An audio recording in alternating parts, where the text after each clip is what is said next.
Liquid!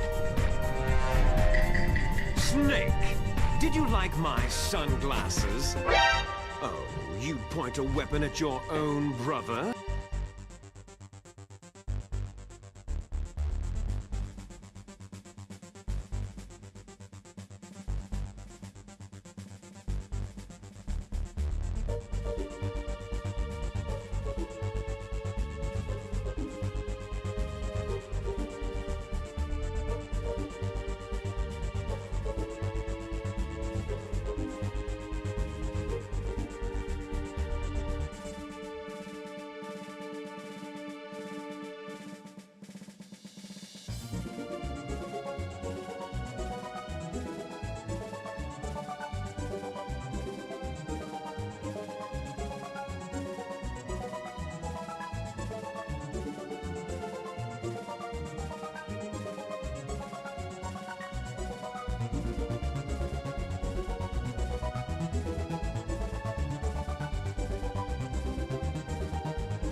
A message from SGT Deagle.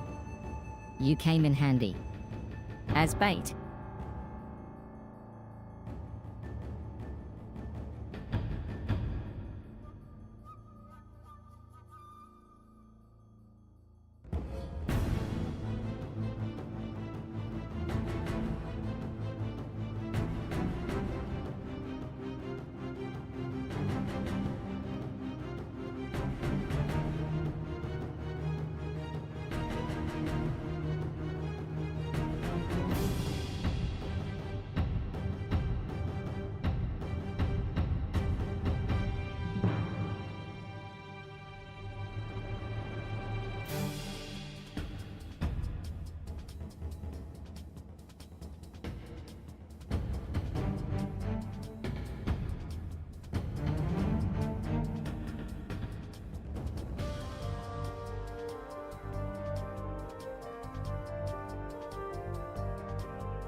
Good evening, everybody! We start the stream with a hype train! Woo! Hello, everybody. Welcome to this very, very special Metal Gear Solid Master Collection Pentalogy Charity Speed Run! And Sergeant Deagle, thank you so much for getting us started with so many gift subs. I don't know why that hasn't done something on the stream. It certainly should have done.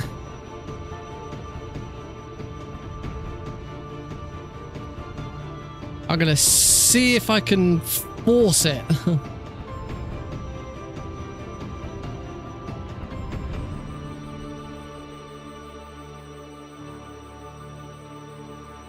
I should be able to force it. So I'm gonna force it to do something.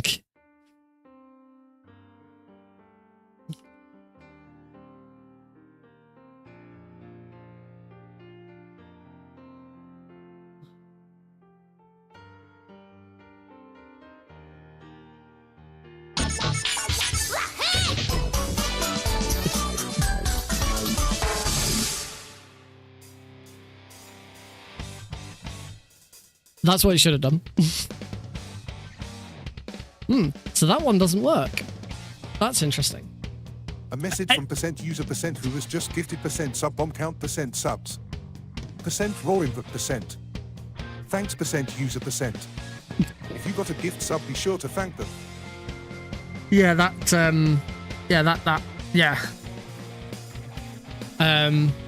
didn't work, did it? Never mind. Alrighty. Who's ready to get this thing started? Because I hope you are, because that's what we're going to do in just a moment when I push the button. I'm going to push right now! Hello, everybody! Welcome! Welcome, everyone, to this very, very special...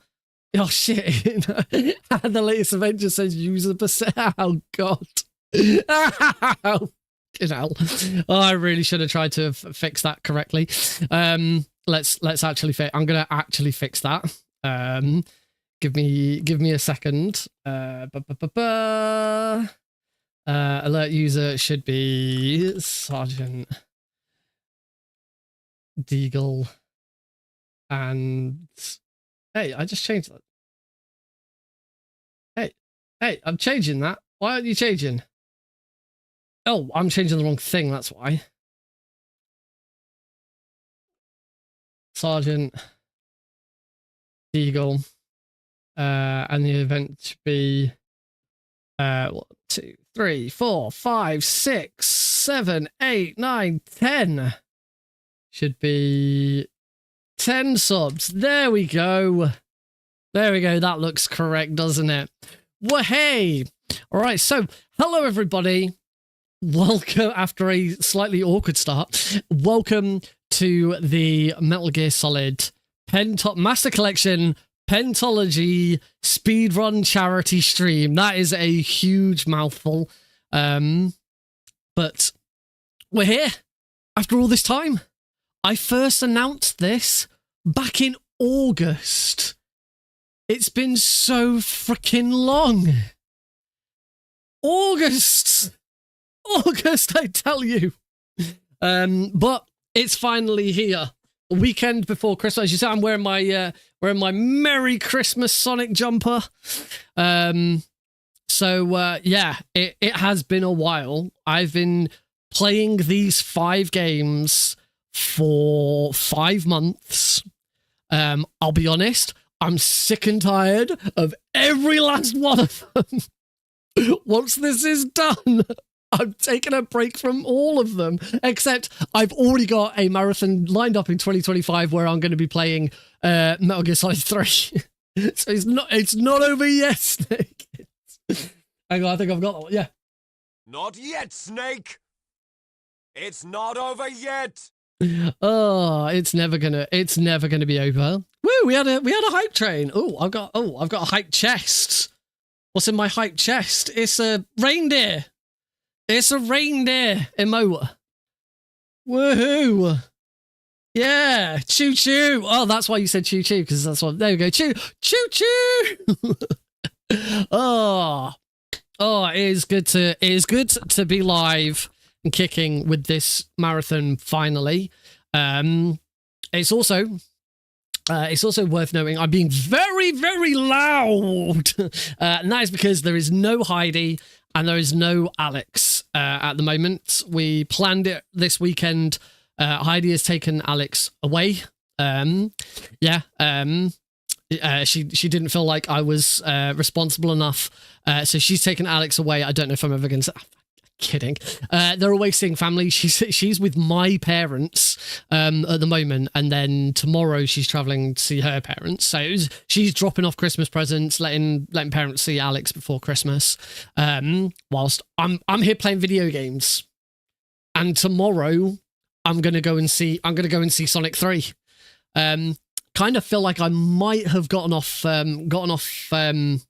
pretty easy with this deal. Doesn't really feel very fair. We planned this. Helps if I don't turn my mic down. We planned this in advance. Quite a while ago. It was a bit all over the place. We didn't know if how it was gonna work out. But it did in the end. So that's absolutely fantastic. First of all, I want to say a huge thank you to everyone who has already donated towards the charity. As you may know, we are here raising money for charity. I've been going on and on about it ever since August, but this time for realsies, we really, really need to nail the fact that this is a charity stream. You can see in the bottom right-hand corner. Actually, I need to move that. I think I need to move that up a bit. It's not actually. Some stuff's a bit all at there. The vertical stream's also a bit. Has also gone a bit off. I'm not quite sure what's happened. Not quite sure what's happened there. What has happened there? Why is that? No, that's gone very wrong. Something's very wrong there. Why? Ugh. That should be down here. I don't know why that's done that. Oh well, that's now fixed. That's good. Yeah, we're all good there. So at any time during the stream, you can type !donate or !charity into the chat to get a link to the Just Giving page. If you're watching on Twitch, there is also a panel down below. If you're watching on YouTube, there is a link in the description of the stream. We are raising money for City of Sanctuary UK. Which is obviously a UK-based charity that works to make the UK a safer and more welcome place for displaced people, particularly those who have come from overseas, those who are seeking asylum, and refugees coming over to Britain to escape and flee war, famine, and disaster in their own countries. This last year has been a real eye-opener into just how unwelcome the UK can be when it comes to asylum seekers and refugees. I've experienced some of that hatred, not firsthand. I'm not a refugee. I can't say I've experienced it firsthand, but I've seen firsthand how some of that feeling can come out. I've had arguments with people. I've been very passionate with people and family members about my feelings on this subject. Nobody comes to the UK in a dinghy over a boat for a free handout. Nobody risks their lives and the lives of their children to cross the channel just to come here to be vilified. They do it because they have no choice, because they need help and they need our help. And in the past, Britain has been a very good example of a country that is welcoming and does help people. But that's kind of eroded with some of the rhetoric that we saw earlier this year. And I felt it was a good time to link the two things together, my love of speedrunning and my love of Metal Gear, to try and do some good and help out where I can. So that's what we're doing here today. So as I say, !donate or !charity, type that into the chat and you'll get a link. We have so far raised 100. Actually, we are just slightly like 74 pence short of £170. Shut up in there, will you? Hey, Blues is here. Welcome, Blues. All right, that's just how Blues enters the stream. Where was I going? Yes, we're just short. 75p short of £170. So we hit one donation milestone before the stream started. After we hit £100, I announced that for every extra £50 that we raised before the stream started, then we would start the stream 1 hour early. And that is exactly what's happened. So instead of starting at 7 o'clock, this evening, like we originally were going to, we started at 6 o'clock. We have an extra hour of stuff.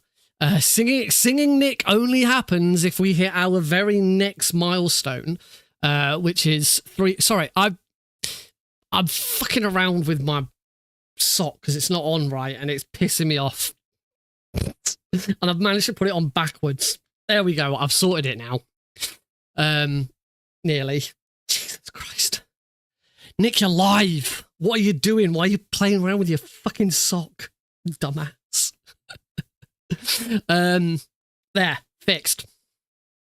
Got the overnight oats ready. Oh no, these aren't overnight oats. This is, I thought, as it's a special occasion. I think some people already know what this is. As it's a special occasion, I cracked out the chocolate milk. It's a British chocolate flavored milk. It's not just any milk. British milk. It's very, very specifically British chocolate milk. British. I don't care. I don't care what the nationality of the cow is. It's fucking milk. Well, I'm not gonna drink a sip of French. Oh, oui, this is very, very nice. Lait au chocolat. Immediately turn French if I drink French chocolate milk. How long will the stream be? The stream is going to be 7 hours. So originally it was going to be 6 hours. We were starting at 7 p.m. And finishing at 1 a.m. I still intend to finish at 1 a.m. So if we do run over, that's not too much of a problem. But because we hit that first little milestone, an extra 50 quid on top of 100. Cow drink tea. What? Yeah, because we hit that extra milestone, we've started an hour early, but we will be finishing at 1 a.m. / what's that in ET? That is 8, 9, 10, 11, 12. Yes, 8 p.m. EST. So if you're in the US, 8 p.m. EST. Unless we can raise a grand total or more than £1,000. It's a massive, massive stretch goal. I've put this as the massive, massive stretch goal. Because I don't expect us to hit it, so I haven't really planned for it. But if it happens, it would be amazing. But if we do manage to hit £1,000, then we add an extra 12 hours onto the stream. So instead of finishing at 1 a.m., we will finish at 1 p.m. on Sunday. So if you'd like to see this go on for an extra 12 hours and me slowly lose my mind, then make sure you tell all of your friends to come on in and lend their support to City Sanctuary UK.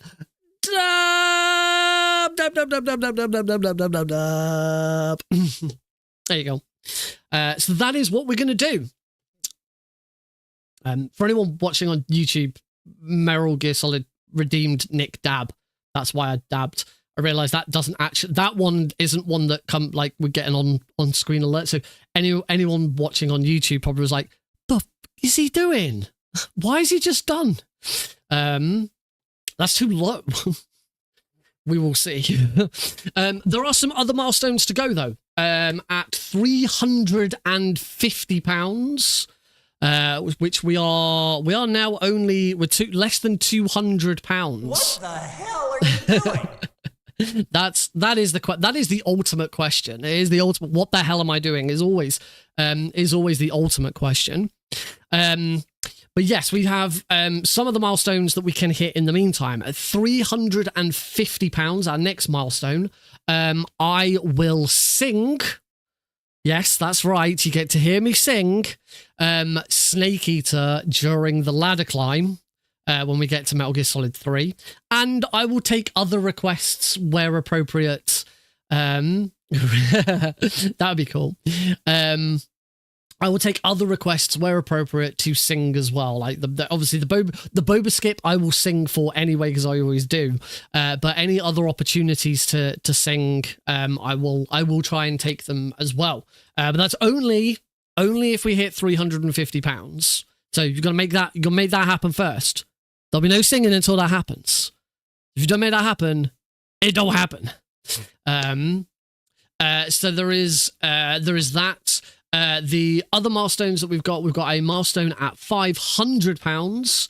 And for that, I will do something. Oh, I remember. I couldn't remember which way around the other two were. So £500, we will put on a vote for the community. The vote won't just happen today here on the stream. We'll do it over a week or something, or maybe until the end of the year, where the community, you guys, will get to choose the first speedrun I learn in 2025. So, and and there will be some restrictions. It's not just a free for all. Oh yeah, Nick, you're gonna have to learn this 35 hour Final Fantasy speedrun. There will be restrictions. There will be rules behind it. Show your PB. I have no PB in this run yet. Well, that's the point. I should probably get LiveSplit open. I actually haven't got any of the games open yet because I don't intend to start the run straight away because otherwise we've got like loads of time either side of the run. The run should take about 5 hours. We're streaming for 7, so we've got 2 hours either side to fill. So that's why I thought we'd sort of start with a bit of chat. Maybe we'll do something a little bit fun. I've got something fun planned in just a moment. But this is why we're just sort of in this stream first of all. But yeah, anyway, £500. The community, you guys, you get to choose the speedrun I learn first in Metal Gear Solid in 2025. Why did I just say in Metal Gear Solid in 2025? Because I was thinking in my head the next thing I was going to say, which was it doesn't have to be a Metal Gear Solid game. It doesn't have to be a game I've already learned or speed. It can be anything. It can be any sort of game. As I say, there will be some restrictions. Mainly under 2 hours, no Five Nights at Freddy's, nothing else that's against Twitch terms of service. Nothing that GDQ wouldn't show. That's a pretty easy way because I don't think GDQ allows Five Nights at Freddy's actually. And they don't allow Harry Potter, so that gets those two out of the way, which is quite nice. Persona 4 100%. You get to choose the game. You don't get to choose the category. I'll take suggestions for categories, but you don't get to choose the category. Mainly because I imagine that it will just end up being...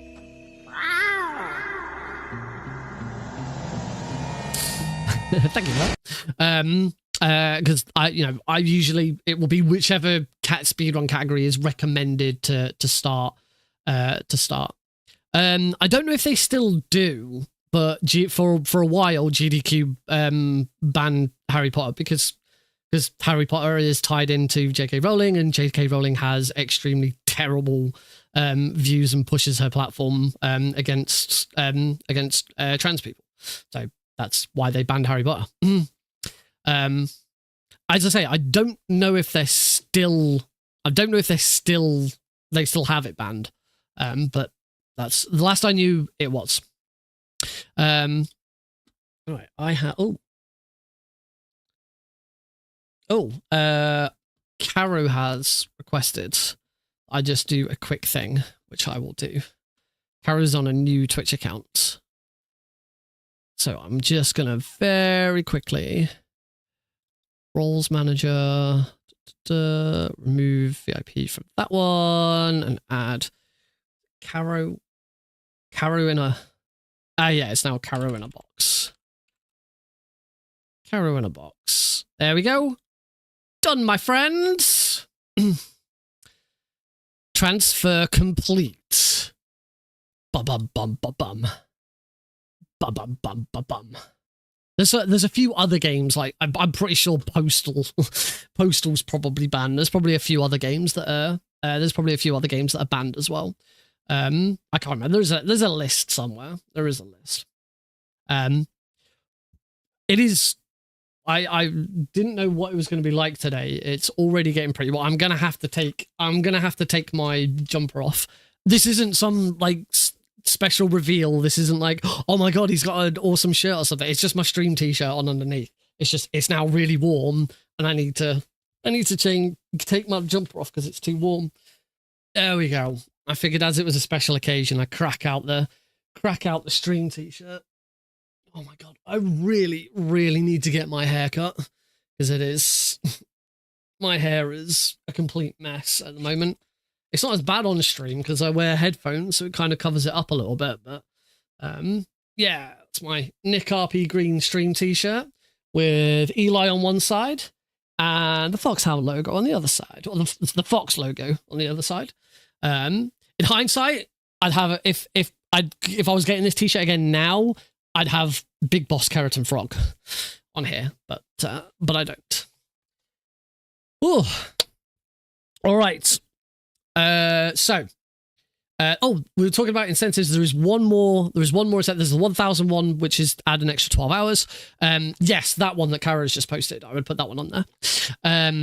There is also a £750 incentive, which if that is met, I will pledge to create a YouTube speedrun series, which at the very least will cover all 5 games in the Metal Gear Solid Master Collection. It's an idea for a video series I've had for quite some time. Probably coming up to 2 years now, but just what with Alex, baby, work, lots of other stuff, I've just never gotten around to it. So if we do hit £750, then I pledge in 2025 I will make the series, and there will be at least 5 videos in that series, one for each of the games in the Master Collection. And then from there, obviously, if it goes well and I still have time, I'll keep going and make other videos about other speedruns. But obviously, we'll see how it goes. Right. Before we do anything else, play any games or anything like that, one thing I did want to do is I wanted to give a big thank you to everyone who had already donated. We hit 2,000 update. Yeah, there you go. I'll update my Metal Gear Solid 1 PC tutorial if we hit £2,000. Why not? You heard it here first. I agree with that. It's not happening. But I agree with that. Oh, we should at some point, if anyone does want to keep an eye out, because obviously I can't because I'll be doing stuff. But if anyone is interested and wants to keep an eye out, I should be on the front page of speedrun.com at some point during this stream. I don't know when yet, but I will be at some point. So yeah, keep an eye out for that. So let's say I wanted to thank everyone who had donated before the stream, because when you donate during the stream, obviously there's there is an alert that comes up. It's all special and fancy, and we make a big deal about it. But these people have donated ahead of the stream, so we haven't made a big deal about it. We haven't had the opportunity to really thank them at the time. So what I wanted to do is I was thinking of maybe doing it as a raffle or as a random lot, but screw it. There were there's only a few supporters in there, and actually my boss, my line manager, also donated, which was really nice. But what I am going to do is to the other 1, 2, 3, 4. Yes, to the other 4 people who I know. In fact, I think all 4 are here in the chat right now. You guys all get first dibs at the Nick RP stream game vault. You'll get to choose one game from the vault to have. So I have a big vault of game keys. They're all duplicates that I've got in bundles, or stuff that I've won that I already have, or Prime, Amazon Prime giveaways that I already have. It's just bare keys that I have no use for. Sometimes when like Humble and other places put on really big bundles, even if I've got like 90% of the games, I'll get it so that I can then put them into the list. So yeah, I'm going to send each of you the games list. I don't know if I'd say first come, first serve as to which one you want. Obviously, if 2 of you pick the same thing, I can't give you the same key. But I will. I'm just gonna send each of you a whisper now with a link to the games lists. Oh, hang on. That Caro, ignore that. That's the wrong. That is the right link. Oh, you might be able to see it, but I think I might have given you permission to edit it. There we go. I'm going to copy that link instead. Right. So Blues, you get one. Caro's got one. Where Sergeant Deagle, you get one. As you also donated ahead of time. And one more person.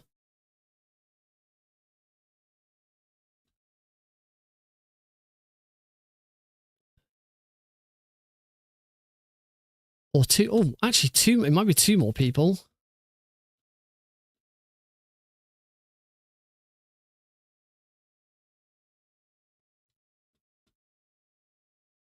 I'm just looking through the Silent Blues.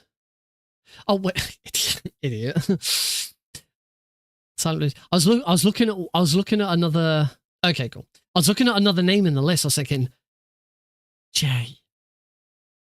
I'm sure someone's told me this before, because you don't necessarily put your own. Sometimes you put your own name into Just Giving. Like, Jay, which of my viewers is called Jay? Well, I'm sure I know which one of them's called Jay, and then I just remembered that I already told you. My line manager from work, whose name is Jay, also donated. Yes. In Silence case, and everyone else did tell me, and Deagle sent money to me directly to put in as well. So there you go. You all have a link to the games list. There's some pretty good games in there. Nothing overly spectacular. It's not going to be. There's no copies of Elden Ring or anything like that in there. But, you got Big Trip Runner and Bastion, Faster Than Light, most of the Oddworld series. That was a bundle that recently came out. It was on Fanatical for, I think, £1 or £2 or something. And I only didn't own the new one, Oddworld Soulstorm. So the rest of them went into there. There's a Sonic the Hedgehog, there's a few Splinter Cell games, Tomb Raider, some of the really old XCOMs. It's just a mass of weird and wonderful things. So yeah, let me know which ones you want. I already have the first one. So I am gonna say it is, because I want to try and get on with it. So I'm gonna put a line through Oddworld New and Tasty. Congratulations, Caro. You get yourself a copy of Oddworld New and Tasty. Go to my separate game keys list. And post that for you. Also, some of they do vary with what they are. Some of them are Steam keys. Some of them are Steam gifts, so I'll have to go on to Steam, add you as a friend, and send it to you as a gift. Some of them are, at least one is a Uplay gift. Actually, there's a few Uplay ones. There's a few GOGs. GOG. I think that's it. Uplay, Steam, and GOG. So more often than not, they're Steam keys as opposed to Steam gifts, but sometimes, depends what they are. Blues has gone for Organ Trails. Organ Trail's a fantastic game. I love Organ Trail. If you've ever played or heard of Oregon Trail, which is a very, very famous game, Organ Trail is a zombie take on that, and it's a bit of fun.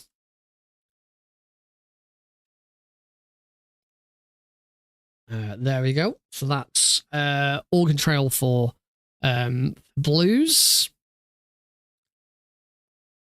So yeah, Silent and Deagle, just whenever obviously, if once I've started the speed run, then I can't send them to you, but let me know, and as soon as you know, then I'll get those sent over to you. I hope you all enjoy your games. There will be more opportunities to win games as we go along. So don't think, oh, well, I didn't donate beforehand, that's it, I'm not getting any games. There will be other opportunities throughout the stream to win some. Win an opportunity to get one from the list. So yeah, that's cool. Wearum, hello, welcome to the stream. We're all good. We are rocking and rolling. It's a good day. It's a very good day. I'm gonna quickly top up my drink. Got the good stuff today. Proper Coca-Cola rather than Pepsi Max. I've got loads of cans of Pepsi Max, but I wanted the sugar today as well. Ah, no, don't spill over. Ooh, that was close. Thank you. I designed it myself. And got it from a company called Awaya? I can't read upside down. Aweo were pretty good. I have been meaning to make one for Heidi as well for a very long time, because Heidi has a logo as well. I think I did design one. We just never got around to ordering it. She had Eli on one arm. I think she was gonna have. It was certainly something from Monkey. Oh, thanks, Karen. Strip again. Oh, what's underneath this one? There's nothing underneath this one. I think she was going to have something Monkey Island on the other sleeve. Can't remember exactly what. I think Heidi's streaming where Heidi has streamed before. You can follow Heidi but I don't know when she's next going to stream. So yeah, don't go following her thinking, oh, Heidi's going to be streaming. She like very, very rarely streams. But she has done speedruns. She's done Lion King for the Sega Mega Drive. She's done Unmetal. She is on the board, but she actually has a better time that she never put on the board. And she learned Return to Monkey Island, which she streamed as well. So she does, and she has a YouTube channel as well where those VODs can be found.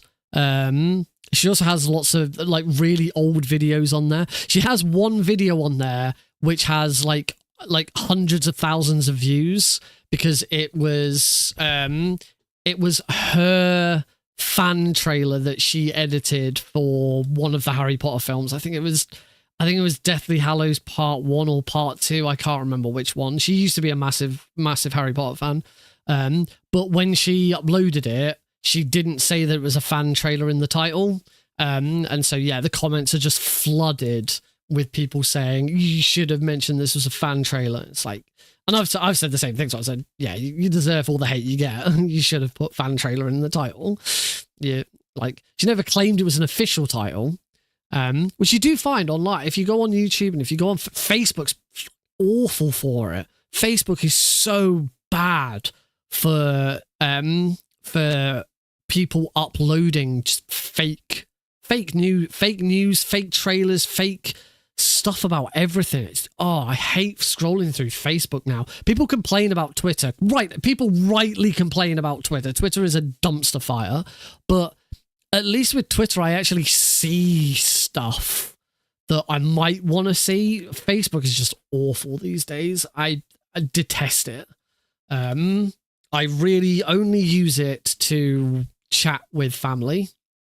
I don't watch a lot of TikTok. If I'm watching short form like that, it tends to be YouTube Shorts.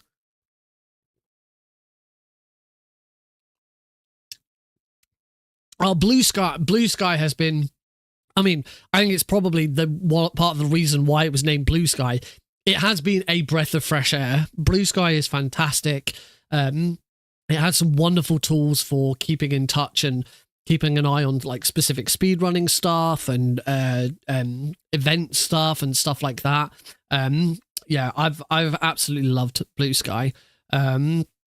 It's a shame that it can't, because the back of this shirt, I'll turn. There we go. I can't see. I hope you can see.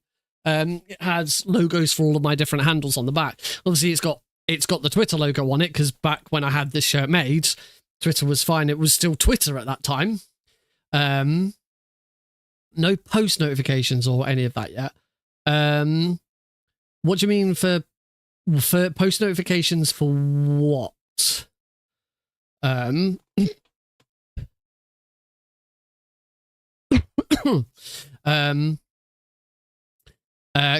I have but all of my Blue Sky, if what you're asking is like for Discord and stuff like that, all of my Blue Sky posts get automatically posted on my Discord as well. If you go on my social feed, I have a bot called Skeet Poster, which, as I say, posts all of my Blue Sky posts immediately go to there as well. It's super easy to set up and works. It's like instant as well.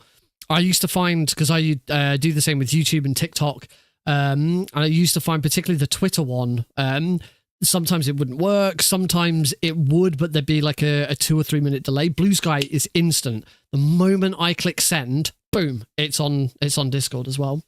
One thing they still don't have is you click on the bell on users page and it pushes their new tweet. Oh, that.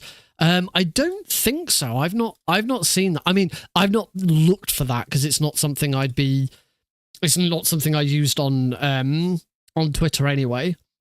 And it's not something I'd be that interested in on Blue Sky. I do have I got a couple of new follows on Blue Sky.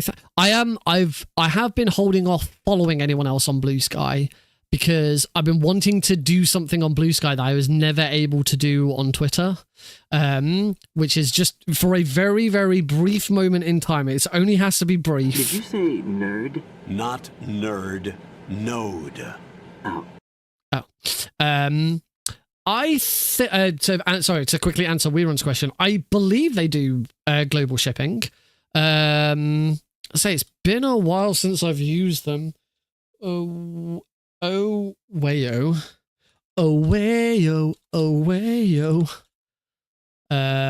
custom jerseys. First thing I have to do is choose my sport. They do have a big cut. I'll send you the link. That's probably the easier thing to do.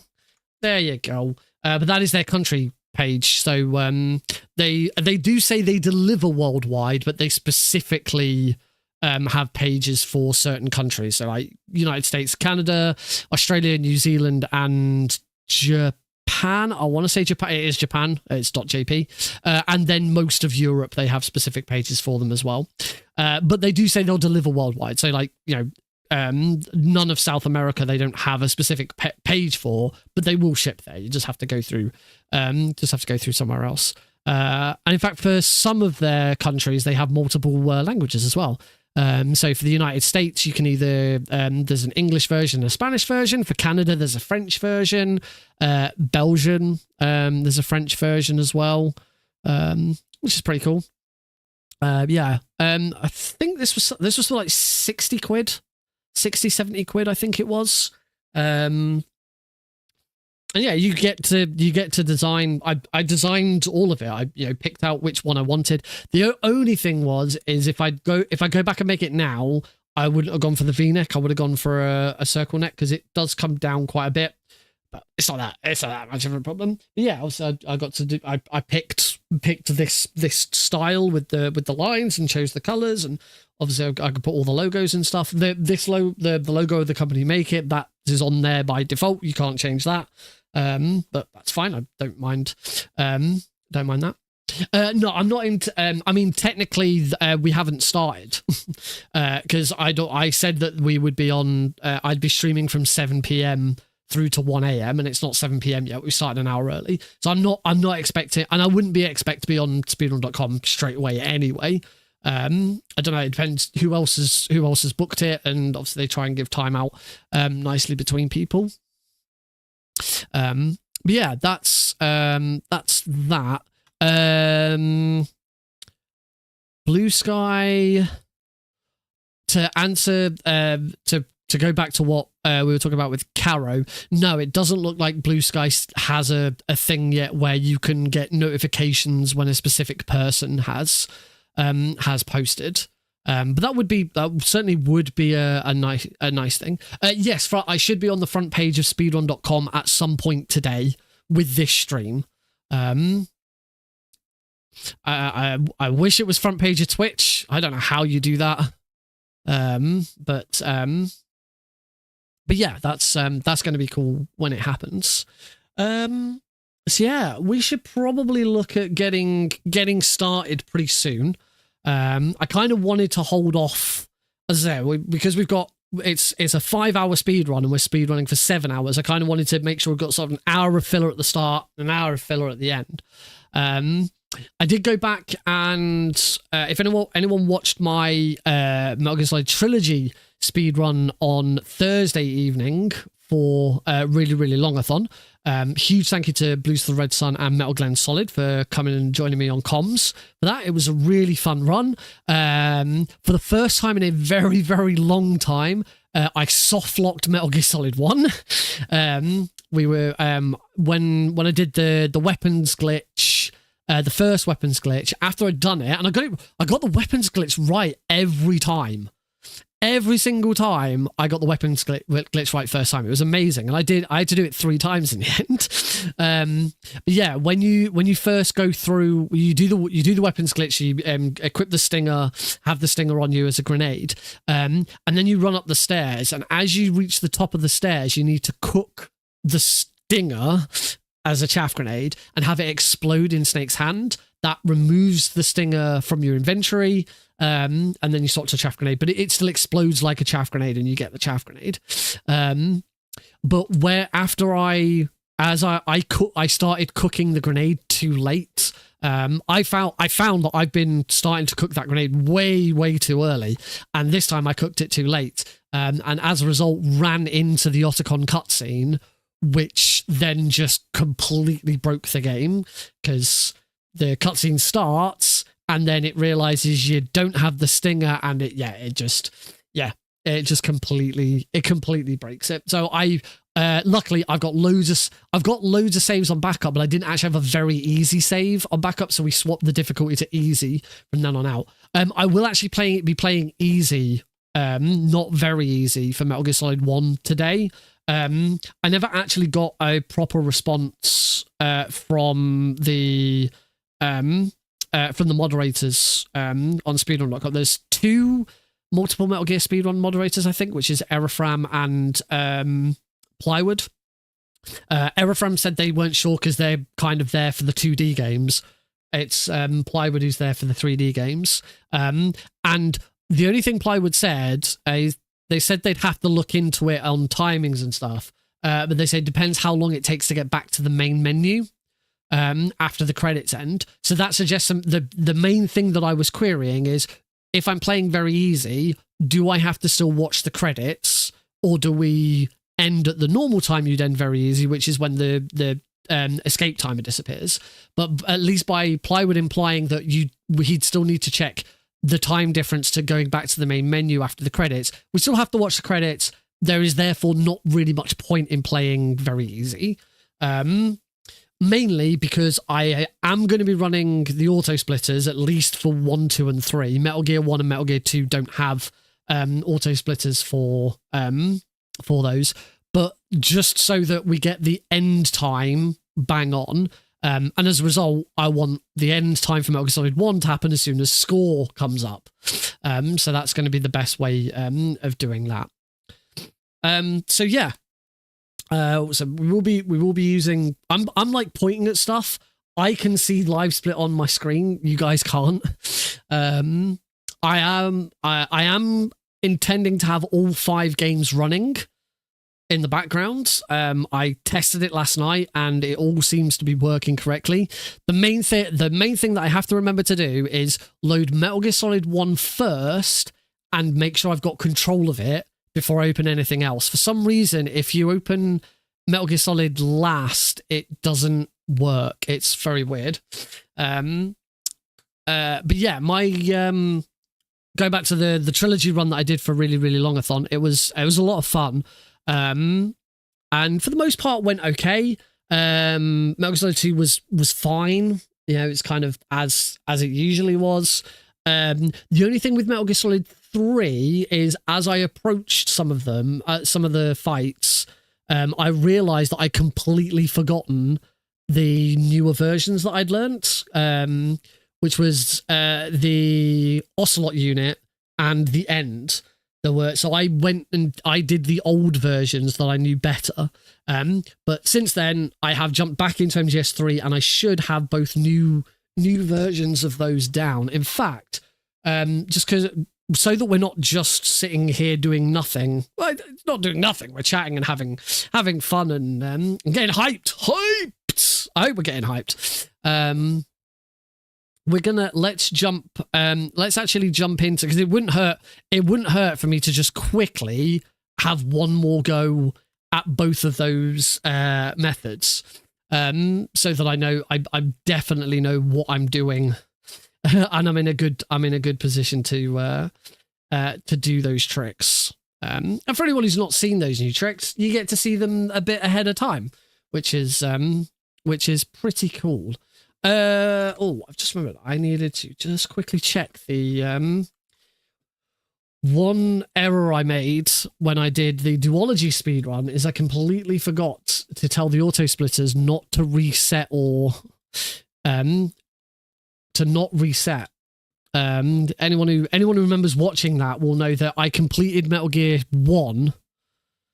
Completed Metal Gear 1 and then no, I don't know if they will VOD them because the event goes on for so long. It's like the whole of December. So I don't know, but they might do. They might put it up. I'll have to wait and see. I really should try and get a clip. I did two really cool things that I can remember. In Metal Gear Solid 2, after beating Olga, you run off the edge of the platform that she's on, hop down and run to the door.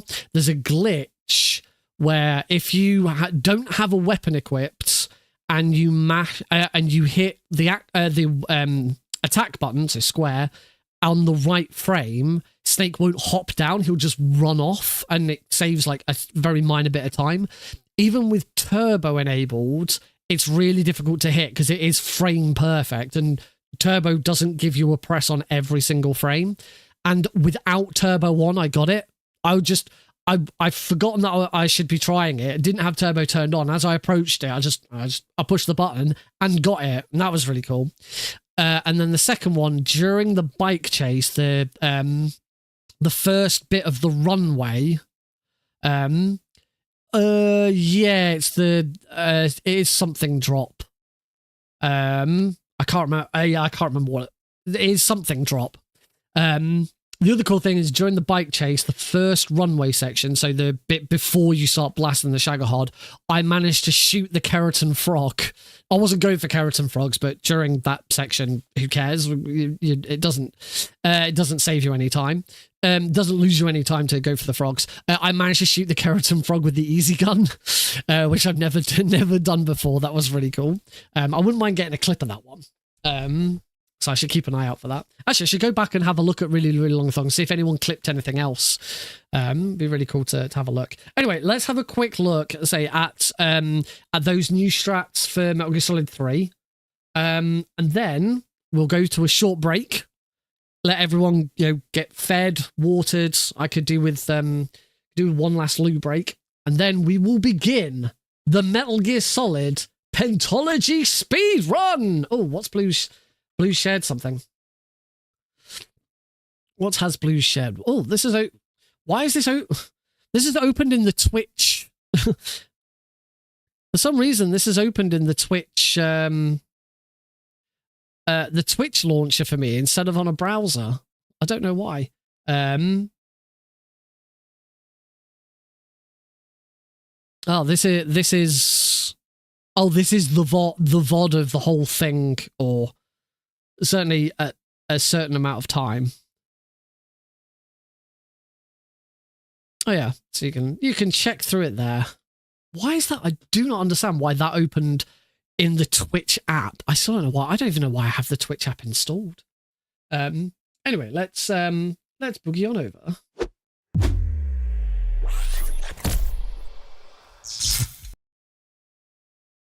That's the wrong scene. There we go. Right. Welcome to the big city. How are you liking the visuals, by the way? It's not a complete overhaul of the stream, but you know, new background, different colors. Thought it looked pretty cool. If you didn't see the starting soon screen, make sure you stick around for the be right back screen, because that's got some cool little animation. Fun fact, then when you see the be right back screen, you see all the images sort of fading in and out and moving around. That is all done in OBS. There's no streamer bot, no nothing else controlling it all. That is those items and them being changed color. They weren't that color when I started. Everything you see there is all done in StreamerBot, all with the move source plugin, and it's just on a loop. So yeah, make sure you check that out. Right, let me grab my controller. So yeah, we're just gonna very briefly have a quick go at the move source. I love me some move source. So yeah, we're gonna very briefly just have a look at these two new tricks, just to make sure that I've got them cemented in here. I mean, it's not going to be for about 4 hours that I then do them again. But I realized that it's partly because it had been so long since I'd played very easy, because I'm so used to playing European Extreme. But the first one was here in Razvets. This is the newer version of the Ocelot units, which is amazing. I don't know who found this, but it is so good. So you throw a stun grenade through that window, you then run out here, throw another stun grenade about there, and that should be all of the Ocelot unit taken care of. There we go. Fight done. Perfect. First try. Yeah, you don't even see them. You don't even see any of them. You just throw 2 stun grenades and the fight is done. It's amazing. I love that trick. Yeah, that's that one. Yeah, I love that one. The end is the other one. That's a little bit different, but not that much. It's, instead of, you still kind of do the same stuff, it's massively shortened. You don't have to sort of wait for the lean. You only throw 2 stun grenades. You can throw 3 stun grenades if you're struggling a little bit. The only thing is it requires 2 very fast headshots right at the start. In fact, actually, I'd be tempted to not even do this strat, because if you don't hit the 2 headshots right at the start, then you screw the fight. You screw the fight up and the end runs away, which we absolutely do not want. But anyway, let's give it a quick go, and you guys get to at least see what this one is.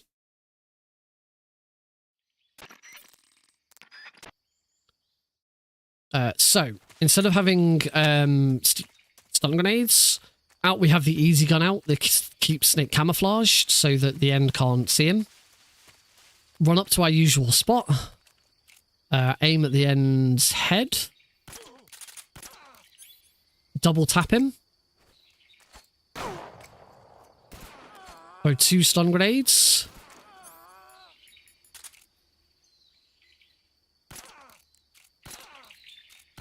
Oh, okay, that's okay, because that gives it. You see just how little health how little stamina he's on. That gives me a chance to give it another go. You then just blast him, but one of those blasts has to be a headshot. Absolutely, one of them has to be a headshot. Two headshots will finish it. 1 headshot and 2 body shots will finish it. Clearly, 3 body shots won't finish him. That'd be great for Keratins, though. So yeah, you do have to hit him very quickly. And there is RNG as to whether he shoots you with the sniper rifle.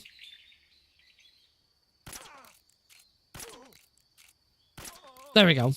And that's it.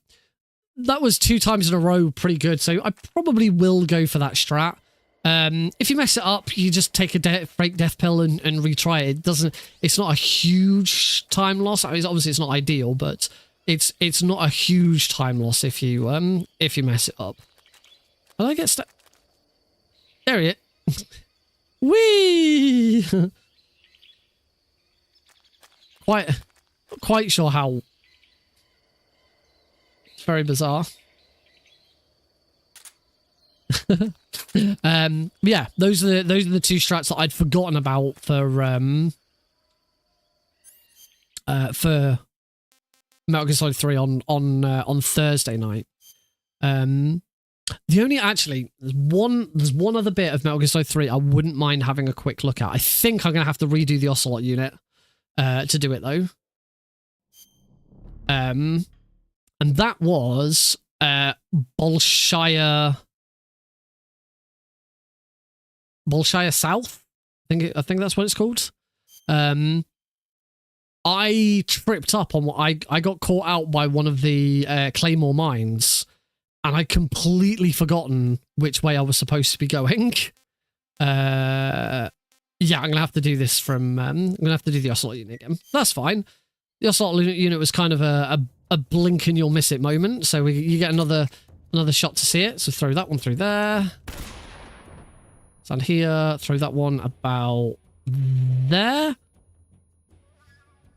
And that should be the Ocelot unit. Nice. I think we're back. Yes, I've just heard myself say I think we're back.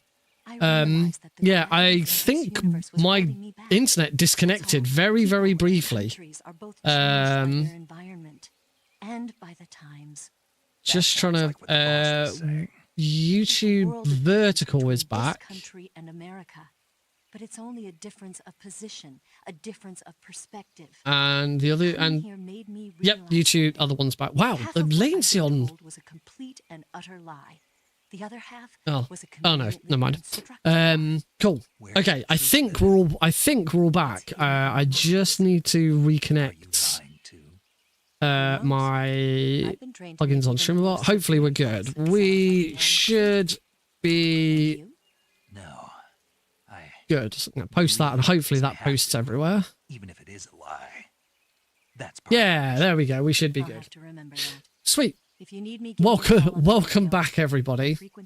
All right. So we were just before we were rudely interrupted by a slight blip in my internet. Apparently, I was just having a quick crack at this room because I completely screwed it up on Thursday.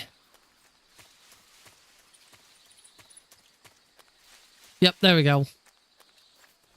Blues, you are absolutely correct. Just the line is follow the tree. Just follow the tree.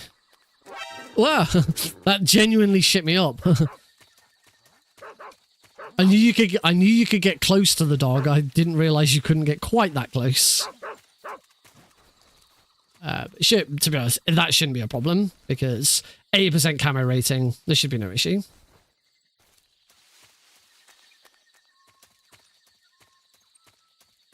Yeah, that's fine. That's all good. That's that fixed. One little bit that I just needed to fix.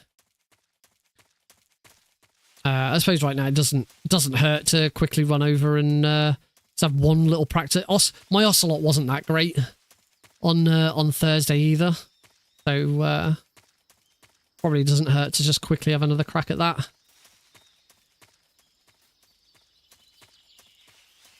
Then we will take a short break, and then we will get started. No, not yet. So shoots. Got a stun grenade. shoots. Or a stun grenade. Doesn't have to be an overarm stun grenade, that one. As you can probably tell. Shoot in the head.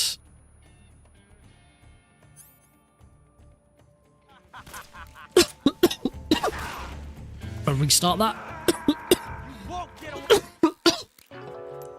Restart that because one of those was not a headshot, and that's why that went wrong. Oh shit, that was the wrong gun. Gonna restart that. Oh yeah, we could briefly talk about that as well before we get started. So, stun grenades. Stun grenades.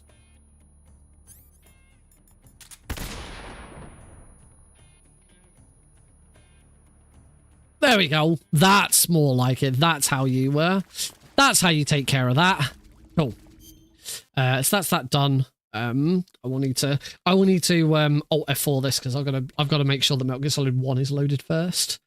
So we'll go back to hey Simpa.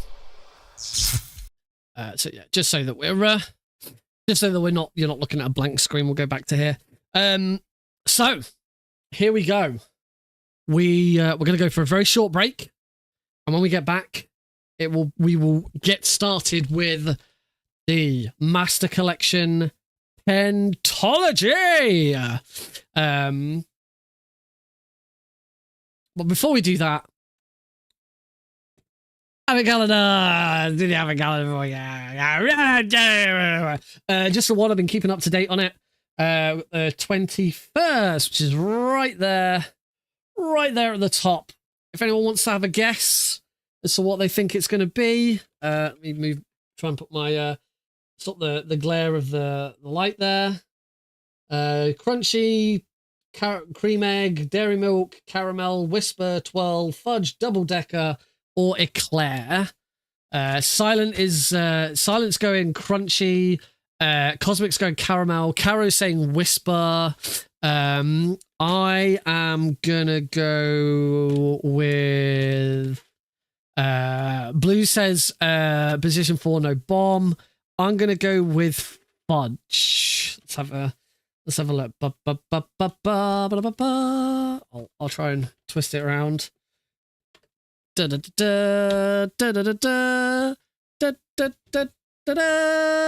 Oh, it's an eclair. Boo! It's an eclair. I'm not a fan of the eclairs. Eclairs are like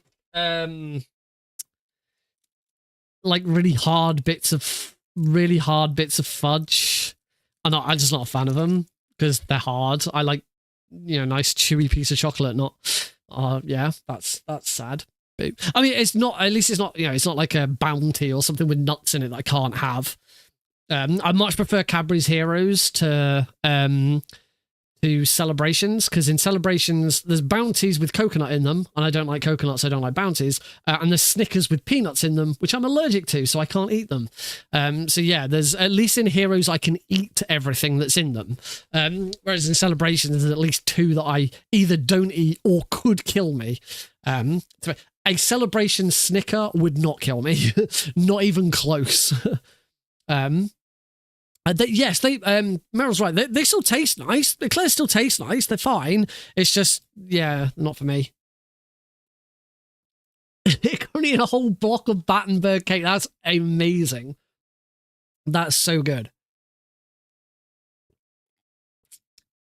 My favorite story about Battenberg is one my mum used to tell.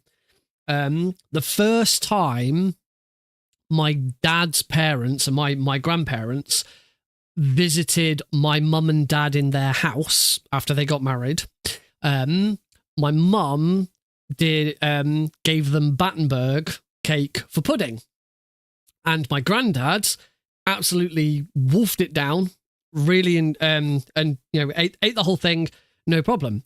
So my mum therefore assumed that my granddad really liked Battenberg. So every single time they came to visit, my mum would do Battenberg, for pudding.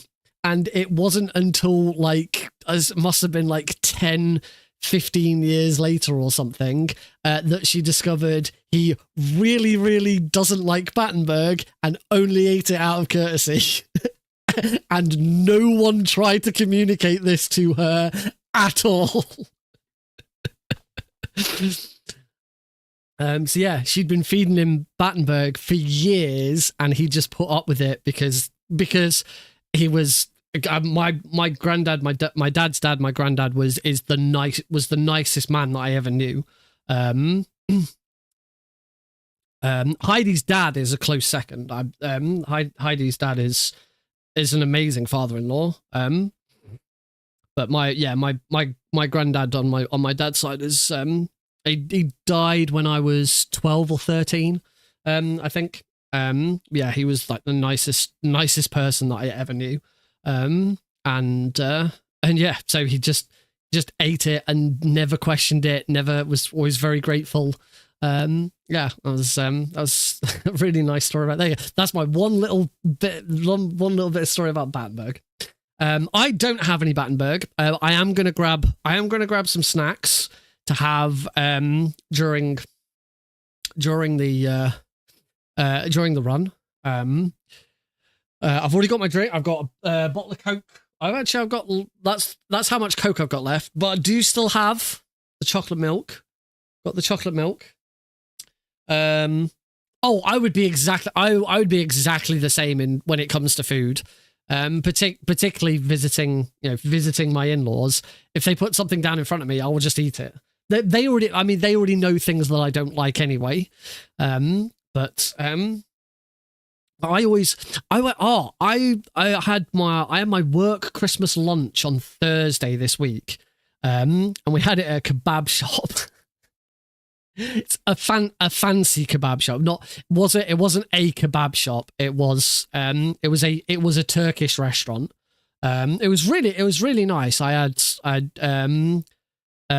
lamb doner meat and chips. It was really nice. But it didn't come in a little tray. It was on a plate. You know, it was really nice, big portion. It was nice. It was all right, but there's some budget constraints this year, and they had to tone it down a little bit from what we've done in the past. But it was really nice. I had a couple of drinks, and yeah, this wasn't a big dirty juicy doner. This was a really nicely presented, as I say, Turkish restaurant. Where was I going with this story? Oh, and the meat that they gave me, it was like a big oval dinner plate, and half of it was just covered in doner meat and the other half in rice. We had the option of chicken doner, lamb doner, chicken sheesh, or lamb sheesh, and I knew, because I've seen this before, I knew if I went with the lamb sheesh, I'd get a few like pieces of it, and that'd be it. But if I went for doner, they'd probably give me loads, and that's exactly what happened. Like, I sat next to my director. He'd got the lamb sheesh, and yeah, it was just, so not cubes, but it was just kebab, what you put on a kebab spike. Yeah, just some pieces of that, which I'm sure was very, very nice. But mine was so much more filling. Everyone sort of, people who sort of looked at it and they're like, "Good luck there, Nick." And I cleared the plate because I was always, when I was brought up in that it is polite, it is good manners. If you are presented with food, particularly if it's not you that's made it, if you're presented with food, you do your best to eat all of the food that you're given, because it's, as I say, it's polite. But also I used to be involved in scouting. So I was a Beaver Cub scout growing up. Young leader. I was a young leader with my scout group. I then became a Beaver leader. So I was a full adult leader with the Beaver colony. But I still helped out with Cubs and Scouts, and every year we went on a couple of camps. My dad was the cook. My mum was the Cub leader. My brother was a Scout leader. So it's a very, very, very much used to be a family thing. None of us do it anymore because I moved away, and they all gave it up. I think it was last year. I think they all finally packed it in. And one thing, you know, my dad's cooking on camp was good. I mean, it's not gourmet food or anything like that, but it was good, and we always used to eat as much of it as we could. There'd always be leftovers, and we'd always, you know, go back for more and more. And I remember my dad, we had a mate called Craig, who was with us, and he used to eat more than anyone else. You think I eat a lot? He used to go to town on everything, even if it wasn't that great. And I remember my dad once asking him, he said, I know that this food is not fantastic, but you guys just continue to eat it, and you will eat and eat and eat. And like, why? What is it? And Craig gave the best response about food that I've ever heard. And I have always kept this in my mind. As I say, this is kind of part of the reason why I always try and clear a plate if I'm presented with any food. And he said, I always eat as much as I can because I never know when my next meal is going to be. And normal day to day, you know when your next meal is going to be. I know that when I finish this stream at 1 a.m, I'm going to have something to eat. I know when I'm going to have my dinner tomorrow and stuff like that. But when you're on camp, you do kind of know when your next meal is going to be, but you never know what's going to happen. You might, you know, a kid might fall out of a tree and you might have to take him to hospital. And if you're taking them to hospital, you might miss the next meal, or you might go on a hike and you might get lost and you don't have any food with you, you know. And just that mantra of, I eat as much as I can when I can, because I never know when my next meal is going to be. Say, it's just always sat with me. And so yeah, on Thursday, absolutely cleared my plate, nothing left on it. And on a table of 10, I think I was sharing a table of 10 with the rest of my team. I was the only person to do so. And you as long-time viewers will know, quite often, particularly around September, October, some streams are cancelled because I'm away at award shows. Now, these award shows, tickets to these shows cost like £300 each. It is a privilege to be there. I'm there because I organise our attendance. I organise my company's attendance at these award shows. That's why I go. But the amount of and it's the food that you get, because they're big events.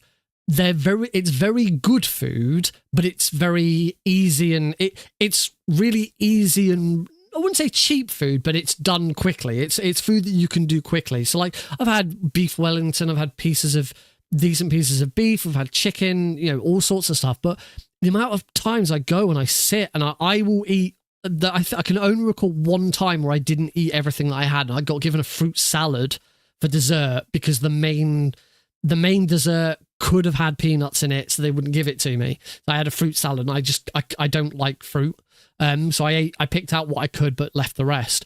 But the amount of times I go and I'll be sat next to other people, and you know, they will have a forkful of everything on the plate, and that's it. It barely looks like they've touched their plate. And meanwhile, I've finished. I'm looking at their plate. I'm thinking, would it be rude to ask if I could have what they're leaving? It's such a waste. But yeah, on the subject of food, I'm going to go grab myself a snack. I suggest you do the same. Get a snack, get a drink, use the loo. We're going to go to a break. And when we come back, we are going to get this thing started. The Metal Gear Solid Master Collection Pentalogy speedrun is coming up right after this short break.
whilst you're enjoying the tunes, don't forget everyone that we are here raising money for City of Sanctuary UK, a UK-based charity that does every effort it can to make the UK a more welcoming and safer place for those who have been displaced, particularly asylum seekers and refugees. If you would like to support the stream and help us hit some of those milestones, and of course give to City of Sanctuary UK, like !donate in the chat, head over to the fundraising page on Just Giving and please give anything that you can.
Welcome back, everybody. I hope you are ready, because it is time for us to get started with the Metal Gear Solid Pentalogy speedrun. Woo!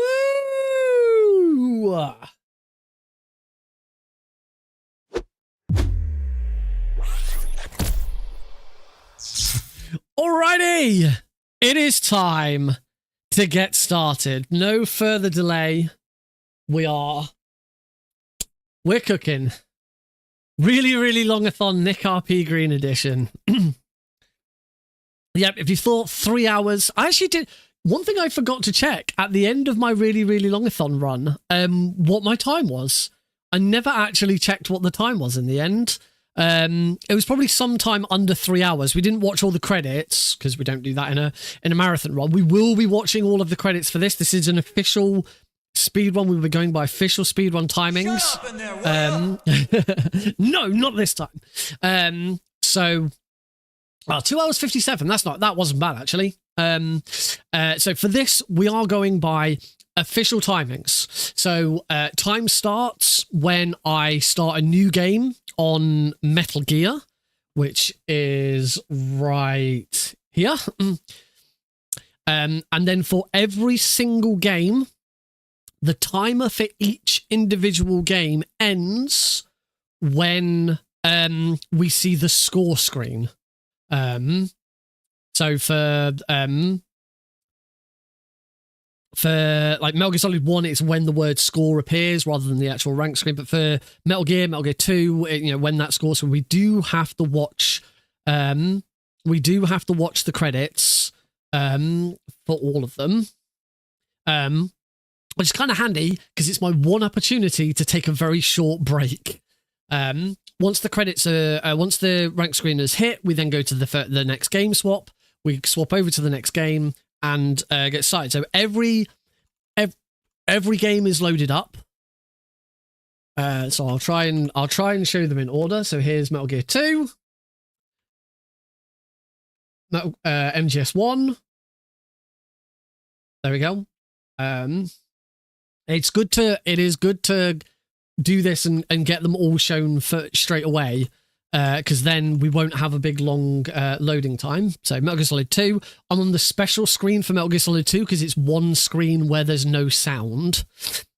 Quick dab. Dab for good luck. And then Metal Gear Solid 3. There we go. So that's all of the... Oh, Metal Gear Solid 3, we can be at the load. We can be at the load screen. Now the only thing is there's no loading trick being used for any of these. It's one massive thing that would save extra time, but I just haven't had time to do this ahead of time. But if you're gonna loading trick would actually make a big difference. Particularly if you're on a low end PC. My loading times aren't that bad anyway, but it is noticeable. That's only for Metal Gear Solid 2 and Metal Gear Solid 3. But obviously I'm not gonna worry about it. So we start with Metal Gear, and slowly work my way through all 5 games. So the world record, I haven't put it on the screen anywhere because I'm not, as much as I've been saying, oh yeah, we're aiming for world record. To be honest, I actually don't think I'm gonna do it. The world record is held by House Test. And House is very, very good at the games that I'm really, really bad at. So I'm not going into this like really, really gunning for world record. I'd love it. If I get it, it'll be amazing and it'll be fantastic. But I am not going to be bitterly disappointed. I'm only going to be bitterly disappointed if I don't hit it by like a minute or something. If it's really, really close, then that's where I'm gonna be a bit gutted. But I will quickly have a look and just remind myself what the world record is. That's Metal Gear Solid 1 and Metal Gear Solid 3 is likely would likely be the best times to catch up on. I think House is the world record holder for Metal Gear 1 and Metal Gear 2. So that's a big difference. So the world record is this was run on the Xbox Series X. I don't know if that will make a difference as well. The world record is 4 hours, 48 minutes, and 1 second. That is what I'm hoping to beat. But as I said, I am not going to be disappointed. At the very least, I automatically get second place as long as we finish the run. Hopefully nothing stops this from going. If this dies halfway through, I'm obviously going to be very, very disappointed. But we will obviously wait and see what happens. Just going to make sure that everything else is still working. So all of my YouTube streams are both still going, and everything's working there. Obviously Twitch is fine. It is pretty insane. I mean, obviously on average it sort of works out in about an hour a game. Obviously it varies slightly with Metal Gear's a lot shorter. Metal Gear Solid 1 I think is shorter than Metal Gear 2. Can't remember exactly, but obviously the credits also add on to all of that as well. But anyway, oh boy, let's get this thing started. I've got all of my snacks, everything, hopefully everything I need right here. I've got I've got full glass of Coke, last little bit of spare Coke down there. I've got my chocolate milk, second. I've got energy drinks in the fridge downstairs, so during some credits I might run downstairs and grab drinks. I've got a little box of Southern fried chicken bites. These are dry and quite crap actually. And I've got a little pack of cocktail sausages. They were on 2 for £3, so I got 2 of them. And I've got a little box of cookies as well, which there's already one open and on. Just before I go any further, I want to do one last check of my phone. Alex should be asleep by now. I got a very cute video of him today on a swing. Look at him. He's so cute. He's so adorable. Miss it. But I have no messages or anything, which is good. Nobody wants me for anything. I haven't missed anything. Yeah. Someone's liked on Blue Sky. Someone has liked my post saying that my Metal Gear Solid 1 run for Fireside Pride is about to start. That was 2 weeks ago. All right. Here we go.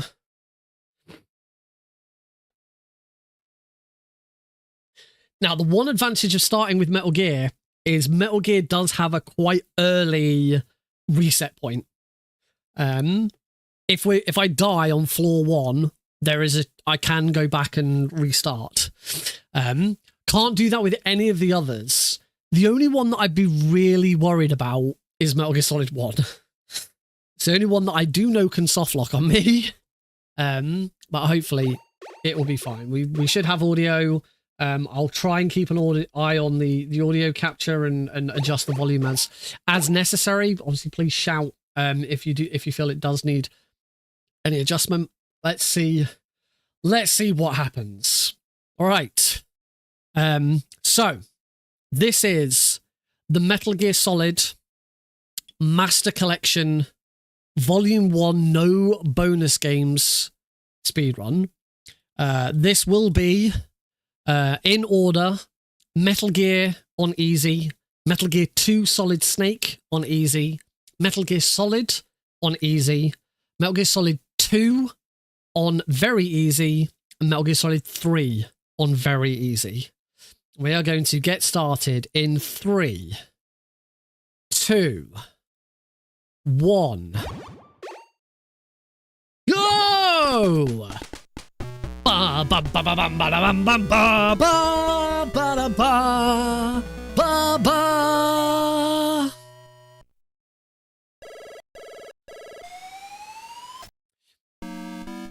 Here we go.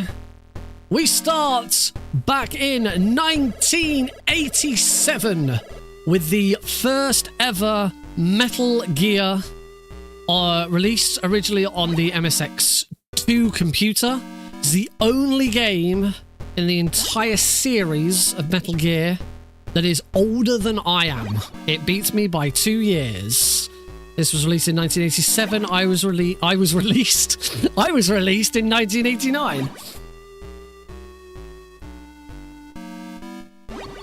So we are just grabbing 6 rations here because they repeat themselves. So we can grab 6 rations. We've got our card key.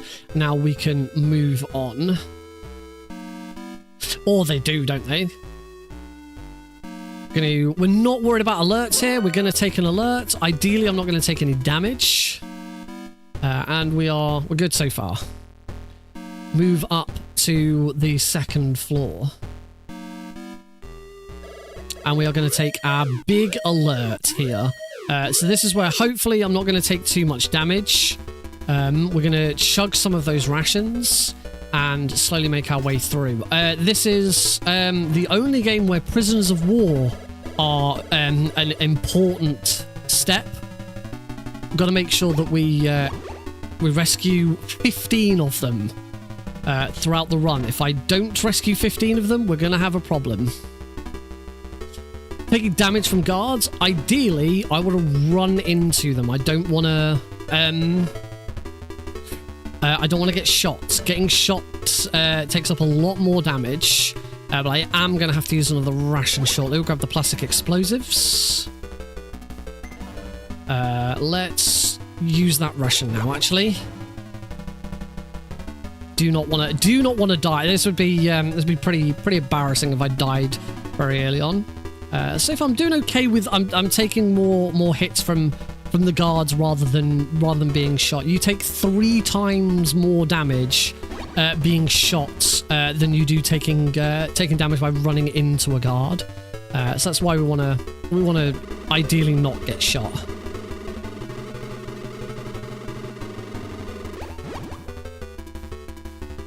Use another ration there.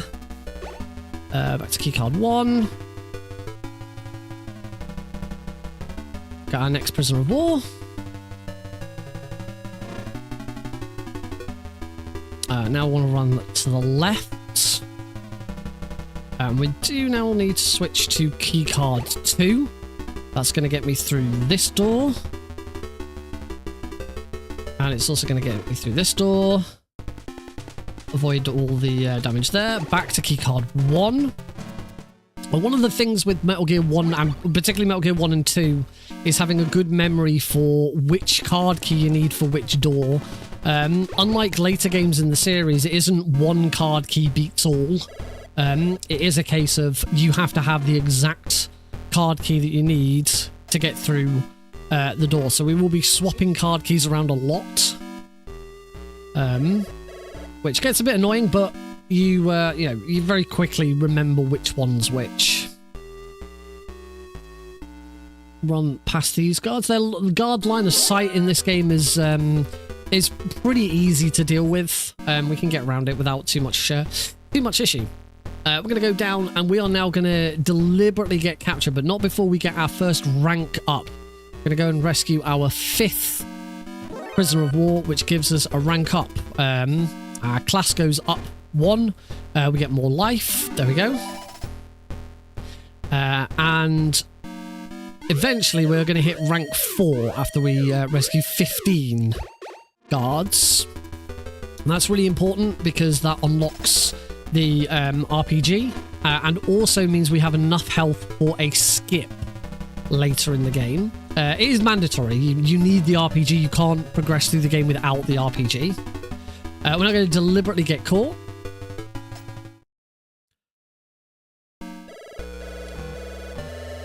And the walls in this place are kind of a bit paper thin. This is Grey Fox. That is the cyborg ninja from Metal Gear Solid 1 right there. His very first appearance. And we have our first boss. This is the Shopmaker. We're going to run to here. We're going to punch this door. That's going to open. Give me my stuff back. We're going to get rid of this transmitter. can't actually remember what happens if you don't get rid of the transmitter. And I'm going to replenish all of my ammo now. So that's 1, 2, 3, 4, 5. I think that's it. Yes, that is it. We want the plastic explosives now. I went the wrong way there. Took a bit more damage than I normally would have wanted to, but oh well. Now we're going to make our way through this maze. Oh yeah, you may have noticed I just completely ignored the first boss.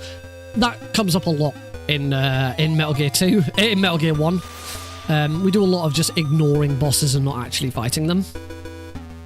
Because the bosses don't really... It's only... I think it's only the Brads that actually drop a keycard upon defeating them. It's sort of a quirk that is corrected in Metal Gear 2. This whole maze, we come all the way through here just to grab this. This is the bomb blast suit.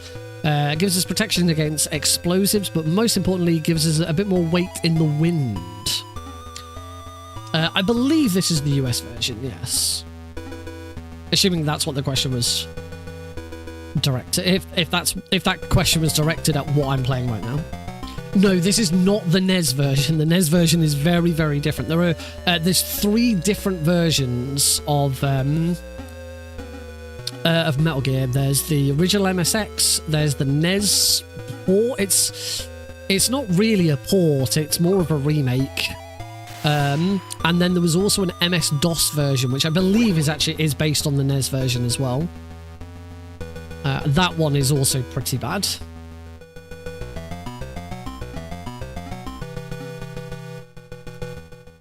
So, make our way into the next elevator. And we're going to go up 2 floors. General rule of thumb in Metal Gear, whenever you get into an elevator, you're probably going to go up to up or down 2 floors. There are a couple of exceptions. But here we are going to go and find the next boss. I do recognise that I have taken quite a bit of damage. Probably going to need... to use another ration. There is an ideal spot for using it though, so I'm hoping I... Yes, perfect. So now I'm going to use a ration and swap to card 1. It's effective use of rations. Run up here and grab the parachute. We're going to be parachuting down very shortly. And run past machine gun kids. That was Machine Gun Kids, by the way, another boss that we can just completely ignore. Run in here, grab our next prisoner of war. I believe that's 9 prisoners of war now. Get spotted by the these things on the wall are all lasers. And then we're going to run up to the exit. Back to the elevator. We're going to head up to the roof. Ow! He shot me. So up 2 floors to the roof. And just as I'm going to head out to the roof, I'm going to equip the bomb blast suit and the grenade launcher. Bomb blast suit, this area of the roof is really windy, and we get through it. That's it. Bomb blast suit is now done with. It was just for getting through that first room. Go across this rickety bridge. Make sure we don't fall off. Gonna take a mandatory alert there. That's fine. Another mandatory alert there. Hopefully I don't get shot. That'd be nice. And now our first boss that we actually have to fight. This is the Hind D. As you can see, it's pretty easy. We just stand in this one spot where it can't hit us and just keep pelting it with grenades. And it's dead. Pretty straightforward. So we now want the parachutes, and we can parachute down to the center of the building.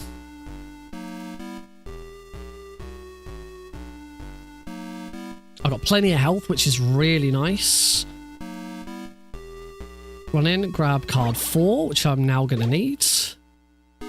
Take some damage from a mine there. That's absolutely fine. We are about to rank up. Get all of that health back. I'm going to Chopper die. And this should be rank up. Excellent. Well, I'm on track. I have not missed any. I have not yet missed any prisoners of war. That's a good thing.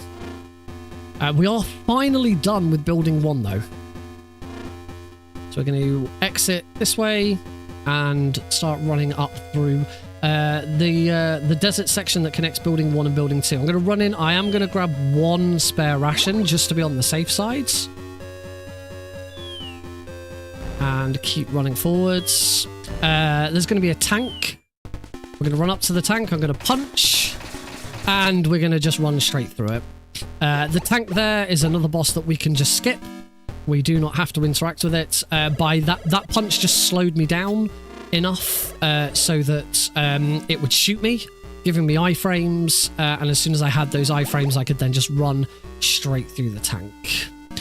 Next up, we have the bulldozer, which is a sort of mini boss that we do actually have to fight.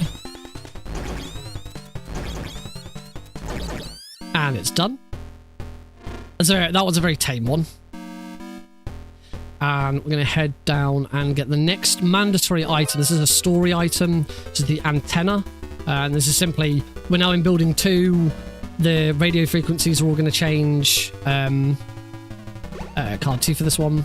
Ow. Whoops. Really didn't want to take that alert because I don't want to get shot. But yeah, that antenna is mandatory. You have to collect it. So we are now going to head up to Hell Roof.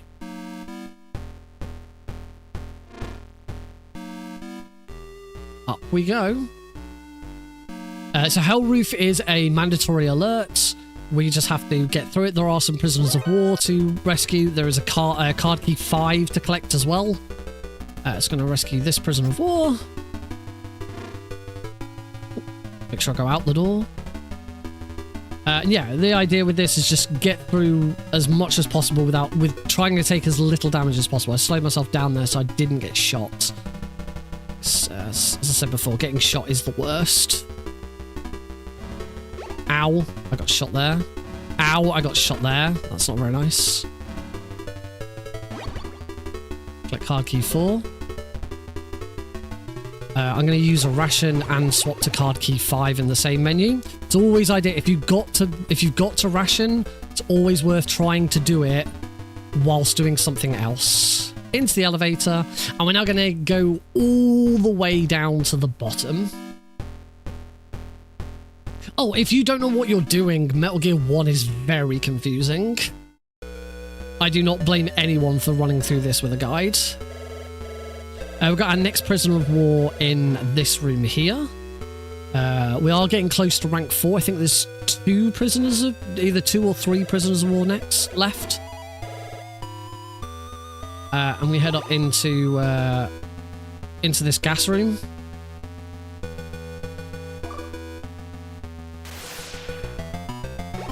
Use another ration and equip card 1. Get through here. Save this prisoner of war. Now want card 5 again. Get through this door. There's Dr. Madnar, except that's not really Dr. Madnar. That's someone in disguise. If we saved him, he would reveal a hidden floor that would kill us. Card 6 gets us into this room, and we meet up with the Fire Trooper, who, as with most of the bosses we've seen so far, we are just going to ignore. Head up 2 more floors, where we're going to go rank up. Just going to run past these dudes. They're not going to be a problem. Run all the way around the other side here. I want card 5 now. Get through this door. These are the Brads. They are androids, which we cannot destroy until we've got the RPG. Talk to this guy, and we've got one more guy to rescue. He is in this room. Let's come to here. Card 3 for this door. And this should be rank up. And we need to call 120.48. At least I hope it's 48. It is. That is Jennifer. Jennifer is mission support, but she will only talk to you if you are rank 4. She has placed this RPG in this room for us. We'll use her one more time a little bit later in this section. Oh, card 5 gets us out of this room. Back into here. Because we've got the RPG, but we don't have any ammo for it yet. Oh, he's sleepy, so he's going to fall asleep. So what we're going to do is we are going to come in here. And we are now going to Death Abuse. If you take, I think it's 5 deaths without a checkpoint, the game takes pity on you and gives you full ammo for every weapon that you have and 24 rations, which you normally can't collect. You can only collect 6.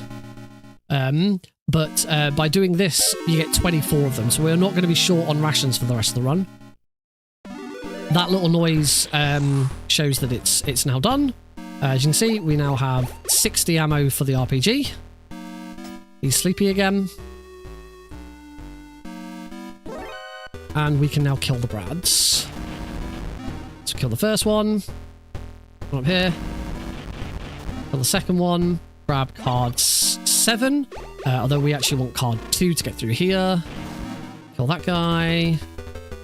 So we've got loads of ammo now. We can just keep blasting if we want. I want to call Jennifer again. She's going to open this door. And this gets us the compass. Oh, excuse me. The compass is our way through the desert. Without the compass, we would get lost in the desert. And now we can move on. I am just going to quickly use a ration as I switch back to card 5. Oh, wrong way. This door. Whoopsie. Oh. Off we go. And now we're just going to go down 1 floor.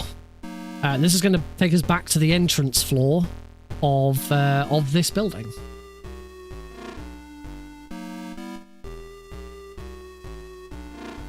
We've still got one last little bit of stuff to do in here. We still need card 8. We don't have card 8 yet. We get card 8 by doing the scuba skip. So because we are class 4 and we're playing on easy, Snake has just enough health to survive this journey. You'll see he has a sliver of health remaining. Casually, what you are expected to do is go to the next building, go all the way down. Oh, this is the next boss. Dirty Duck. Just going to shoot him twice. That's him dead. You are expected to go to the next building, collect the scuba suit, come back, and then come through here. And the scuba suit, I think it prevents... I can't remember if it prevents all damage. Oh, I actually went into the water. I can't remember if it prevents all damage or if it just slows how much damage you take. I'm pretty sure it prevents all damage. And that's really long. Thankfully, we have the scuba skip instead. Use another ration. Snake can't use rations underwater. You can't just tank your way through without that trick. Now we want the compass out. The compass stops us from getting lost in the desert. If you don't have the compass out, you will just continually go round and round in a big circle. We've been poisoned by the scorpions, which isn't a problem. Now I want card 7, and I also want plastic explosives. All of these alerts from here on out are mandatory. Run through there. And head down into the underground base. As we go down, I do want to use a ration and swap to card 8.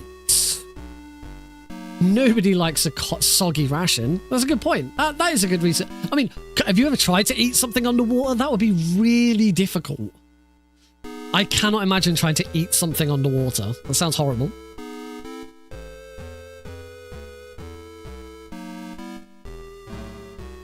So we're still poisoned, but it's not a problem. There is an antidote which you can collect, but we don't need it. We've got 24 rations. We're going to be fine.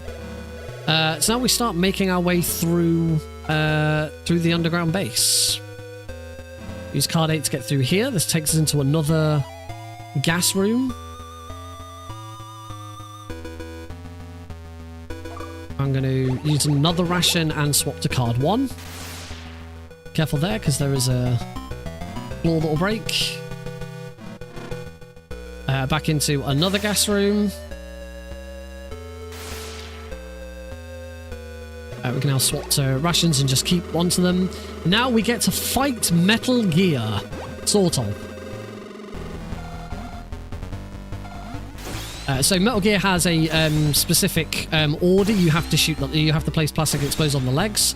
Right, left, right, left, left, right, left, left, right, right, left, right, left, right, right.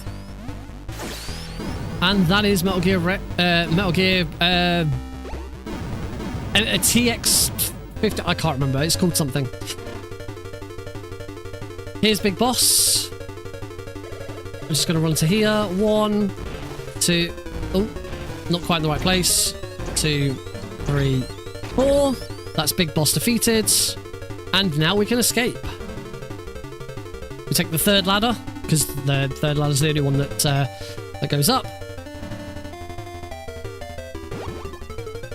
And when we reach the top of this screen, that is the run over, but the timer doesn't stop just yet. We now have to watch through the credits. But there we go. That is the first game complete. Metal Gear MSX from 1987 is now done. First game finished. 22 minutes and 30 seconds, something like that. That's not a bad time. 1 out of 5 done. That was the shortest one. Probably the easiest one. That run can go wrong quite easily, though.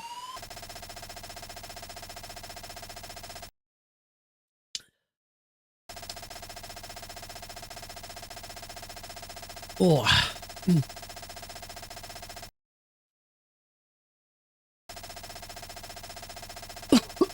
Oh, excuse me.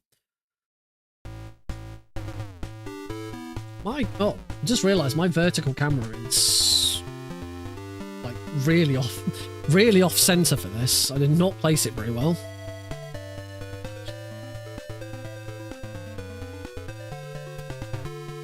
I have to play Snake's Revenge. Jesus. God, no.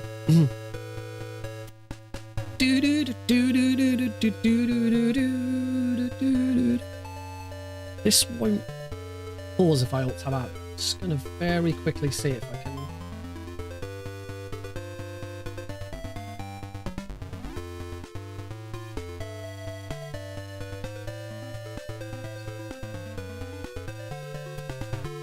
Yeah, fixing the stream mid-run. Right, so gotta get ready on time. So you'll notice that on live split below we've got a split for every game and a split for every game swap. Game swap is not included in the final time. So we can, between runs, we can take as long as we like. Obviously, that doesn't mean go for a break and all of that. I still want to try and get through this reasonably quickly. Yeah, as soon as we see that score screen, I can page down. So that's the button I use for the live split to move on to the next split. Good cough. Still holding the circle button. There is some dialogue at the end. Because Big Boss isn't actually dead. Oh, favorite OST from a game or series. I love the OST for Klonoa 2. It's one of the reasons I keep going back to that game. That presented by Konami Screen is the last one.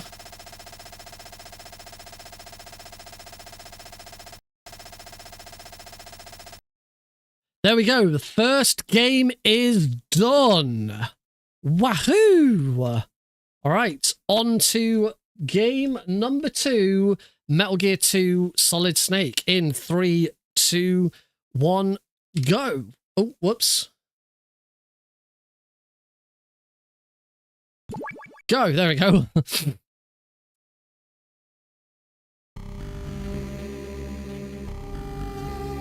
All right, so Metal Gear 2 Solid Snake, this was released in 1991. And on the same system as Metal Gear, this is still the MSX2, and this is an absolute marvel of what Kojima could do with the MSX2. So I'm gonna run and grab this ration straight away. Saves us a little bit of time later. It also gives us a backup ration in case anything goes wrong. Now on a time limit to punch that guard. Lovely. That's good. And make our way over here. I'm going to punch the wall there. That distracts that guard. Now I just need to get over to him before he turns around. Punch him.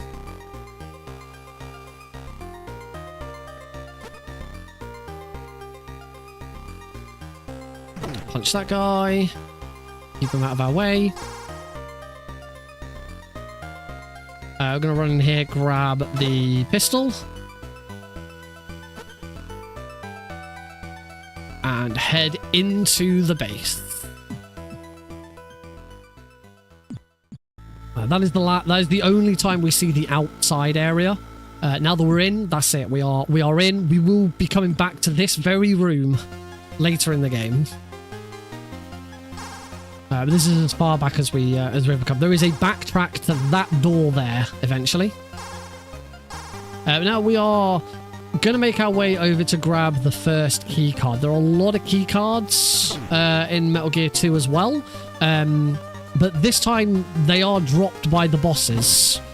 So it's not... we don't get to just skip bosses this time. Just waiting for that guard to move there. We crawl into the elevators in Metal Gear 2 because Snake like automatically runs down them, and it's a lot quicker to do it this way. Come to here, punch the elevator door before we go so that it's ready for us. We've got to go back up there. Guard's going to say, "What's that noise?" Pick up card 1. There we go. Elevator's already ready and waiting for us. And we're going to go up one more floor. Whilst we're going up that floor, we're going to equip the gun and the key card that we picked up.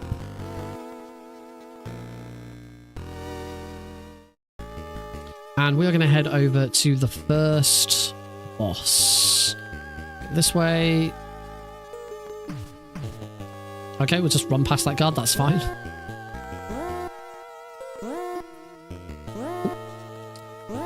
And we have our first boss fight against Black Ninja. Wouldn't be a Metal Gear game if there wasn't some sort of ninja to fight. So we're going to come stand here. He's going to come to... Oh, he is all over the place.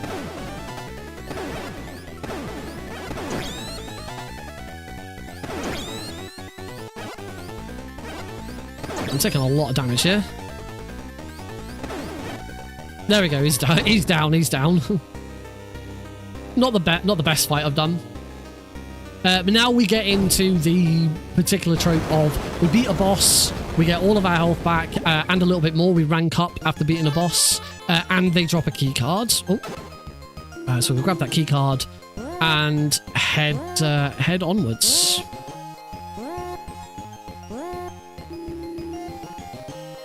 Get through before that guard comes.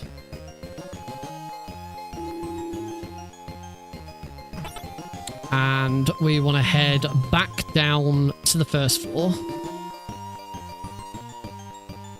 Oh yeah, the original codec artworks are very weird. They're all heavily inspired by other things. Like Snake kind of looks like Mel Gibson. Big Boss looks like Sean Connery. I'm going to shoot there to distract that guard. Gets him turning in the opposite direction. Into here, punch that guard. And now I'm going to deliberately take an alert. This alert pushes a green beret guard onwards, so that we get through him a little bit quicker. So his the green beret's starting position in this next room is much further along. So he's going to go through there. He would have started in the room on the right had I not had an alert there. Now we move into everyone's favorite section, the Green Beret chase. So I say chase, follow. We have got to follow this Green Beret guard to a secret base in the middle of the jungle. He cannot see us. He's going to keep turning around, so we have to keep our distance, make sure we're hidden around a corner, and there is no way of speeding this up. We just have to go for it.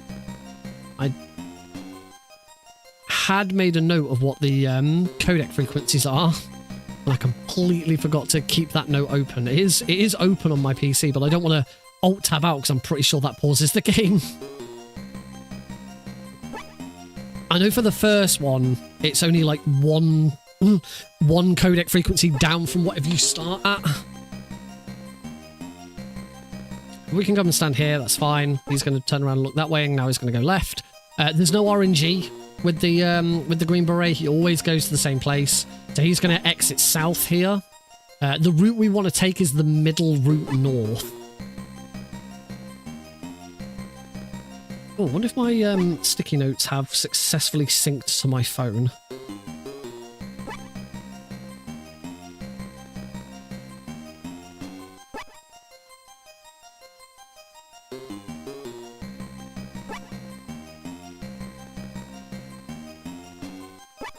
Doesn't look like it. Let's keep following the Green Beret.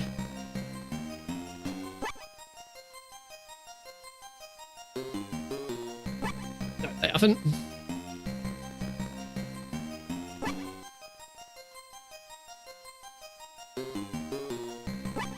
Yeah, can you just give me the two that I'm gonna need? Just so that I'm on the side. I'm pretty sure I know what they are, but I'd rather...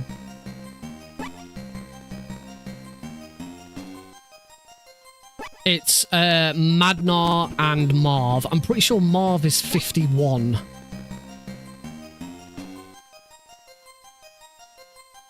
$15, 40, and 93. That doesn't sound right.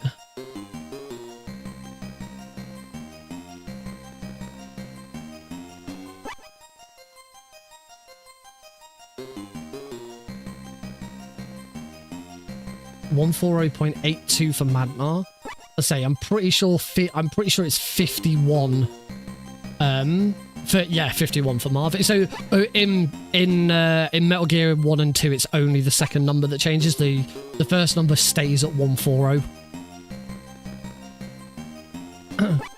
82 for Madnar, 51 for Marv. I say, if I remember correctly, Madnar's is only one away from whatever it starts as. That's it. That's that section done. Spotted. Alright, 3 away. Says Madnar. Thank you, I would have got that wrong. So that's it. That's it. That we followed the Green Beret guy all the way over here so that we could have that codec conversation with Madnar. We didn't know that's what was going to happen. Right, now I'm going to go and grab some mines. Later, Caro.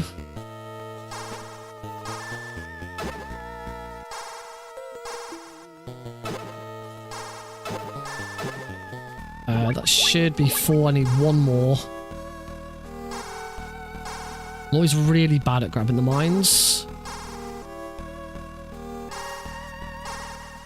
There we go. Right, and now we can go for a bit of a jog. We're gonna go running across this swamp. The swamp has a path through. There's no way of telling what it is. You just have just have to know what it is. I nearly died. I was very close to death there. There we go.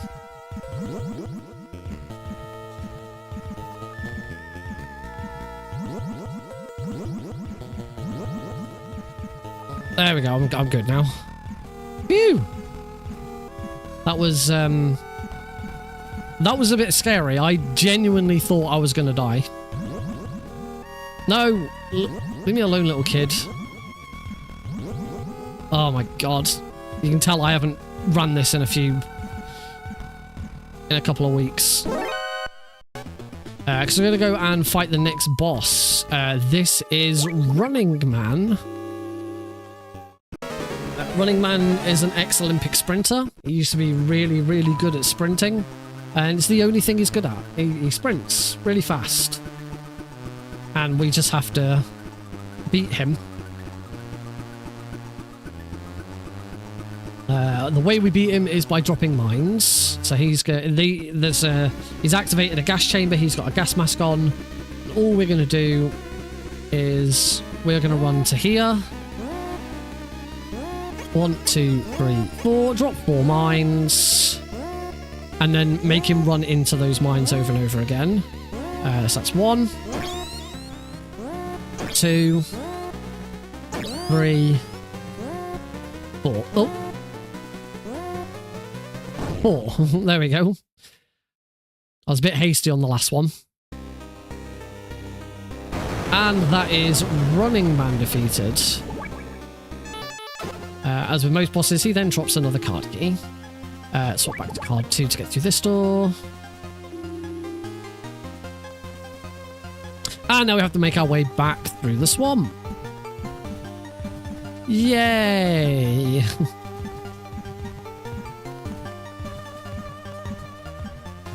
Like, I always find going back is...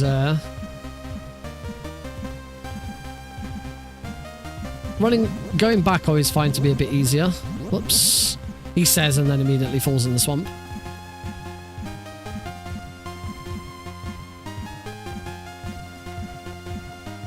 There we go. See, I always find it easier going back. Next up, now that we've got card 3, we can go and get the Stinger Launcher, which we're going to need for the next boss fight, which is the Hind D. For that, we're going to run back to here.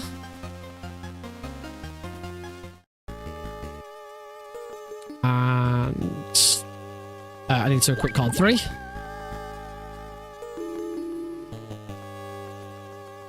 Under this table.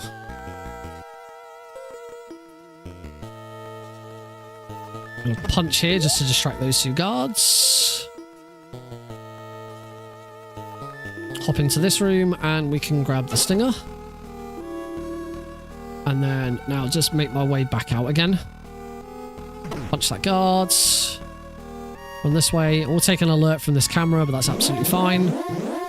Guards are not going to be in the way at all.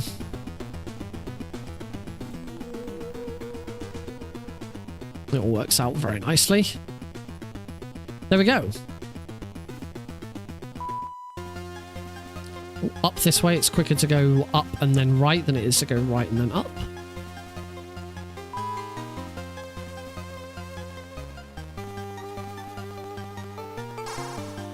Back into the minefields. Let's crawl over a couple of the mines that I know are here, just because I don't want to take any damage. We're going to be fighting the Hind D next, and when fighting the Hind D, I am just going to take a bunch of damage.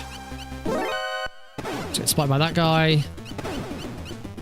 Just keep running straight up into the Hind D fight. Beat the Hind D, we use the Stinger. It's the one and only time we use the Stinger. The Stinger works very differently in Metal Gear 2, so this isn't a 3D game. We don't go into first person. We instead operate it using the radar. So I'll get a little reticule up on my radar once I've equipped it.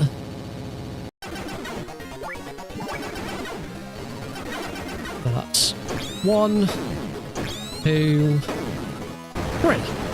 Beautiful.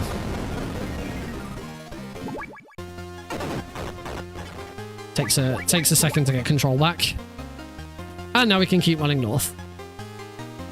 And on to building 2. What's a Russian gunship doing here? I actually want me gun here. Shoot to distract and take care of that guy. Punch that guy. Answer this call. Answering this call progresses things on because I can now equip the cardboard box and get on this conveyor belt.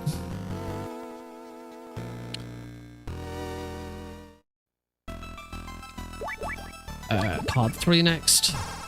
Punch that guy. Rush him from in here.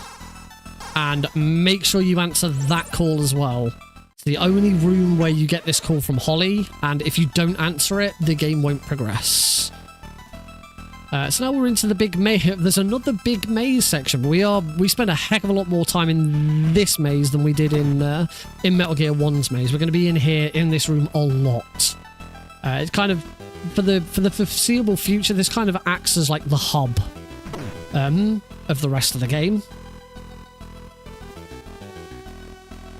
So we're going to head north. Punch that guy. We want to go in this elevator. Head down to the basement. In the basement is a sewer, and the sewer basement here acts as a fast travel between building 1 and 2. So we're going to keep going backwards and forwards between the two buildings. Take a left. First things first, we need to grab some plastic explosives. Let's grab one lot of plastic explosives. I only need one. We don't use plastic explosives that much in this run. Whoops, didn't mean to do that. We now on card 1. And we're going to meet up with Holly. Use the plastic explosives to get through the door. This is Holly. She's kind of the Meryl of this game. There's two female characters that are kind of... Meryl kind of takes their attributes and combines them. In Metal Gear Solid 1. So now we are going to use the fast travel. So we're going to get in the water here. Travel down.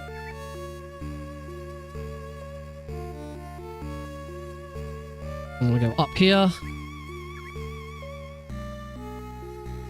And we are now back at building 1. Holly gave us card 4. Going to equip that. Ooh, I went the wrong way there, but that's alright. Not a huge time loss. And you'll see we're now in B2 of building 1 rather than B1. We're going to head up to B1. I want card 2.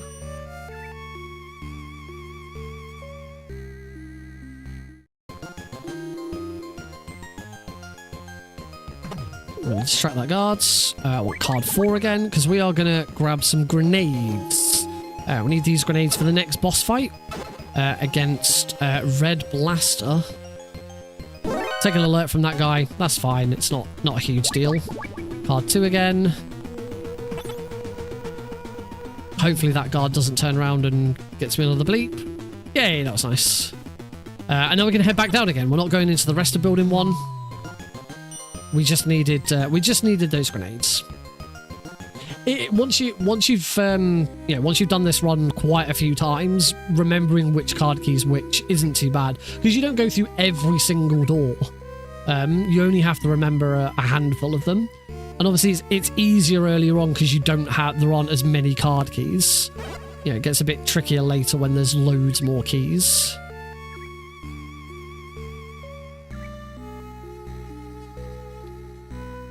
Oops. There we go. Phew. That one's... I hate trying to get out there. It's always a bit tricky. Snake, come on. It's always a bit tricky trying to get out of that bit. In we go. And back up. So we now want to go and fight... let's say, fight Red Blaster. So we're going to make our way to the very centre of the maze. Where there is another elevator. And this will be the only time we use this elevator.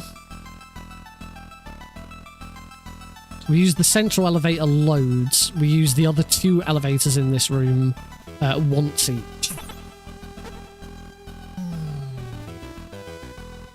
Beep.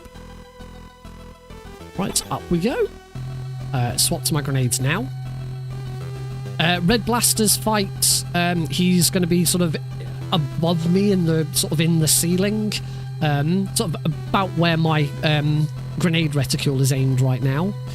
We just have to keep throwing grenades at him and dodge his grenades. He throws grenades back at us. We go up to the 30th floor here.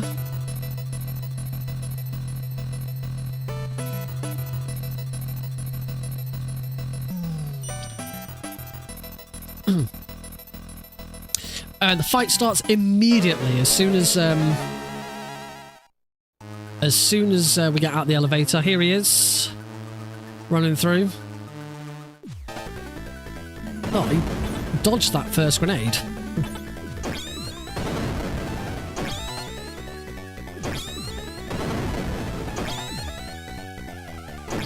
We're just going to keep moving left and right. As soon as one grenade lands, throw the next one.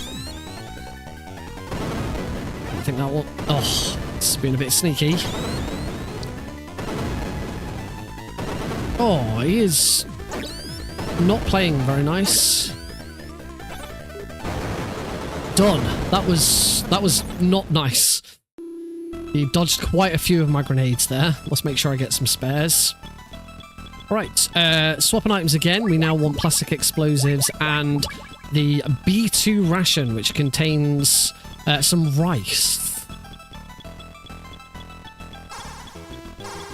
We now have the pigeon to go and find. So the pigeon is an RNG moment. It's either going to be flying or going around the... Oh, come on. Yay, nice. We got it. What was that? It was 5-1, wasn't it?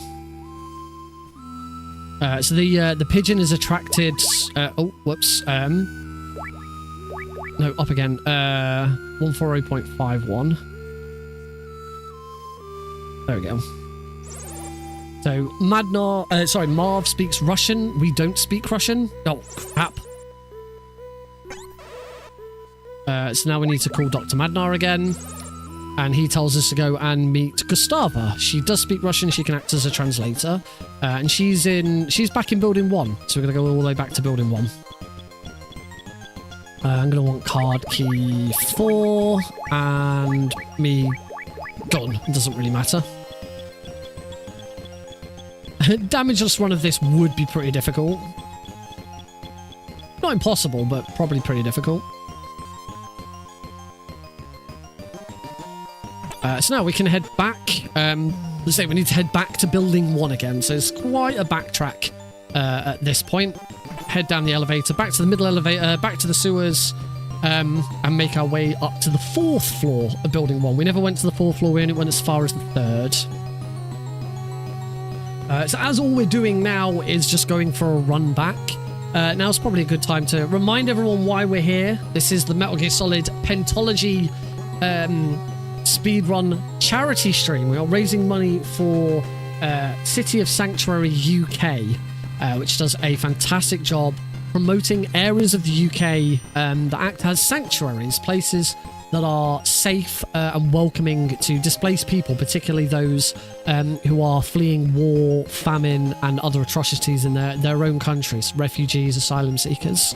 They're an absolutely fantastic charity, and this year more than ever, I feel that it is so important to highlight areas of work that are helping out with those kinds of people. So yeah, please, if you can, you do want to donate and you have just any spare funds you can give, most appreciated. Type !donate or !charity in the chat, and yeah, say give what you can. There are some milestones. Our next milestone is £350. At £350, I'm gonna sing Snake Eater during the ladder climb. No. I missed the entrance.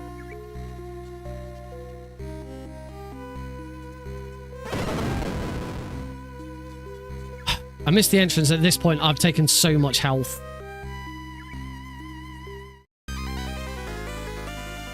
That is the first death of the run.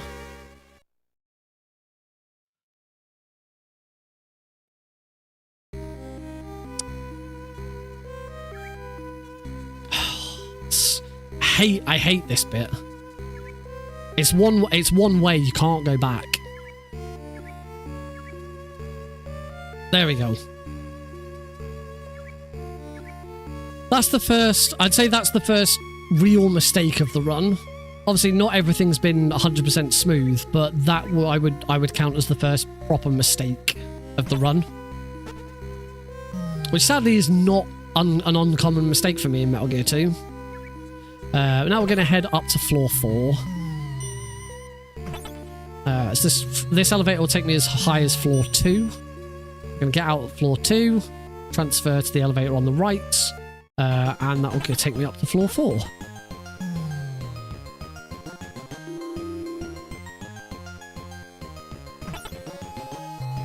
I mean, that's true. That'd be pretty impressive. Floor 4, the very start of floor 4 is very important timing-wise. I have to immediately get through this door, turn and punch that guard, and then get past that security system. Perfect.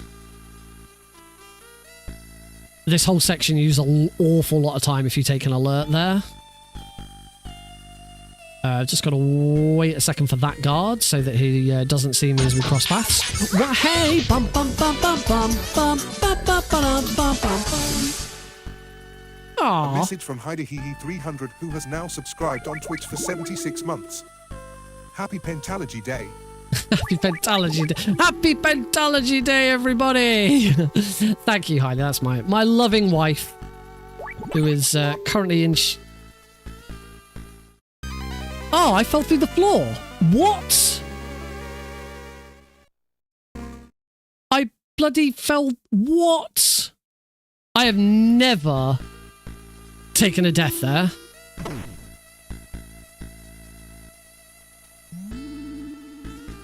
There is a floor trap in there. That is not to say that was a glitch or something. But I have never ever died in that room. So that's my second death. But thank you, Heidi.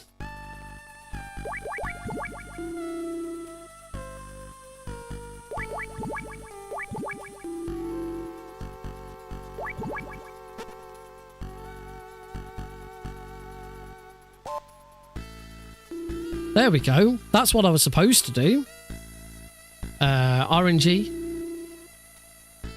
That is a real guard. The rest are all fake. RNG in this room as well. Oh, I got through. Oh, no, that guy spotted me. That's right, I'll reset immediately here. And now we are going to go and meet up with Gustava, who is, just like Meryl was, dressed as an enemy guard. Here she is.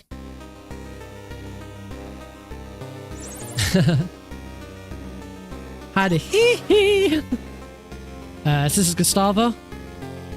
She had a chat with Marv, who told us where to go next. We need to get over to Building 3, where Metal Gear D is being held. Going to use the elevator in the women's bathroom. There's an elevator in the women's bathroom for some reason. And head down into the secret... Bloody hell. And head down into the secret underground passage towards... this is only under Building 2. We're not actually going to Building 3 just yet. Oh yeah, sorry. This is another secret passage that links Building 1 and Building 2.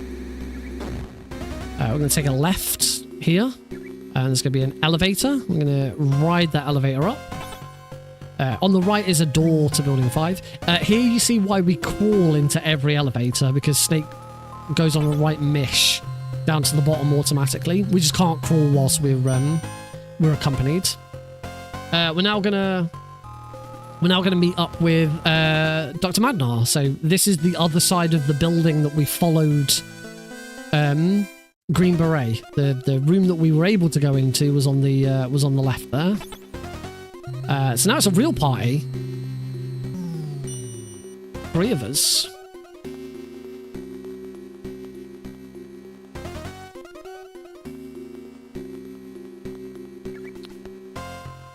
Dr. Madnar was kind enough to give us card 5. So we use card 5 to get through here.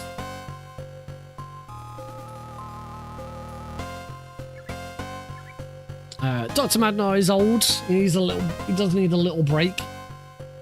So, gives Snake and Gustava a quick opportunity to get to know each other. Thankfully, we can very easily skip through the dialogue.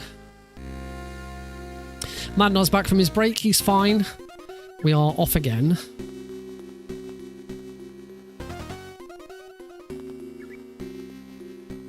Another elevator. Again, you'll see Snake making an absolute mad dash for the bottom of the elevator. And this is going to take us to the north outside area of Building 2. So the big maze is just to our south. Head over in this direction. Straight up here. And we now get treated to a little unskippable cutscene. The dialogue doesn't go through quite as quickly, and well, it does, but we still have to wait for it and the characters move around. I'm going to use this opportunity to have a bite of a cookie.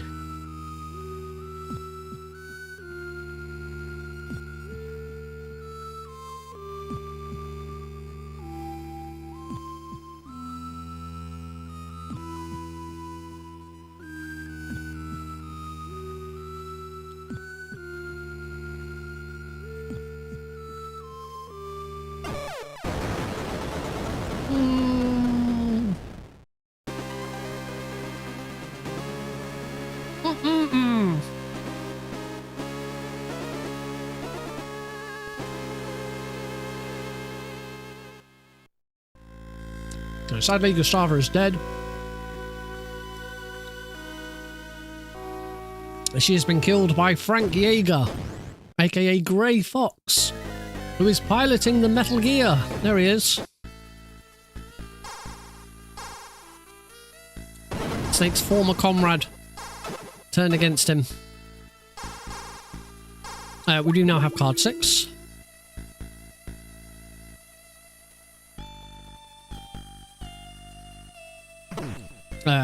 So Snake realizes that because the bridge is out, he's going to need to find another way of getting over to Building 3. There is a glider all the way back in Building 1. So we are going to run back to Building 1 and get the glider. There's a big, long backtrack session.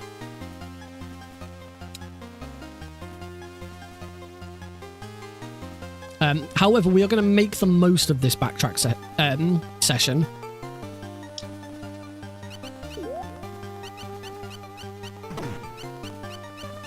I'm going to get spotted by this guy. I'm going to take a couple of mines. I'm going to use this ration because we don't need it anymore.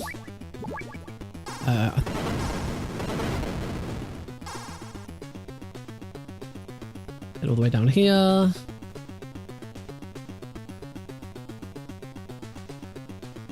I equipped the wrong key card. It's card 2 that I need.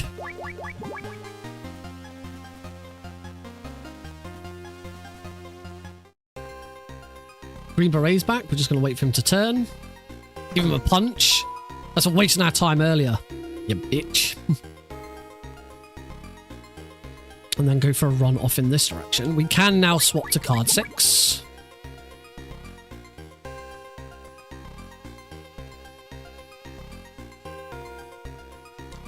So we are heading all the way back to one of the first rooms of the game.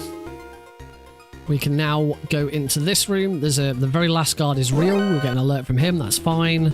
We'll in here grab the glider. Hey, Delfino Plaza guy. Welcome to the stream. We are just about to hit the 1 hour mark of the run.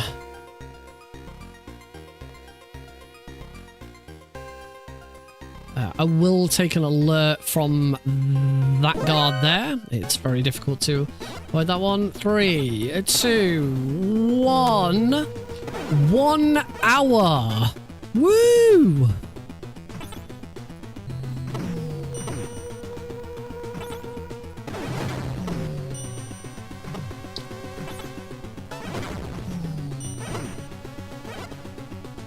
Card 4 now. So we're back on floor 4. We are going to take the same routes that we did before through the secret underground passage from the women's toilets, because by doing so, we can cut out another backtrack that we are expected to do later. Upon Gustava's death, she also gave us her pendant, or her brooch, and her brooch is just like the PAL key in Metal Gear Solid 1. Her brooch is a shaped memory alloy. 4 hours and 43 minutes whoops, is the world record. Yay, I didn't go through the floor this time. That guy is fake, is real, the rest are fake.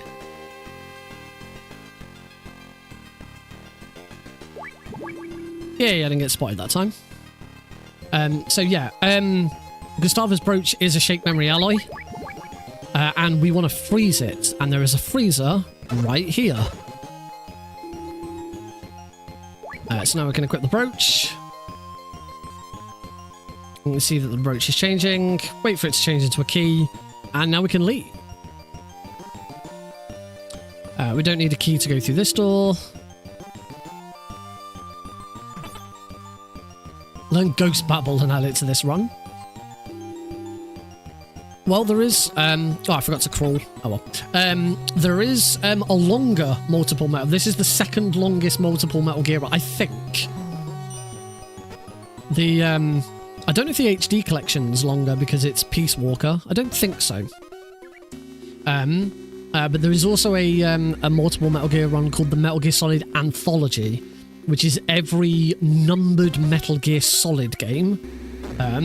So that is Metal Gear Solid 1, 2, 3, 4, the main mission only of Ground Zeroes, and then Chapter 1 of MGS5, Phantom Pain. Eventually I'd like to learn it. And that's a 9-hour speedrun.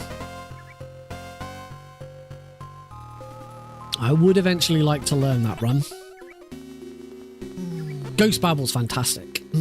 There is, I believe, only one multiple Metal Gear run that includes Ghost Babble, and that is the Metal Gear trilogy, which is the 2 games that well, Metal Gear that we've already seen, Metal Gear 2, and then Ghost Babble. It is one of the most impressive... It is one of the most impressive Game Boy games out there. Right, so we've now got the glider.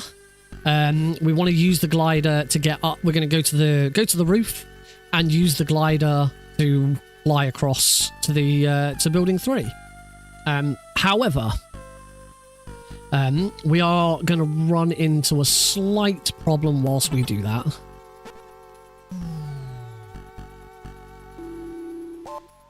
So we're going to come into here.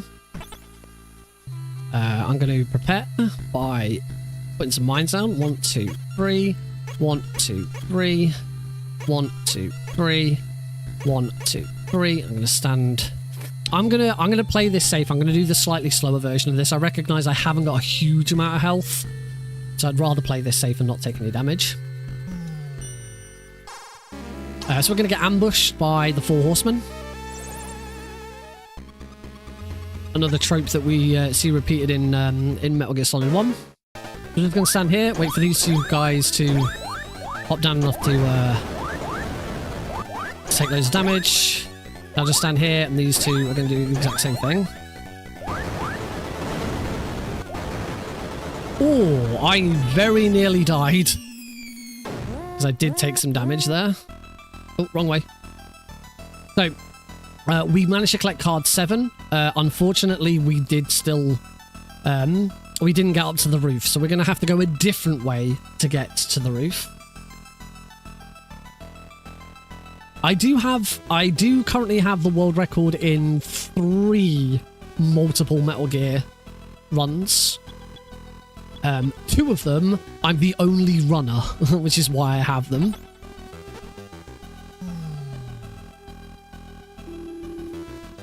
Into the elevator. This is the only time we're going to go through this elevator.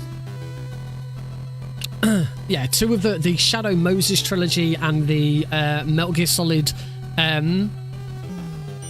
Frog Tags speedruns. I have easy in the first three, very easy in the last three. In the last two. Through here, I'm going to take an alert. It's absolutely fine. Don't have to worry about that. Now we have the tower climb. Hey, if I'm the only person to have done it, then that's fine. So now we have the tower climb. We just have to keep running. There's not a lot to this. Just run around in a circle until eventually we get to the top. So yeah, the Shadow Moses trilogy is Metal Gear Solid 1, Metal Gear Solid the Twin Snakes, and then Chapter 4, Act 4 of Metal Gear Solid 4, the act of Metal Gear Solid 4, which is set on Shadow Moses Island. That's those three. The world record holder, because I'm the only person who's ever done it. The Metal Gear Solid All Frog Tags trilogy is a multiple run that I invented. It is Twin Snakes, All Dog Tags, Metal Gear Solid 2, All Dog Tags, and then Metal Gear Solid 3, All Keratin Frogs. Oh, this game, Metal Gear Solid 1 is like a light remake of this game. It borrows so much from Metal Gear 2. It is almost a remake of it. This is the Stairwell of Shame. Unfortunately, there's no way of getting out of the Stairwell of Shame on this one. This one's a lot easier, though.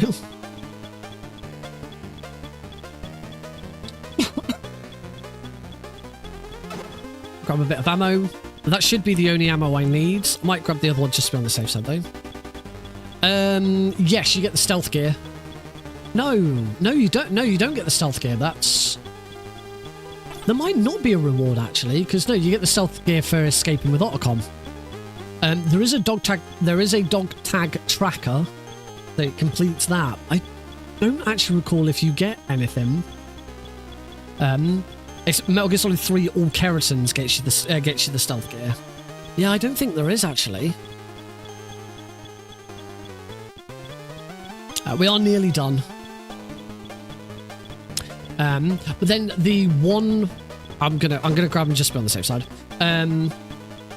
The one multiple Metal Gear run, which I do have the world record for. Oh shit! I've still got.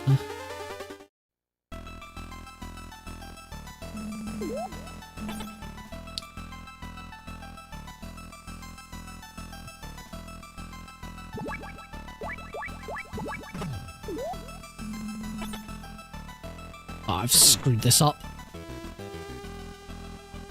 I'm just going to wait for that guard. Oh, don't tell me he just stays there. Oh god, he was just going to stay there. I always screw this area up. I'm so bad at this section. Card 6 gets me into this room, which also resets the alert. Ugh. Yes, you do get the alternate costumes for beating the game multiple times. We now want Snake's cigarettes out. Remember, kids, don't smoke. As soon as Snake goes for a puff, it means that the wind is facing in the correct direction for me to fall off and use the use the glider. Anyway, the only multiple Metal Gear game run that I have the world record on, and it is contested, is the Metal Gear Solid trilogy, which is the original PC version of Metal Gear Solid 1 on very easy, Metal Gear Solid 2 Substance on PC very easy, and I did Metal Gear Solid 3 very easy on Xbox Series S. That's because this was before the Master Collection came out. Not actually sure which one's faster. For RTA, it's probably PC, but with loading trick. All right, we are now over to building 3. We will not be going back. There are still some backtracks here on building 3, but we won't be doing them. We now need card 7, and we need grenades. We are going to fight our next boss. This is Jungle Evil. He has a flamethrower, and all he's going to do is he's going to hide in this long grass, going to pop up, and he's going to shoot us. We are going to sort of run around and around and try and coax him out. Oh, he doesn't have a flamethrower. He just has a gun. And just try and avoid as much damage as possible. It's very easy for... Oh, he's moved into the other screen. Hopefully he comes back. There's a lot of RNG with Jungle Evil. His movement is completely random.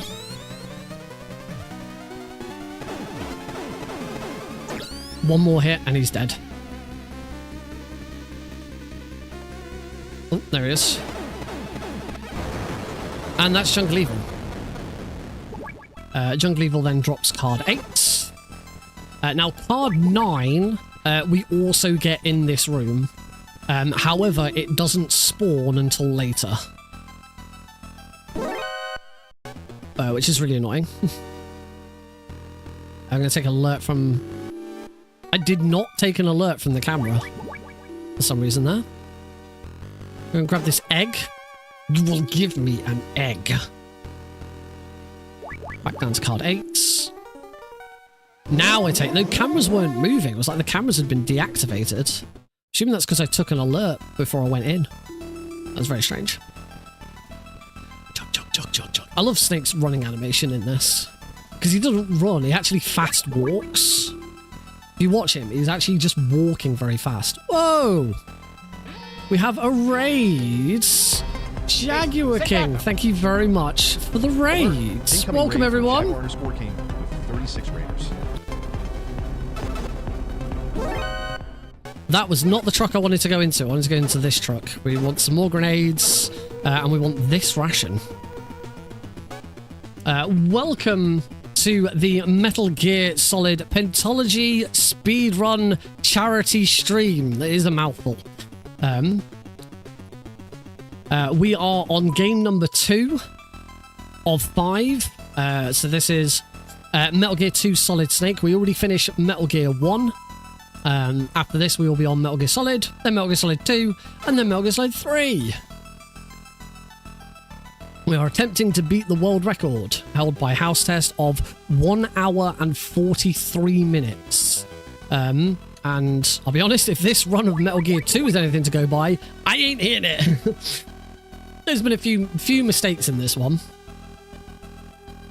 This is a run I've been preparing since August, going back through and relearning, derusting all of the games in the series. It's been a lot of fun. It's nice to finally be here doing all 5 back to back. I had a bit of a warm up on Thursday. I ran the Metal Gear Solid Master Collection trilogy for really longathon. That was just under 3 hours. That was good. But yeah, adding on another 2 games. This is the longest speedrun I've ever done. It's a lot of fun. The egg we picked up has now hatched, has transformed into an owl. And that owl's now going to hoot, signaling to the guard patrolling that it's getting close to night time. And that guard is going to go and... Come on, owl, hoot. There we go. That owl is... the guard is now going to leave. But he's going to turn off the gate on his way out. For some reason, it's such a dumb puzzle. Makes no sense whatsoever. We want card 8 here to get into this room. There's a weird thingy. There's one of these bulldozer type things. Just going to avoid it. It is, for me, the dumbest puzzle solution I have ever encountered in a video game. Oh, I forgot to punch to stop that guy. It's the dumbest puzzle solution in video game history for me.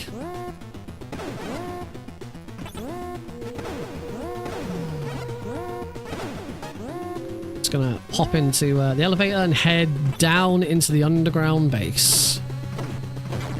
We're going to fight our next boss. This is Night Fright.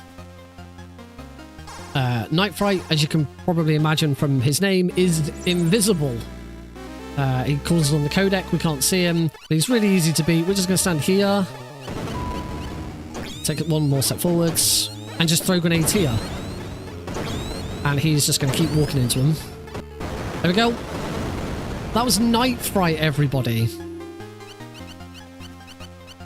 We now want these rations. These rations have got chocolate in them, and the chocolate in these rations dissolves this acid. If you stand in this acid without the chocolate, you immediately just dissolve. But now that we have dissolved all 3 bits of acid, we can head back to Jungle Evil's boss room and collect card 9. Card 9 does not spawn until you get the third acid. With that, we still have 1 more ration puzzle to do. There are 3 different types of rations in the game, and each one of them is used for its own puzzle. We needed the one with beans in it to attract the pigeon earlier. And we just used the chocolate ones to dissolve acid. We will use that again, actually, during the final boss. The final one has cheese in it, which attracts rats, which is very handy. Oh, that guard spotted me. I was a little slow getting out of there. That's fine. It's not going to cause me any problems. Oh, we'll go this way.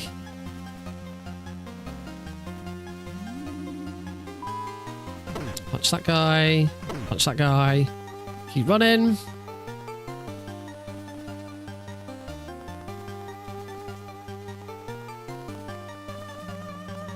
Card 7 now.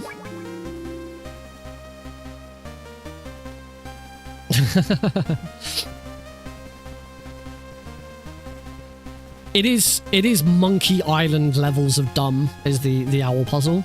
Okay, that's card 9. I love it, but at the same time it's really dumb. It's also really slow. You have to sit and wait for that owl to hoot for ages. It's not RNG, it's always the same amount of time, but it always surprises me how long it takes. I'm always like, surely it should have hooted by now. Another look into the crazy mind of Hideo Kojima. Oh, that was going off there. That's not gonna cause me any time loss. This will get in without seeing any more guards. Oh, that's 100% got Hideo written all over it. That's exactly the kind of thing that he'd pull. Card 8. Just wait for that guard so we can give him a quick tap. Back to card 1 again. That's the other thing. It's the other thing about this whole section and the backtrack. The number of key card changes that are required as well is really obnoxious. Oh, it just wasn't quite close enough to get him in time. Back to card 8. I'm gonna get through here and all of this shenanigans again. Just ignore the guards. Don't need to interact with them. Down we go. Now switch to card 9.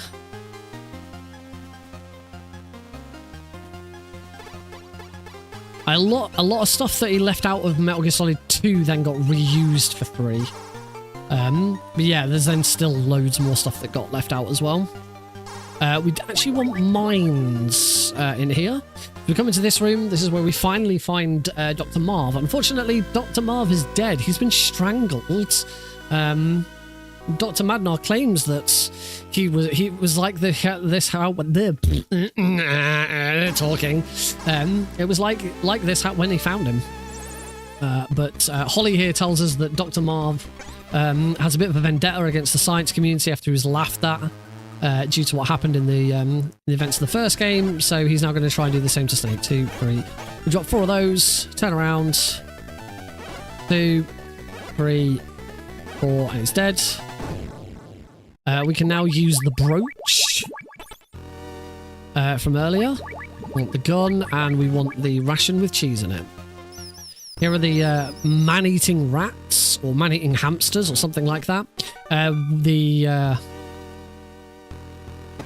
ration that we've got coaxes them out, so they're all going to come towards me, and I've just got to shoot them all.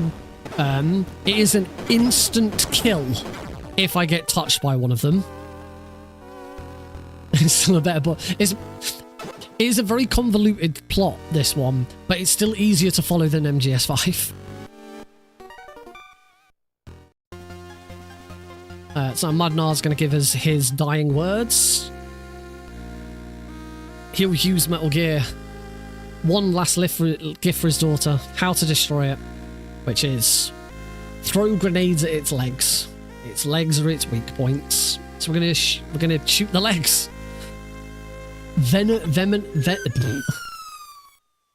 Easy for me to say, but you haven't spelt it correctly as well, which doesn't help. Venomous hamsters.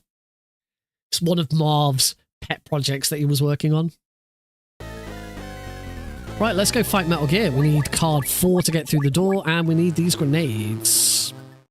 Bright flash warning. Every time I throw a grenade, there's going to be a white flash. And when Metal Gear is destroyed, there is a lot of white flashes.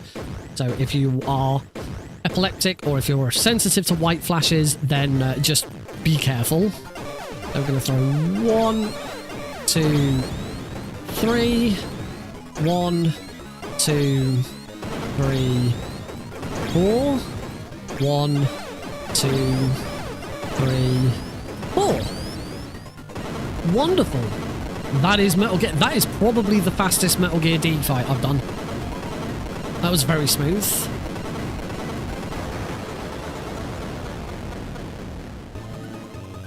Why am I on the floor? Right, before we... Whoa, I did not mean to take that call. I need to get rid of every item in my inventory because they're all on fire. Even the ones that don't look like they're on fire, I need to get rid of those. Now we are going to fight Grey Fox. But we're not going to fight Grey Fox. We're going to run into the minefield. He's going to run after us. Okay, that was not my best Grey Fox fight. Yeah, he just takes damage from the mines as well, but we have more health, so it's fine. That is Grey Fox defeated.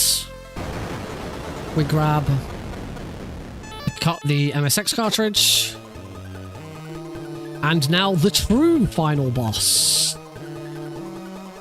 It is Big Boss himself. For realsies this time.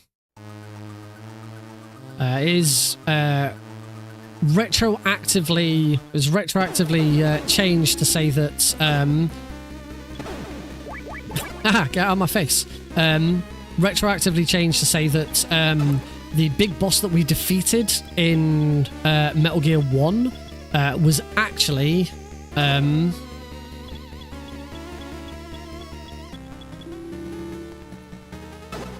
oh, that's card 6. That's wrong. I always forget which bloody room it is that card 6 is in. We don't use card 6. Card 6 is a dummy one. Yeah, the big boss that we defeated in Metal Gear 1 was actually Venom Snake from the protagonist of Phantom Pain.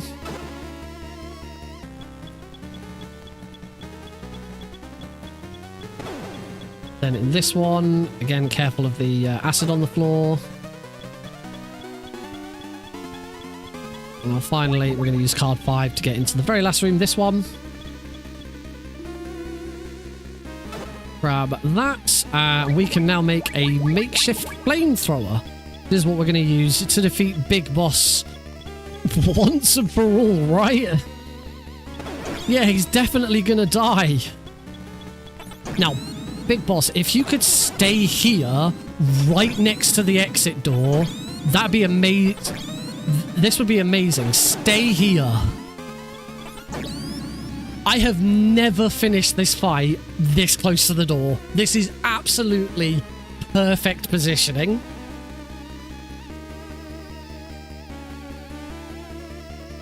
That's fantastic. That is the best bit of luck I've had this run.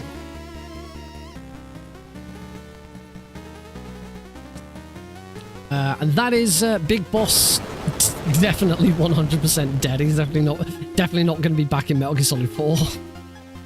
Oh no, there was a guard chasing us. Don't worry, it was Holly. Yeah. Now we can escape.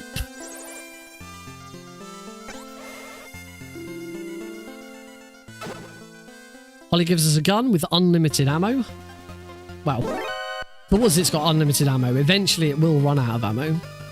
In a convenient plot moment, it's going to run out of ammo. Snake gets a proper jog on at this point. Like his movement speed. Now, remember what I said about going into elevators? You can just see him like absolutely march to the bottom. Whoa!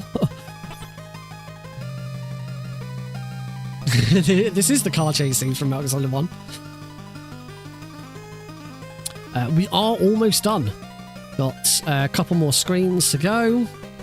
When we get to the final screen, we will have to shoot some guards as they approach.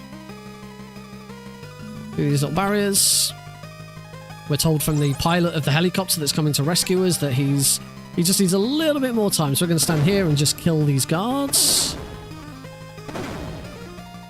4, 5, 6, 7, 8, 9, 10, 11. Okay, 12. There's 12 guards. I never bloody remember. But you want to finish that bit in that spot so it doesn't take Snake as far long to walk. That is gameplay over. Pedantics to G. Yeah, we did it. Yeah, we did it. Normally for Metal Gear 2, time would be as we fade to black. But in this run, as I said before, we do have to watch through the credits. The credits for Metal Gear 2 are quite long as well. This one takes a little bit of time. Not the longest. I can't remember if 2 or 3 is longer. The 2 and 3 are both longer than this, but I can't remember which is the longest between 2 and 3. I think it's 3. Because in 3 you also have to listen to the phone call. Also, it's very appropriate to be playing Metal Gear 2 around this time of year because this game takes place on Christmas Eve.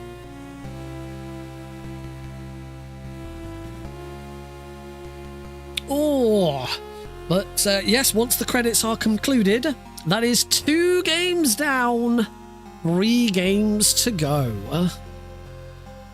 God, here goes the scary one. The one where I can completely screw everything up. Metal Gear Solid 1. Very easy, but it's also easy to crash the game, softlock the game, forget one thing, and then you are screwed and you cannot make any further progress.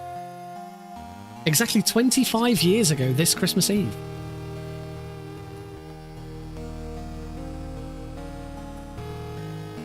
Has some nice music. There's 2 sets of credits in Metal Gear 2.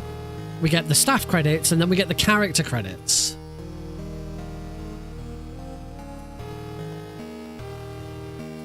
Oh. I mean, I am going to be playing easy. There's no point in playing very easy. I don't actually know if very easy would be faster, but the House's world record, he did play easy, so it does make sense to mirror that anyway. You're allowed to play whatever difficulty you like. It's just obviously easy for Metal Gear 1 and 2 are the fastest. Very easy is the fastest for Metal Gear. Metal Gear Solid, but because of timing and the way that works, I'm playing it safe by playing easy.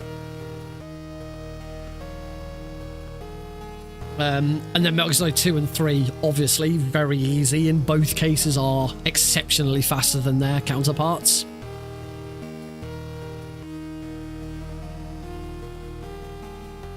Perhaps when I finally learnt Metal Gear Solid 2 European Extreme, I'll come back to this series and do normal from or original for Metal Gear and Metal Gear 2. We get a vote for God Rat. There's no rat in this. There won't be a rat because we're not doing Extreme. It'll be Palki.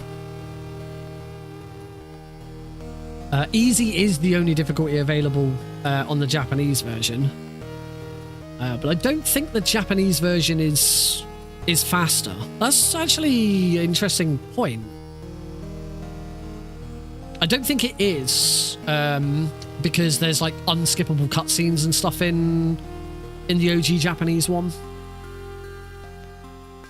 Like one of there's an extra unskippable cutscene in when Liquid's talking to you before your fight with him, in between the Rex and Liquid fight.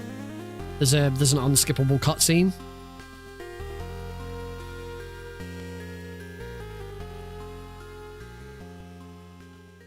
So that is the first set of credits.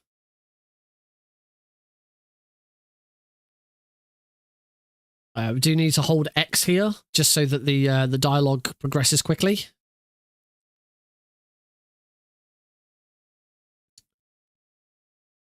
So they boot up Dr. Marv's MSX disk to learn that you see it says VRAM 01K. It is Keo Marv backwards. He really loved video games, didn't he? From the bottom of his heart. Man, you can... Just from these credits, you can see how much Unepic Fran was inspired by this game when he made Up Metal. And now we get the character credits. There's no speeding these up either. It goes through all of the main characters and support staff. It doesn't go through all of the bosses. Just some of them. There's George Kasler. I believe George Kasler was the weapons expert. Actually, he might have been the survival expert.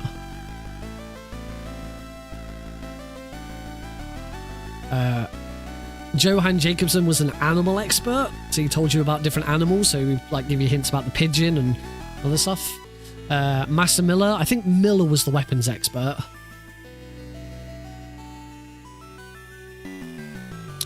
Keo Marv.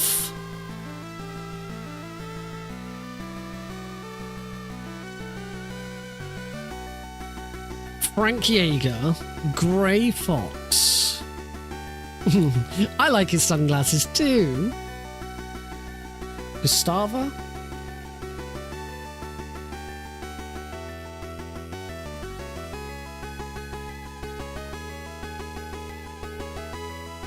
Big Boss.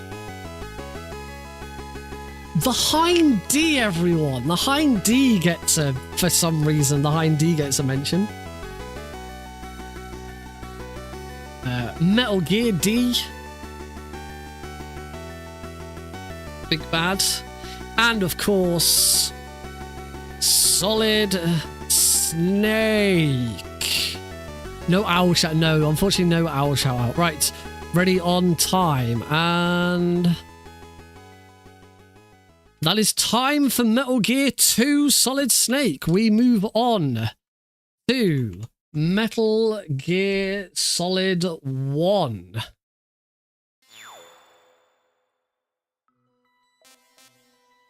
Oh, new game. Easy. Hold L2 and R2.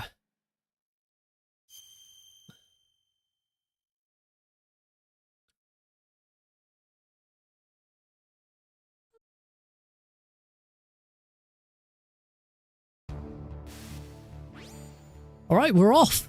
Game number 3. I didn't need to... I shouldn't hold on the options screen for MGS1. I should hold on the... Oh, just beat that. Should hold on the new game screen. All right, we're going to start some alert farming. So that's 1 alert. Bum bum bum bum bum bum.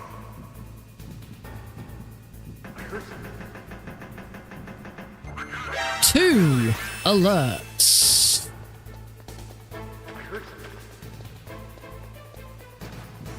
Where'd he go? I heard him. 3 alerts. I heard him. Where'd he go?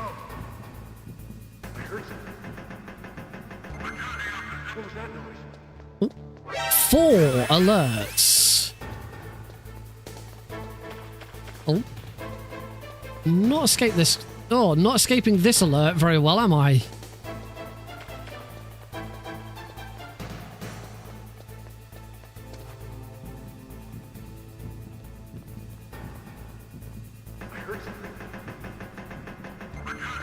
Five alerts.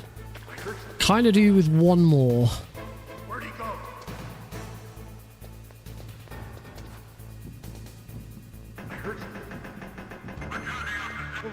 6 alerts. That's going to be my final alert. Down here. Where'd he go? Grab that ration. So that was 6. 6 alerts altogether. So I need to make sure I get another 5 throughout the rest of the run.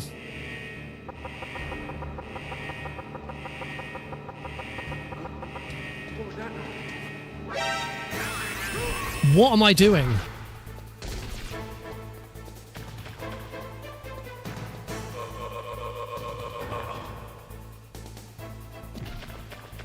I just had an absolute brain fart moment. The fudge was that? That was insane. I just decided, oh, I'm not going to run out and cross in front of him. I'm just going to get another alert. Well, that's 7 alerts.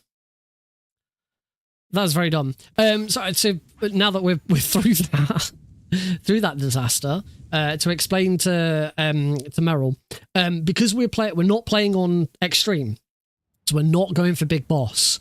So what we want to do is we want to alert farm and get to 11 alerts before we lose the PAL key. Because if we do that, the PAL key will drop into a random location in the drainage ditch. That is faster in most cases, or in a lot of cases, it's faster than the rat. So that's why we do it that way.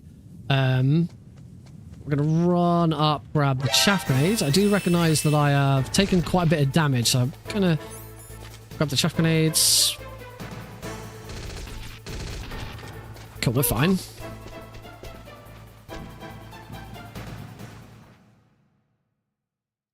Yeah. It's because more recently I've only ran extreme on Metal Gear Solid 1. It was very weird going back to very easy on Thursday. Yeah, there's 1 mandatory alert just before we go down the ladder anyway. So as long as I've got 10 before that. But we're now on 8. 6, 7, 8. Yeah, we're now on 8 because I got 1 from the spotlights there. So I only need to get 2 more. I can get 1 from... In fact, I think there's 2 more mandatory ones anyway.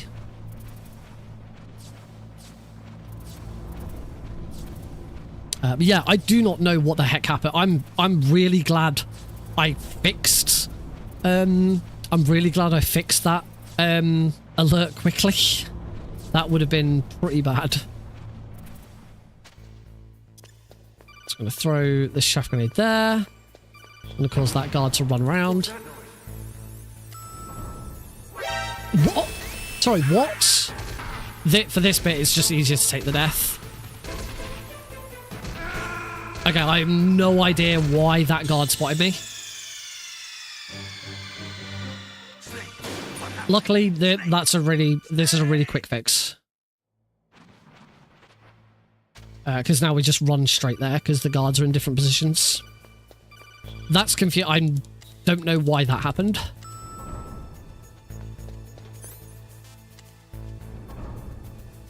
I told you, I'm scared of Metal Gear Solid 1 in this run. Because when you're doing the Metal Gear Solid trilogy, if you're doing any run where Metal Gear Solid 1 is the first one, if something goes wrong, you can reset. If I reset now, I lose an hour and 40 minutes of the speedrun. We don't have time to reset. We have to keep going until the end. Alright, one vent glitch and we are in. Right, we can rest easy for a few minutes. What a crazy start to Metal Gear Solid 1. First, I completely screw up getting on the elevator. And then I still get spotted by that. I don't know why. I haven't, to be fair, I haven't done that version of the tank hangar in a very, very long time. I believe the rules state you have to play them in order.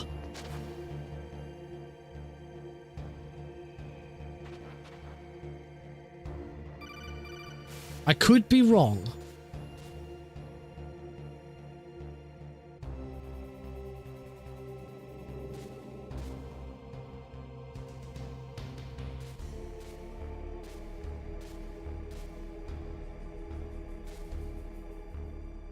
It would also be weird.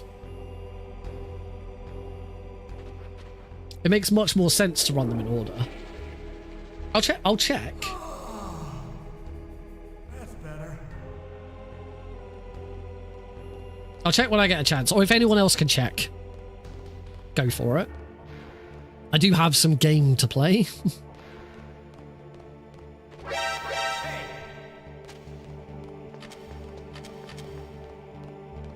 The only Metal Gear game I can think of where you are allowed to pick your order is if you're doing an any % run of Ground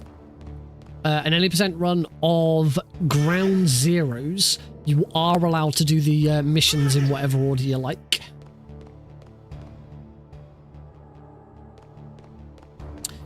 I suppose the only other thing you could do with the only other way of doing this trilogy, and it still makes sense, is if you started with Metal Gear Solid 3.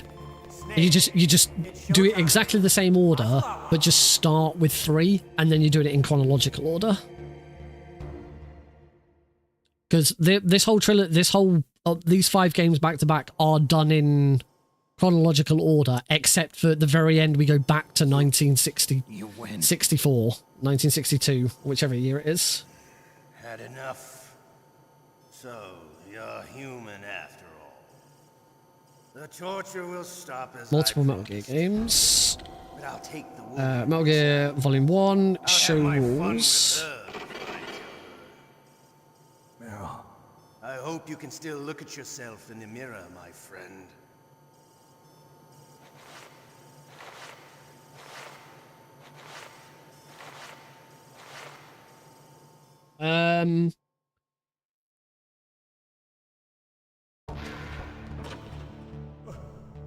To be fair, for the Master Collection, She took my clothes.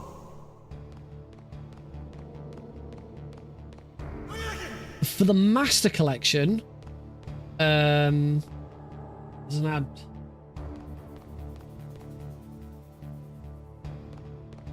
For the Master Collection, there is nothing in the rules either way. There is certainly nothing in the rules saying you must play them in order.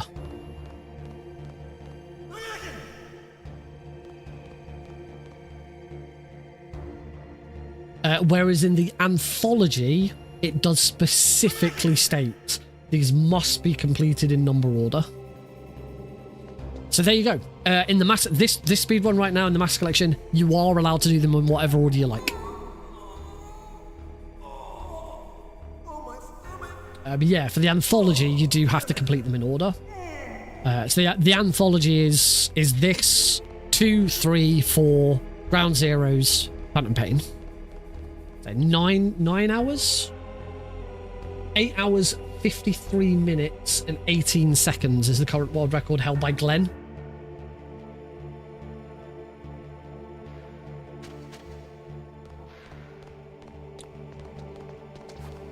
Which at least now, in majority of cases, for the multiple Metal Gear games, all of them can be run on PC. There's only a few that don't. The community makes the rules. See you later. Wait. I mean, most notably, Erifram and Plywood are the moderators, but they do go by, you know, the community. The community decides the rules and agrees them. They just implement them.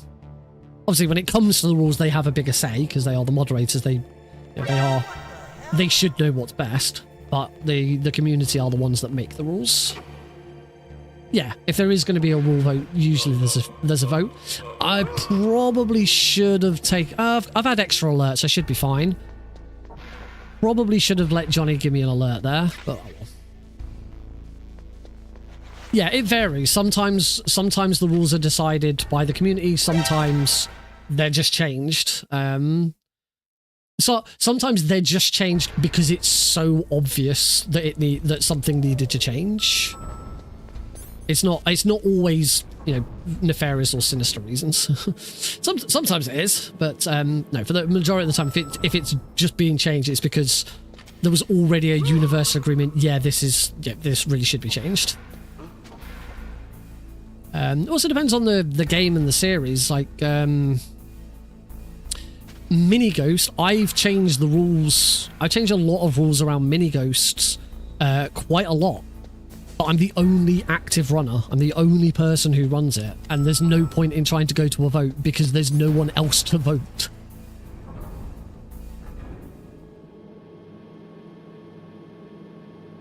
You must have argument. Yeah, it's the only thing with the Metal Gear speedrunning community. It's disagreements can very easily turn into rather nasty arguments. At least they were when I was active in Metal Gear speedrunners. It might be much better now. I'd hope it's much better.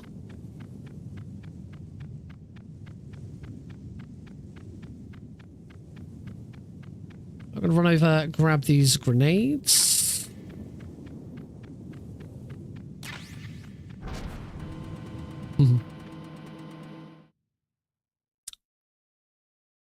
The game recognizes this is the first time we have entered the nuke building after the tank has been destroyed, so we do get a rank up.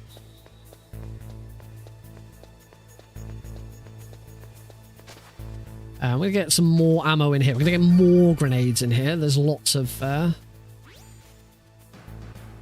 Oh, I think what Blues was saying, it wasn't suggesting that it has to turn into an argument. It's if you're gonna vouch for a rule change, you have to have a good argument as to why. You have to have good reasons for the change. Let's wait for that guard to turn. Oh, he'd already turned. I'm gonna make sure that I flip him over so that he doesn't turn around and spot me.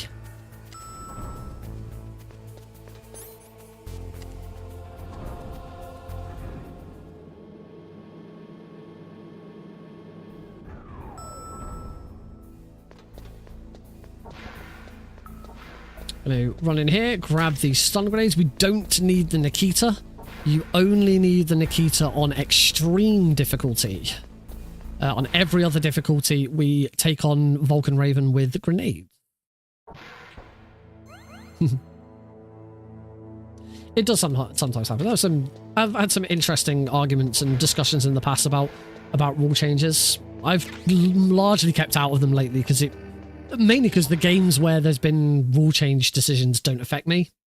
Like the original PC version of Metal Gear Solid 1 having the whole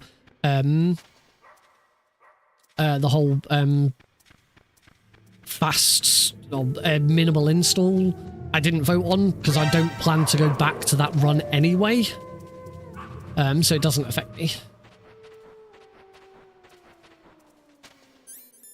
Yay, I didn't need to swap to the Scar.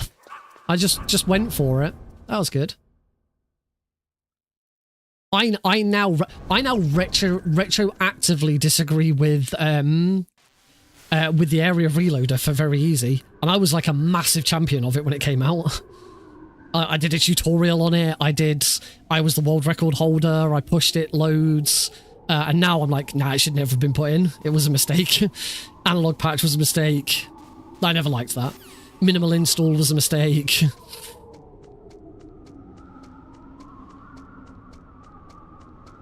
But it's fine. We've got console, we've got the master collection. I much prefer this version of the run now.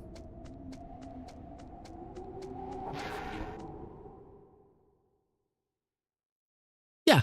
You can do your own thing. If there's a rule you don't like, and not doing it actively puts you at a disadvantage, that is fine. You can still do it. You don't have to follow that rule. It's like if you don't like turbo in Metal Gear Solid 2, you don't have to use turbo. Alternatively, if there's a rule that impedes you from doing something and you do want to do it, you can still do it. Just you can't submit it to speedrun.com. It's not a run that you can put on the leaderboards. That's the only thing. I do plenty of runs that aren't I wouldn't say aren't suitable for speedrun.com. It's more like the Master Collection, Metal Gear Solid 1 Master Collection runs are a bit pointless because they're not PSCV runs. Oh, that's not a first try boba skip. Second try boba skip, that's fine. I am living the best life ever because I beat the video game. I am living the best life ever because I am out of the stairwell of shame. I am the best at video games.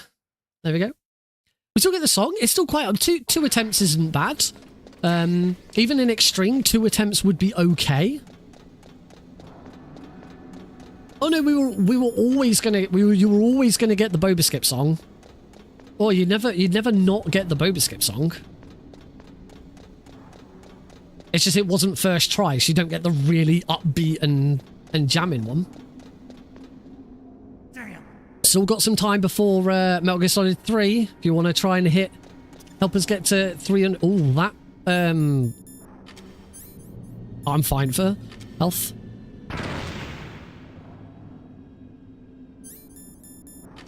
Oh, that wasn't it.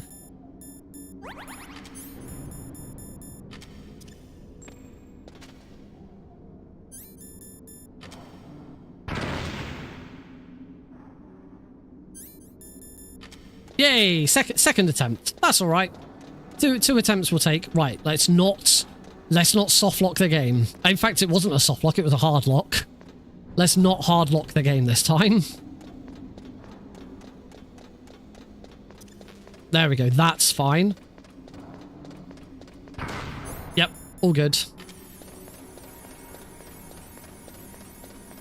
You want to do it as late as possible because you have just enough time to beat the first camera. Particularly on extreme, you don't have as many chaff grenades at this point, so you can't afford... You need to be able to get past the first camera. That's why you have to throw it as late as possible.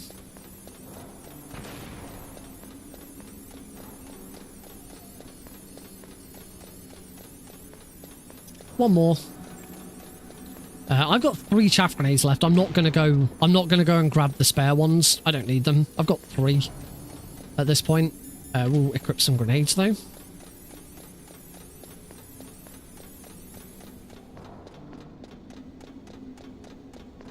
Ooh.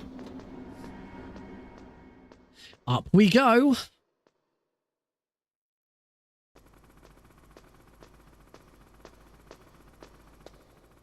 And back down we go. Reset the room. This puts the room back into a state where we can...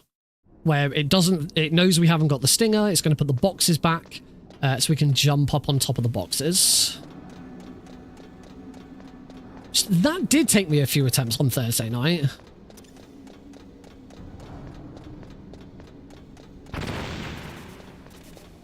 Yeah. Good first grenade. Yes, we are past all of the danger moments now, really.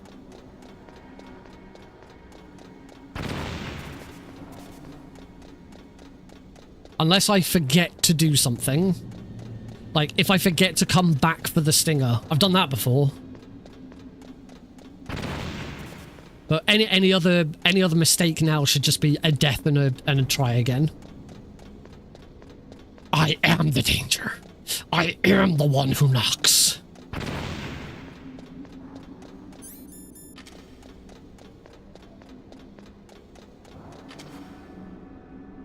One day I'll do it straight away. There we go. Grab some more chaff grenades. We're all good. On the corner. Hopefully I don't get shot, but even if I do, it's easy now. It doesn't matter.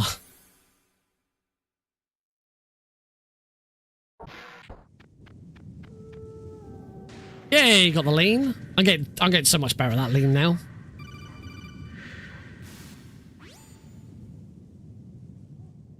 Sniper Wolf. I'm going to use the weapon glitch once again to skip past Sniper Wolf.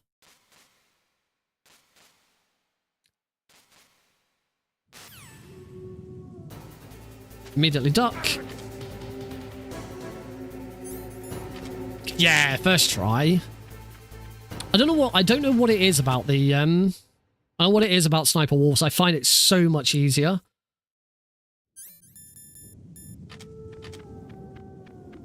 That's good. We're past Sniper Wolf was kind of the last glitch. We're kind of through all the glitches now.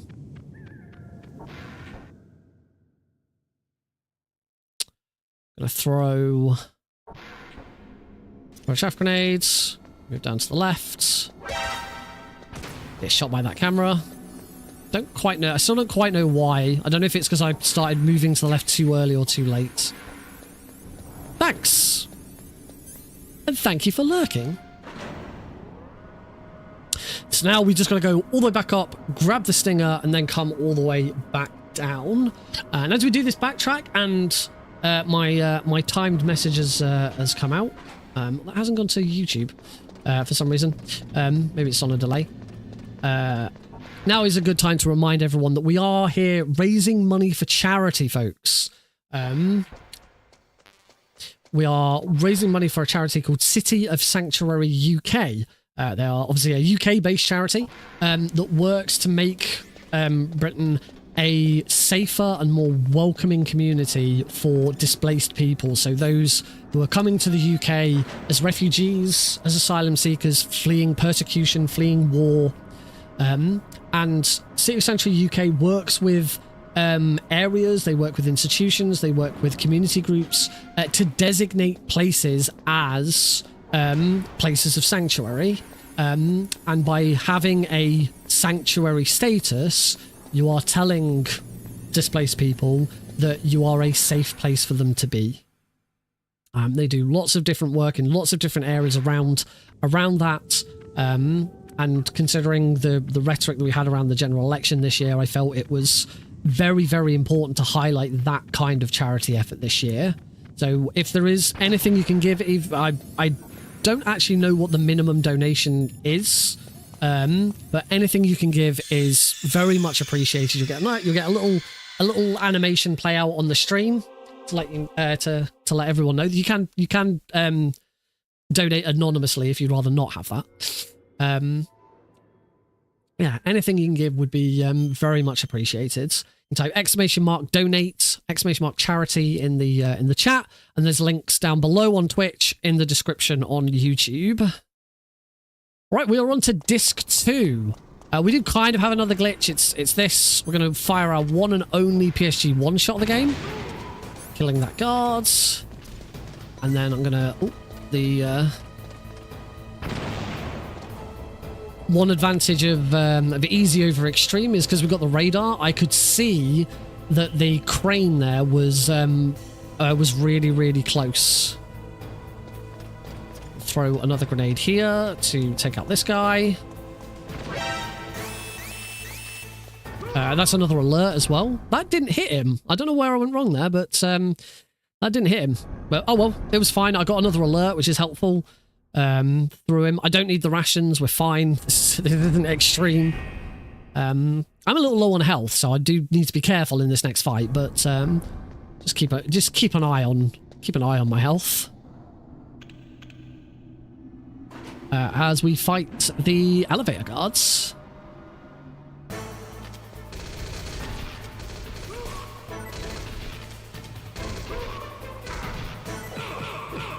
Just like that. Lovely. It took a bit of damage at the end there, but that was fine. Not a problem. I may use a ration here just in case I get shot by this camera. I think I could survive one shot from this camera. But it doesn't hurt just to use a ration and play it safe. This is easy different. We can use as many rations as we like. It is really, after so much extreme, it is really nice to come back to it's an easy difficulty. Oh, I completely missed the fact that we have hit the 2-hour mark. We are over 2 hours into our 5-hour run, which means we're not quite halfway through yet.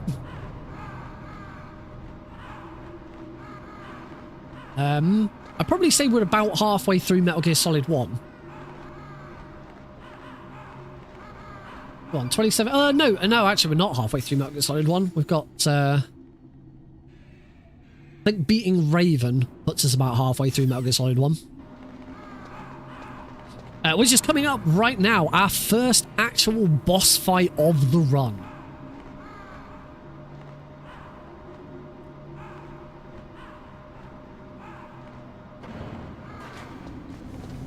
Here we go. There is a spot. I'm gonna play this safe. There was a ration there.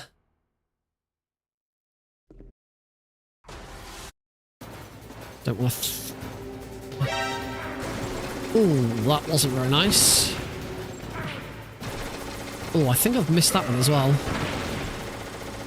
Shouldn't have missed that one.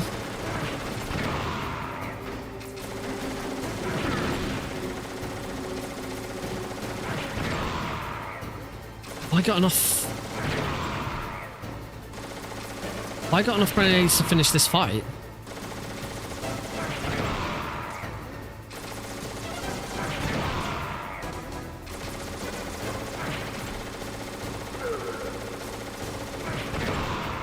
Yes, just. That should finish him. That was a little worrying.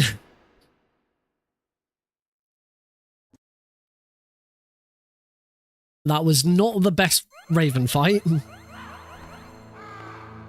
Mash select, because we've got a codec call to answer.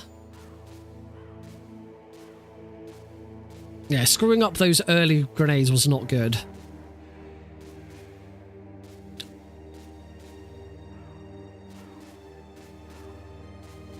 I don't think you want to cook a grenade the moment the fight starts, but I could be wrong.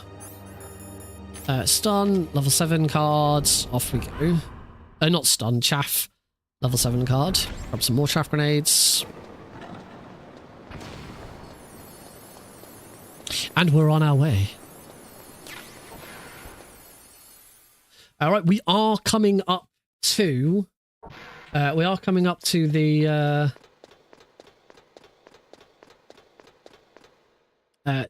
PAL key. So question... Oh, held that too long. So the question is, will I get a good PAL key or a bad PAL key? If you're on Twitch, we're doing a prediction.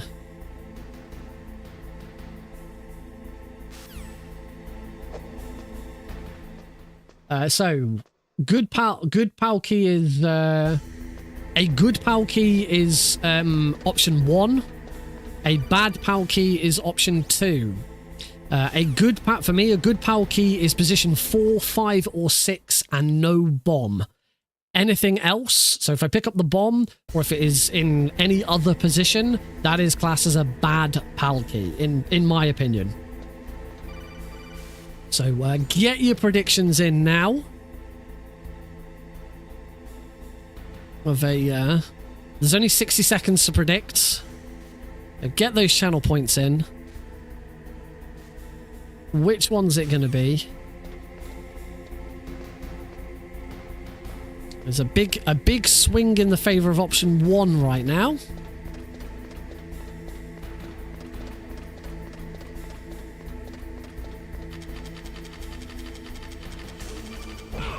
I'm pretty sure I've got the right number of alerts.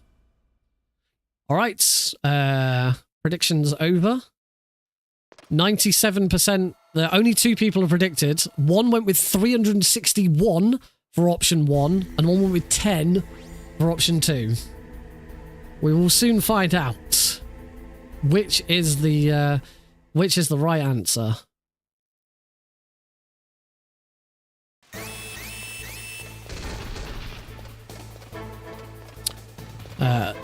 Blues went with option 1.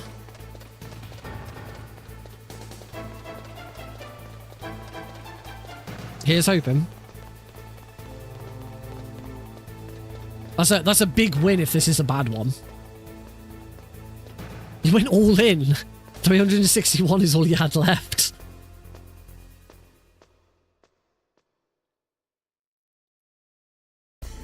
So I need to do another price sweep of my channel point rewards.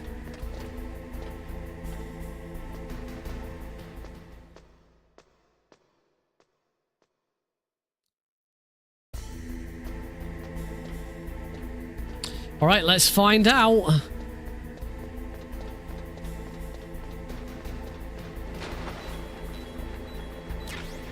Bomb, it's automatically bad. I got God Palki on Thursday.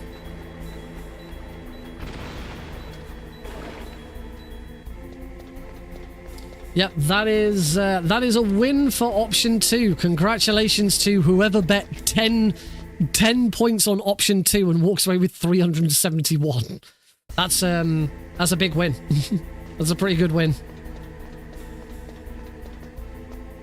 Oh, Cosmic! Congratulations, Cosmic. You won yourself some channel points. It's a shame because the PAL key location was good. 4 is a good location for the PAL key, but we lost time having to throw away the bomb. Blues is now broke. No more shut up in there, will ya?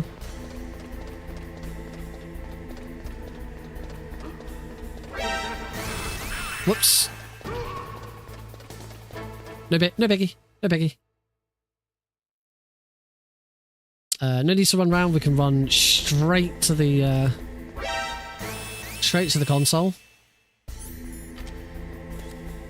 Again, no need to run round. We can just take alerts. Oh,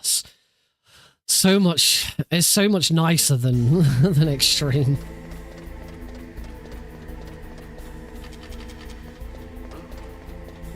I do much prefer playing on Extreme. It is more interesting, you know, it's really fun, it looks better, but sometimes it is nice just to be able to sit back, relax, and just cruise through an easy run. He says, already shitting his pants several times throughout this run.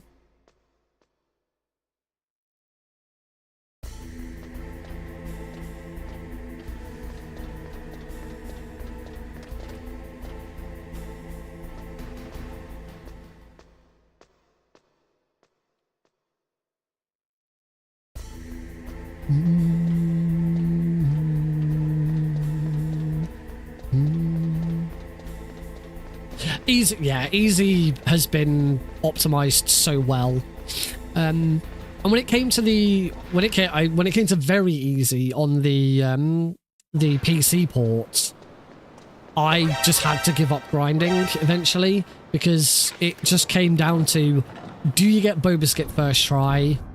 Do you get a good PAL key location? And then finally, does Liquid go well? And that was it. That's all this run came down to, was those 3 things. And you know, you can play perfectly every single time, but if that key's in position 7, that is 45 seconds lost. Extreme is about survival. more than anything else. Extreme is health management and a little bit more ammo management. Obviously, I have got live split and the auto splitter running just to split at the end of the run. But I obviously I haven't got a section timer on, so I am going to play it safe and I am going to check the key because I do not want a time loss like that. That would be horrific.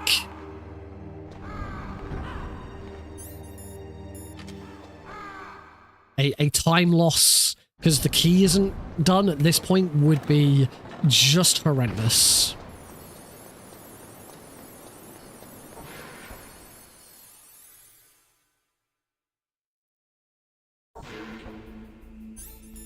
Whoops, went the wrong way with the menu there. Oh well.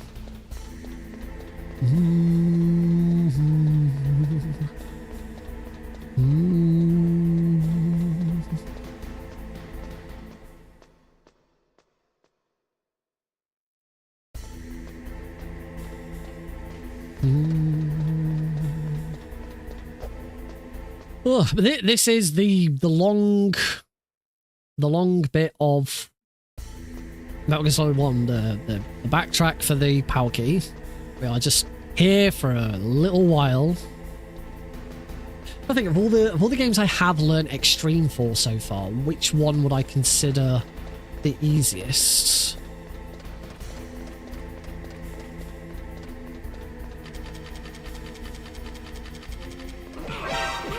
I'm not sure I consider Metal Gear Solid 1 the easiest. Because it is quite tricky, and you have to be very careful with you do have to be very careful with health management. It's not a particularly long run, which is one thing that it does have going for it on terms of ease. But it's not that bad.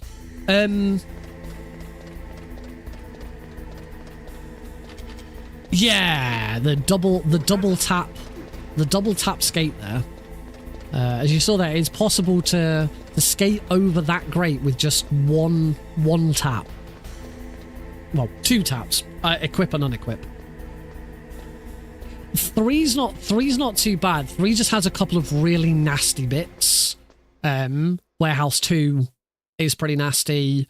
I wouldn't even say the end is nasty. Once you understand the end fight, it's not that difficult. The pain and the fury are quite nasty. Yeah, 3 isn't too bad. I don't know about 2. From my understanding, 2 is one of the harder ones.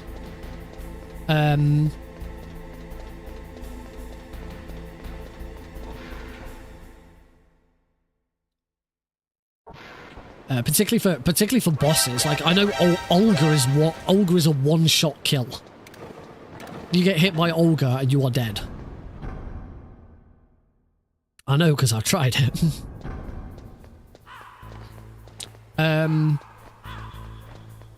Twin Snakes isn't that difficult. For Extreme. Most of the strats are the same. Like, boss strategies are still the same. You just have less time in a lot of cases to do stuff. So, like, the tank is exactly the same. It's just you have to be extremely fast with your headshots. If you're going for lethal. If you're doing big boss strats, it's a bit different because you have a very different glitch to do it. But Ocelot's identical. Psycho Mantis, you have a very short time to shoot Mantis in first person before he takes over. Liquid's the same. Rex is still the same, except you do have to do a little bit of dodging because you can't just tank all the damage. But it's not that much difficult. It's not that much different. Wolf's the same. The only difference with Wolf is there's no ammo respawns. You can't just mash. You can't just normally on Twin Snakes when you're fighting Wolf, you would just blam blam blam blam blam blam blam blam blam blam and stand on an ammo pack. You can't do that on Extreme because the ammo packs don't respawn. So you do have to be a bit more careful with your ammo and actually lead your shots and just do one shot at a time. Wolf 1 is about the same. She's just a lot more aggressive. You have a lot more health in Twin Snakes. You have a full health bar in Twin Snakes. And I think it gets replenished at the end of each fight. The Hind D's the same. You just need to avoid damage. You just need to get out of the way and hide around the box. The biggest change on bosses is Raven. In every other difficulty, Raven, you just use the stinger and tank him. You just stay in first person, stand in front of him with the stinger, and ration tank all of his shots.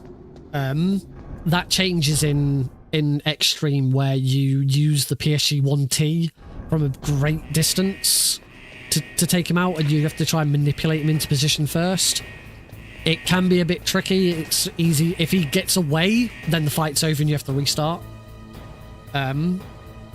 But yeah, that's the only boss fight that gets tricky. Really.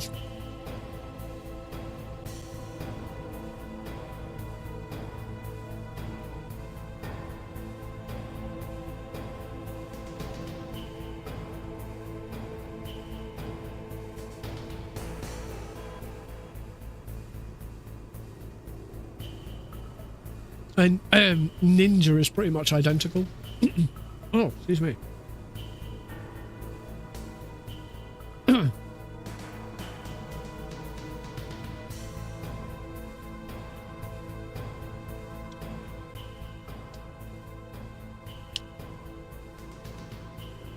That should be done. Yep.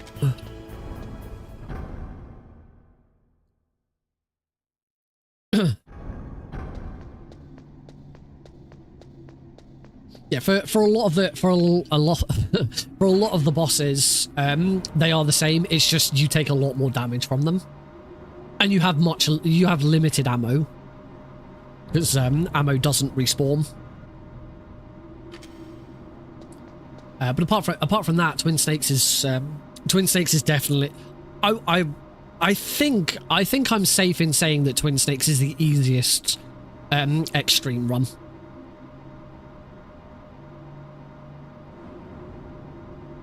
I don't think you can count Ground Zeroes. Ground Zeroes doesn't have extreme. Every mission you can do on normal or hard, but hard barely changes the mission. It doesn't change anything about the route or anything like that. It's just I think guards do more damage. They can see slightly better. It really doesn't make a huge difference. I don't think it's fair to include that as a comparison.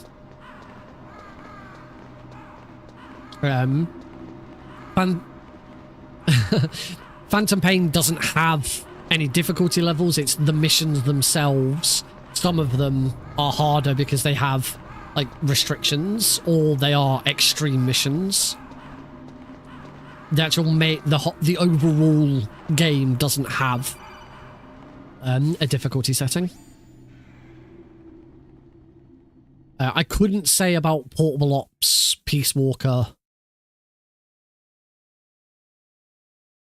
I can't remember if I know we talked about Portable Ops before, and Portable Ops does have difficulties. I can't remember what they go up to. I can't remember if Peace Walker has a difficulty.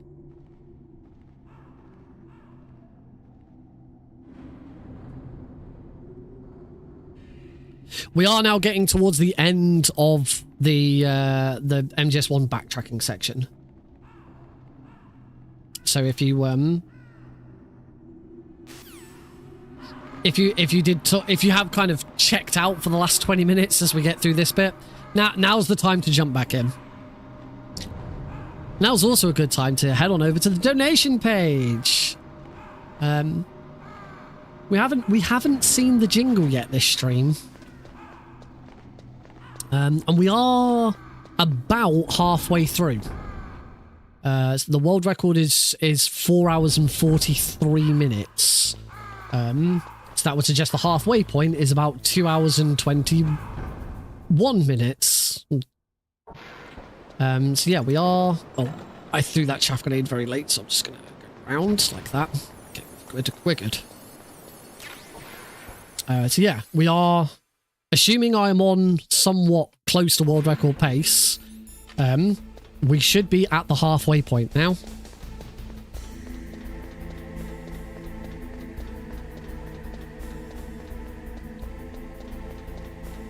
And another 2 hours and 20 minutes from now will take us to 20 past midnight. So that means we should finish with 40 minutes to spare.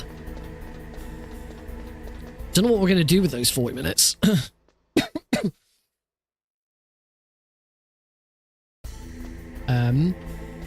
We are getting closer to the next milestone not being usable.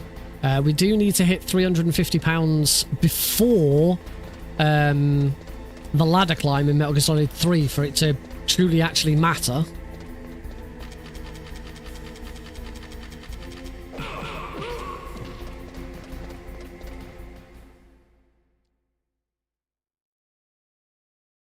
Right. Here we go. Finally, we are through the POW key section. And the last kind of butt clench. There's always, I mean, I checked the keys before we left, but there's still always that sort of thought in the back of your mind. Oh, what if it didn't freeze? What if it didn't heat?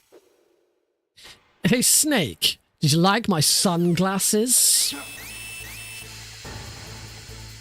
Colocon. Oh.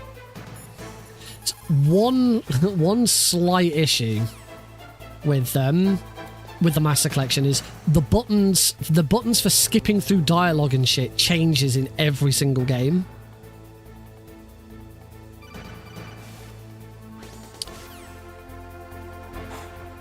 You know, opening codex and stuff like that. Yeah, I never got told. I just got told that my ticket got resolved. But if I don't get it, I don't get it. 1, 2, 3, 4, 5, 6, 7, 8, 9, 10, 11, 12, 13.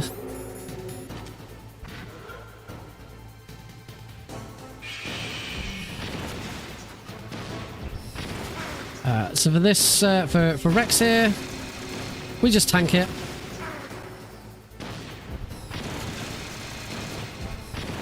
Not like Extreme where we have to be dodging and leaning. We just tank all the shots. I can finally die after Zanzibar. Thankfully, also, this isn't the PC port. There is a chance that the game crashes during this this speech on the original PC port.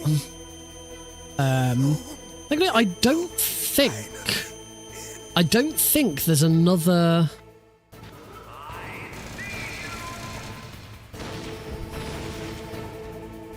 I don't think there is a speed run, a multiple Metal Gear speed run.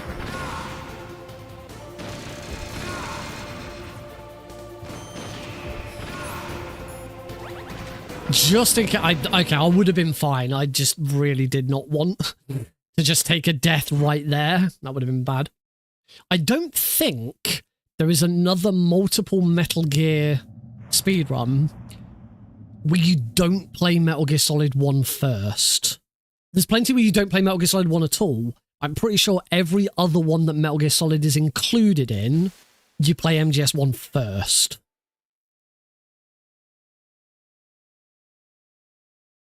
I had it happen to me on PB paces and stuff. It's one of the other reasons I stopped. I stopped playing it. I just got tired of it. For MGSR, there was an all bosses, an easy PC all bosses speedrun tournament once, and I can't remember if it was in the group stages. I can't remember if it was in the group stages or if it was in like the quarterfinals or something. I think I came fourth in that event, something like that. I had it happen to me, but I managed to, thanks to the liquid fight, anyway, I'm going to concentrate.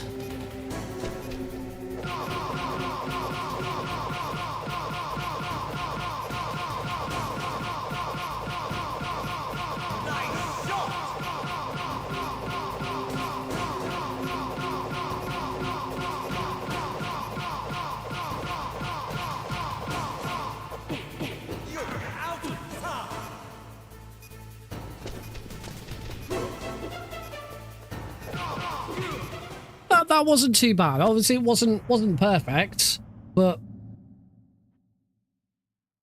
considering the situation I got myself into, I'm quite pleased with how that ended up. I'll drive. Yeah, Yeah, we did it. yeah, we did it. Yeah, I was ahead of my opponent. I'd been behind my opponent since I think the tank fight, because I completely screwed the tank fight up. I managed to overtake them at the PAL key because their line was really bad and they just kept missing the PAL key. And then I crashed. They then overtook me, and I then re-overtook them on liquid because their liquid fight was awful, and I just did it first time straight away. It was great. All right, we are almost done with Metal Gear Solid 1. Game number 3. I did manage to avoid drowning. Game number 3 is almost done, as we're about to hit the 2.5 hour mark.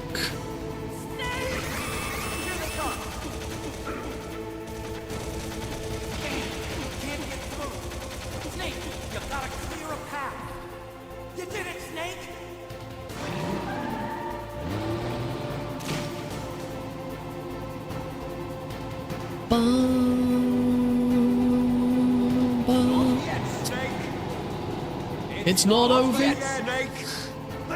It's not over yet. It was a nice attempt, Eagle. You were close. That's probably the closest you've got.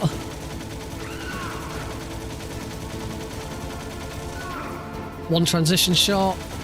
Both transition shots, that's nice. Missed the first quick shot there.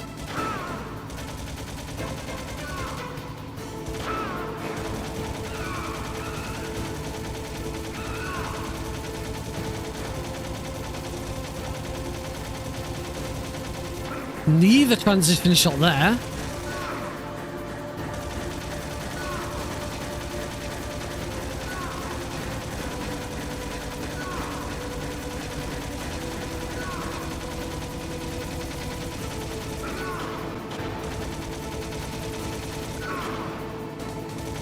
All right, there goes the timer.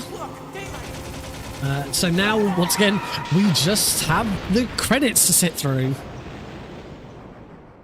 So we've got a little bit of dialogue and stuff to skip through first, and unfortunately, from here on out, I will now be muting the audio for the credit sequence of each game because these ones get hit by copyright flags.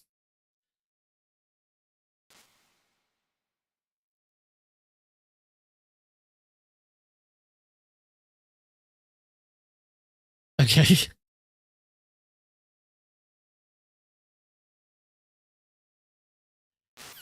Not want to mince your words, are you, Blues? Really do wear your heart on your sleeve.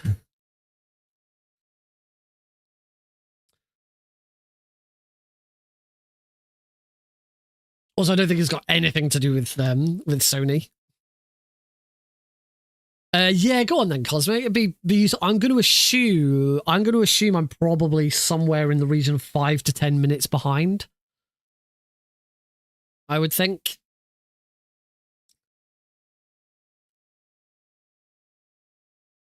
$2:33.52 at the end of MGS. I can't remember how long the credits are for this, but yeah, that adds up for what I've said. It's about I'm going to be about 5-10, somewhere between 5 to 10 minutes.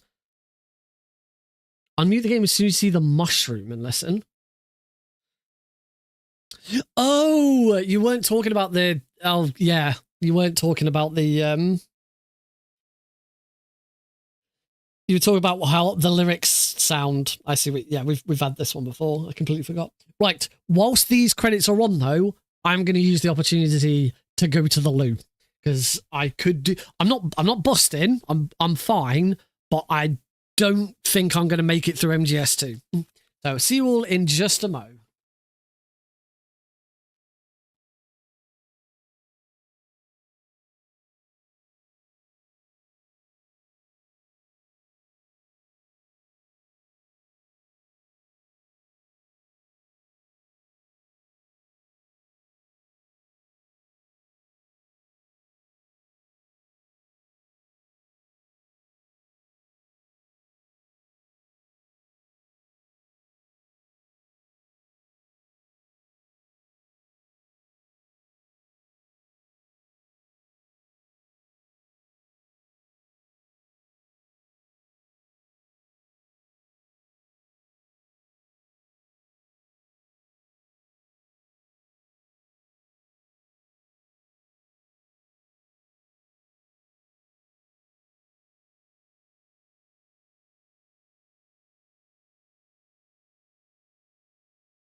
I'm back.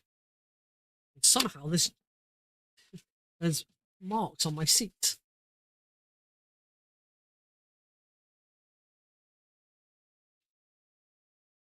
We've managed to avoid drowning. The hell did they come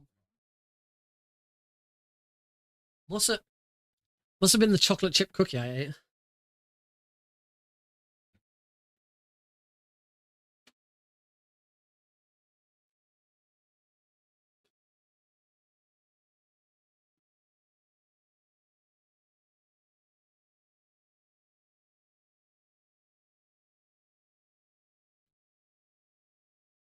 Which also means I've probably got a chocolate chip smeared on my bum.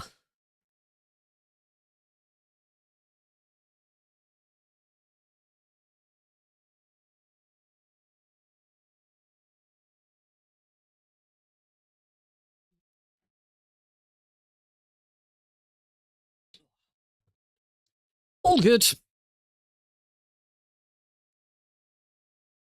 All good, no sweat. Oh. So yeah. Cosmic said that 1 minute from now would be the end of MGS1.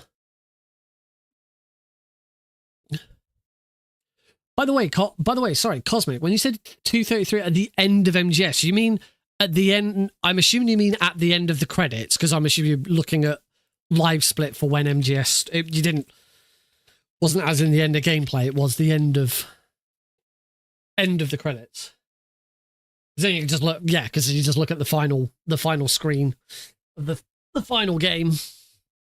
Of course, there is some game swap time to remove.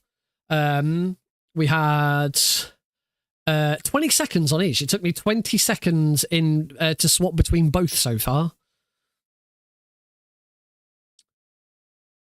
And that 20 seconds does not, well, that 40 seconds, I should say, does not count towards the final time. We remove that time at the end. Oh, I'm gonna have some snacks. Right, that makes sense. Yeah, so that time has now passed. Now, unfortunately, my MGS2 is not going to make up that time.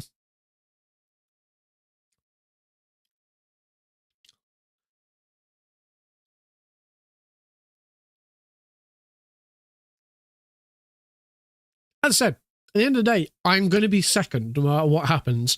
I'm only the second person to do this run.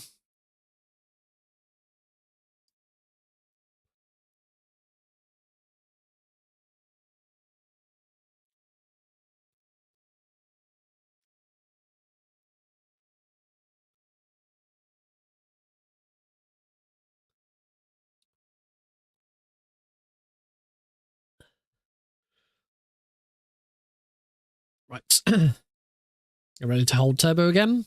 There you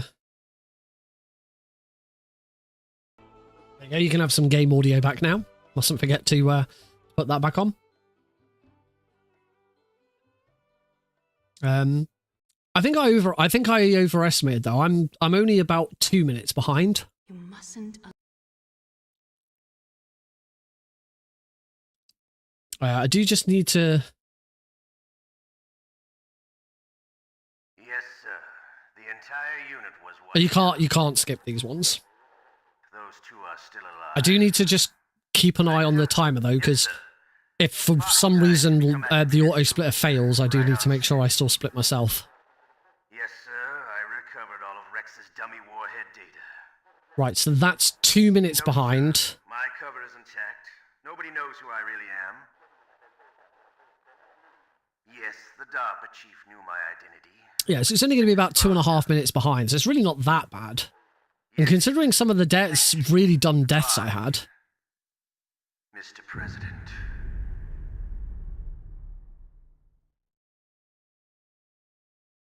So just... It's okay, it split itself. There we go, 101.18 for Metal Gear Solid 1. We can Alt F4 that one. Bang on over to there. Bop. Load game.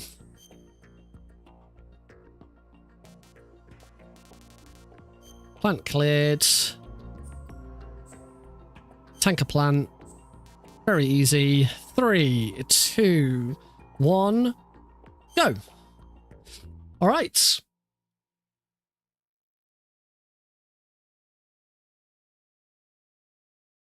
Right, it's gonna keep an eye on my controller now. We're on a different style of turbo.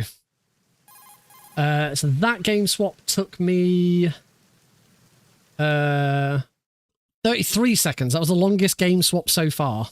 All right, let's look at. So yeah, actually, you also got to consider that some of that time is games. Although the time that Cosmic's quoting there wouldn't have included, also would have included House's game swap time. So it probably does make a difference. Knowing that House ran on console as well, I imagine House's game swap time is worse than mine. I take quite a lot of effort to try and minimize my game swap, even though it doesn't count. Anyway, here we go. Metal Gear Solid 2. Always said that MGS2 is my weakest one of the series. Certainly of the trilogy, it's my weakest one. I think it's probably it's probably pretty close when it comes to Metal Gear 2 and Metal Gear Solid 2 as my weakest.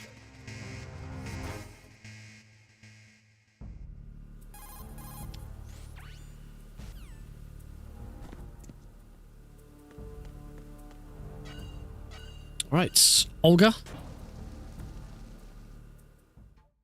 Got a right side Olga, which is good for me.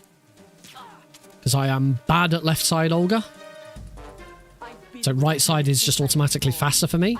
We've got one really important shot here. Want to make sure we shoot her in the head. Missed. Got that one though. And just one more headshot.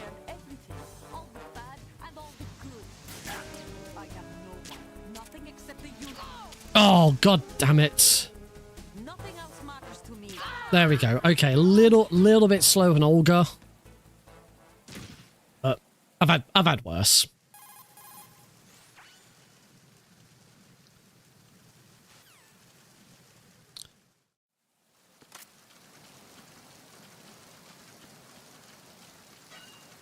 No quick drop there. Or whatever that trick's called. We've completely forgotten the name of it. To head down for the other trick that's a little bit worrying.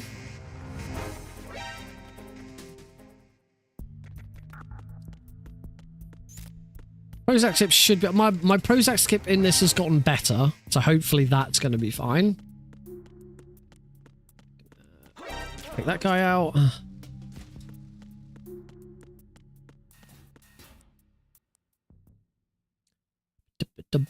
Dum.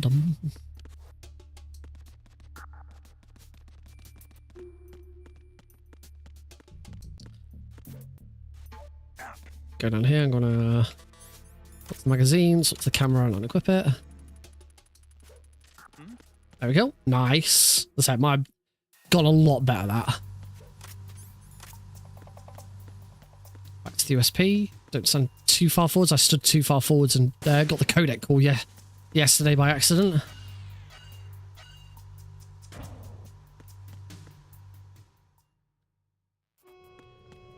Beep beep.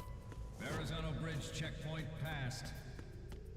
All non-essential personnel report to the holds in 10 minutes time for the scheduled briefing session with the Commandant. You are ordered to continue manning your posts until that time. 1, 2, 3.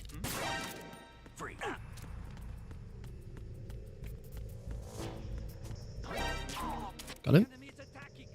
I want the extra ammo. Oh, extra ammo that's there. And the extra ammo that's here. Whoa! That, I've never had that alert before. That was interesting. And that's because I fumbled getting that that first bit of ammo.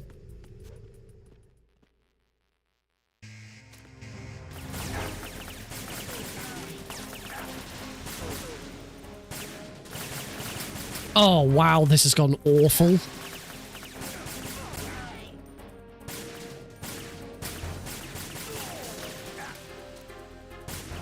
Oh, wow.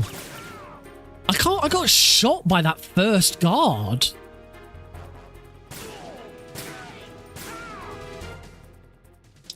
Getting shot by that first guard never happens. That was a really bad guard rush. There's no painting that any better. All right.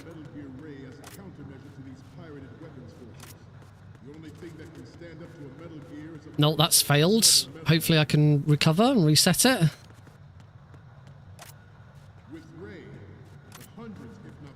Oh, what?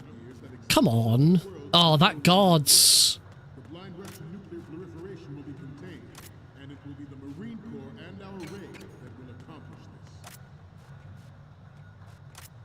What's going on? This is not right at all. And I'm screwed because I'm out of bounds.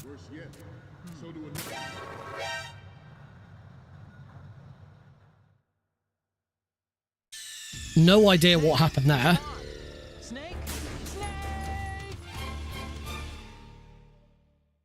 We initiated development of Metal Gear Ray as a countermeasure to these pirated weapons forces. The only thing that can stand up to a Metal Gear is, of course, another Metal Gear.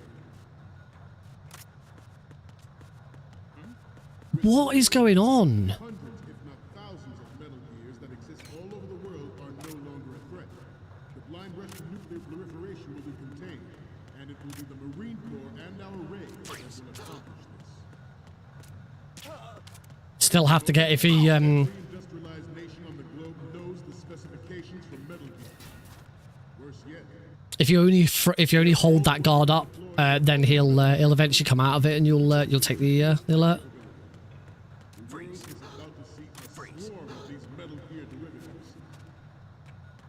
Okay, the rest of it was all right. some say that the strategic importance of aircraft carriers will be reduced by the completion of Ray. The Navy is an undeniable fact. There is a lot of pressure from Navy. that was not the best tanker. That was not an ideal tanker at all. That mag ladder is still throwing me for a number. All the photos though, that's good. We the Marines. Watch out for the watch out for that, the save boss. Mash the start button, moves that along quicker. And we move on to the plant.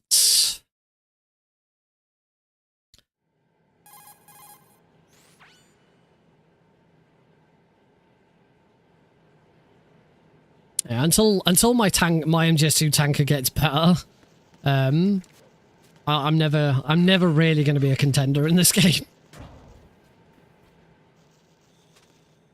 I can practice that as much as I like, but it's never quite goes the way I want it to.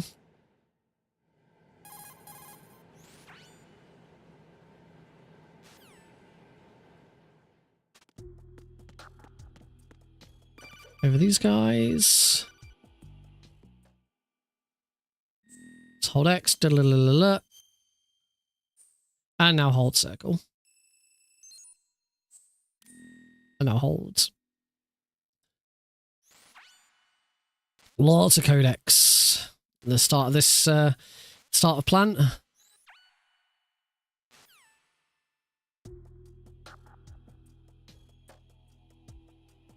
Wing.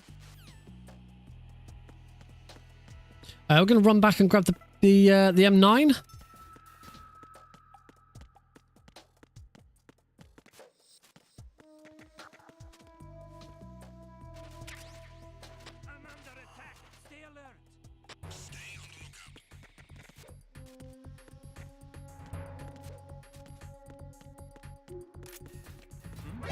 Take that guard out.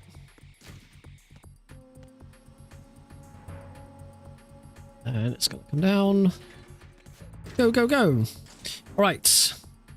Now, onto the plant itself.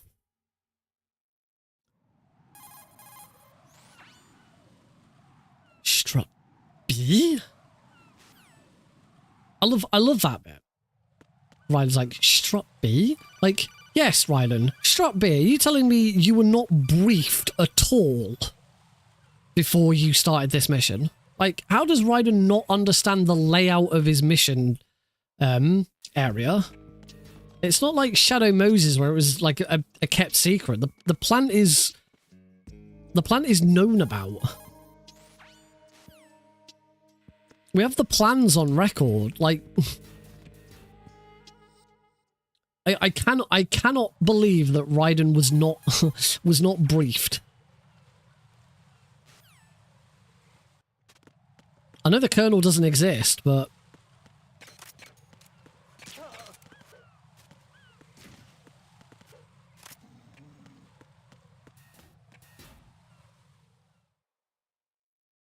let's go meet up with Pliskin.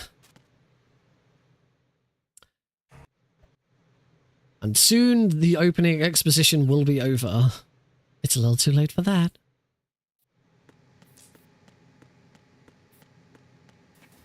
Oh, I missed the roll there. Try to roll out of that window. Roll out of that door. So that you take the cool mid-aerial. Oh well. Ring.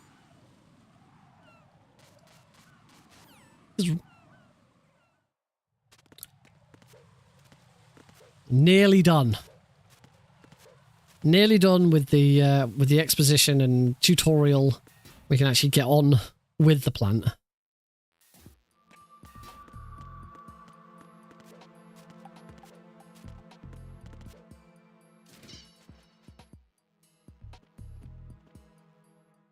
We meet up with Peter Stillman, gives us our bomb tutorial. Luckily, we get to skip through it all because we're on New Game Plus.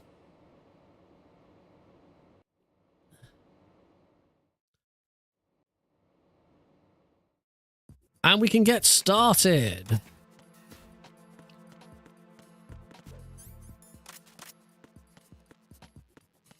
Do anti-clockwise as I always do. My preferred method.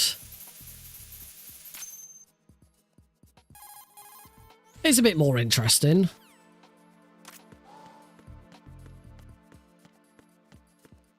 And we get to use the cardboard box. You know, get to use the cardboard box in there. Clockwise. No. No, no, no, no, no, no, no. Metal Gear Solid 2 has crashed.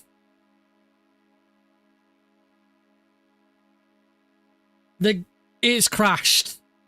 2 hours and 50 minutes into this run, and MGS2 has crashed.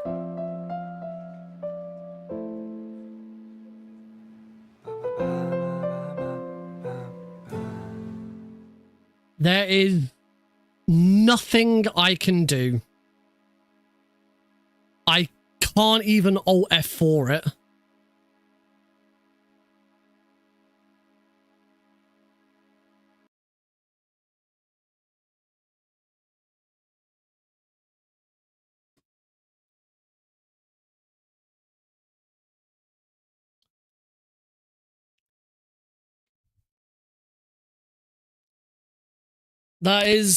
That's it.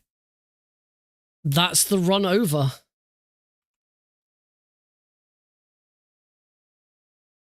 The auto splitter now also completely screws up because we're relaunching Metal Gear Solid 2. I've now removed the auto splitter. It's the only thing to do. Only thing to do is to load a save if I've got one. I'm pretty sure I should have because these are all very easy.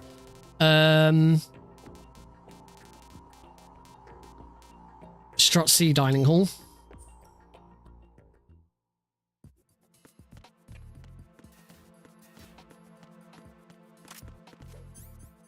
Right, and we just have to continue on. And this is now an unofficial run. I don't believe it. 2 hours and 50 minutes in and MGS2 crashes. Just at a loading screen. Work this time.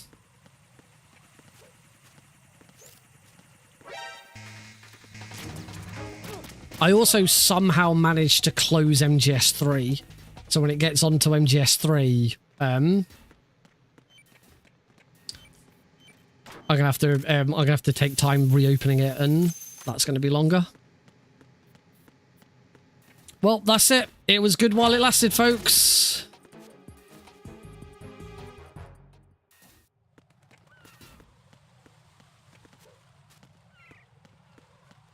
Run is dead.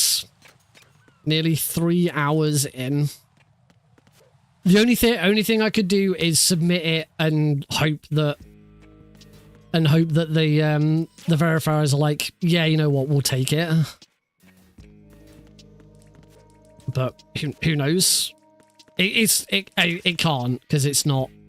As I've loaded a save, you can't do that in a run. But we will persevere. We will continue on and see what time I would have got. I do now have to split manually because, as I say, somehow I closed MGS3. I went to reopen MGS2 on Steam and it seemed to... I think I might have clicked like close Steam and it closed MGS3 automatically. What the fudge?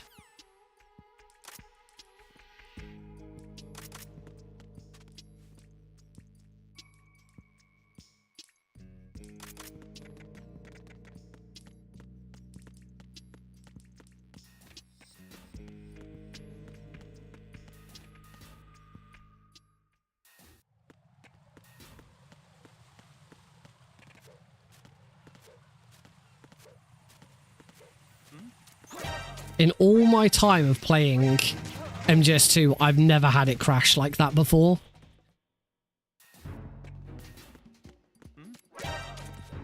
Actually, one thing I hadn't considered, that's a danger for... Oh, I'm going the wrong way. That's a danger for MGS3. MGS3 can occasionally crash after beating the Virtuous mission.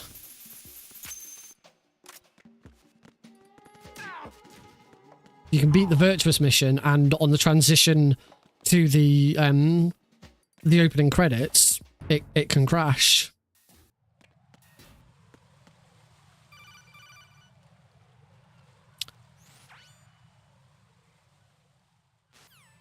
Let's say at this point, there is absolutely no point in. There's no point in stopping. There's certainly no point in restarting. We just continue on and make the most of it. Still have fun. We'll still have fun. We'll still see what sort of time I would have had. But yeah, that's a big oof. That's really disappointing. The only way we have time, the only way we'll have time to give it another crack is if we can hit £1,000 before the end of the run. Before the end of MGS3. And I have to add another 12 hours on.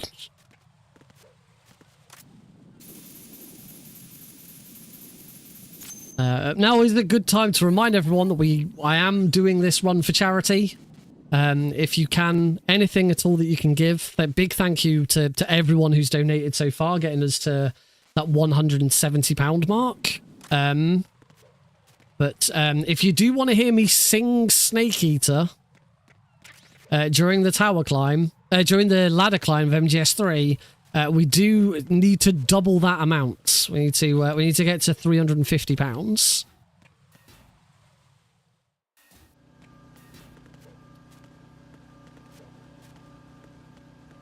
Oh, wrong way. This way. Onto the conveyor. This one.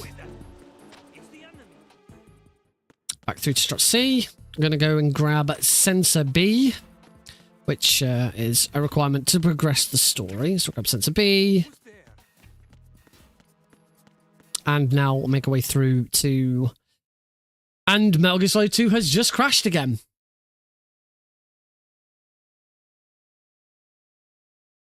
Just instantly crashed.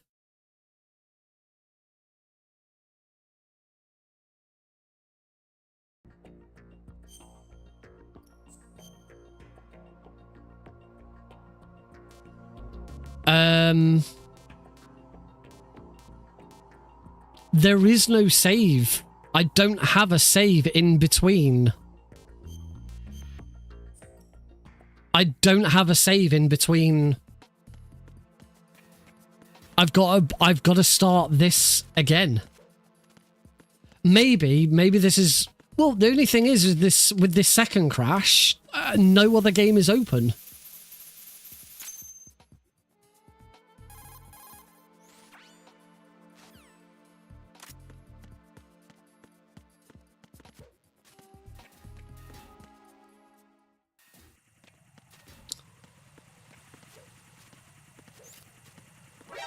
But yeah, for some reason, the saves that I downloaded for this do not include any other saves in between.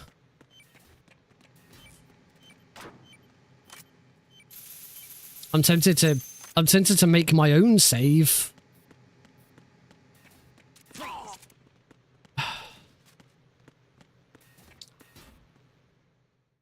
This is just over.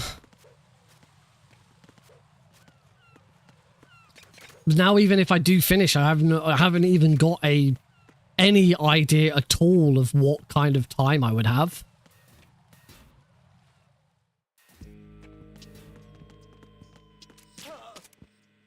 This is insane. I've never had MGS2 crash like this before.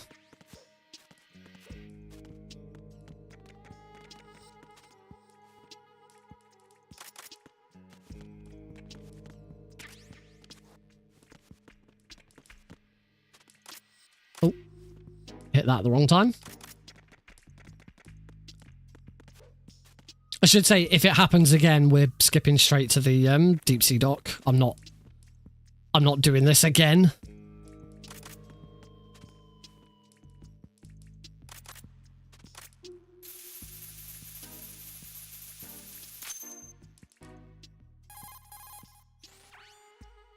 So I'm very tempted to make my own save. Whoops, I didn't mean to do that there.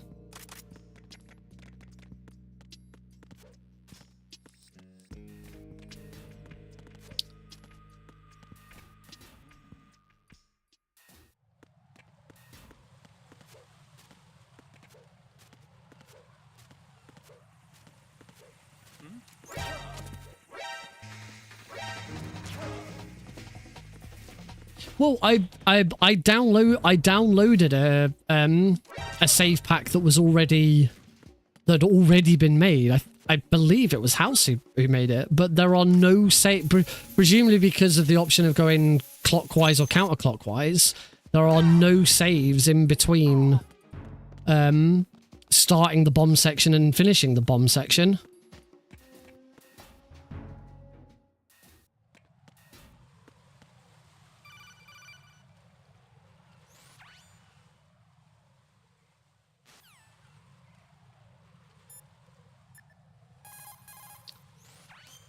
So I am gonna make my own save now. Right at the end.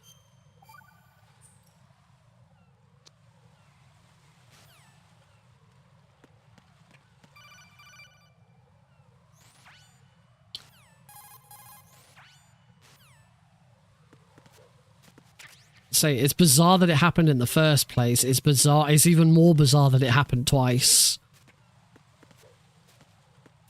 And yeah, it just... We are at the 3-hour mark, everyone.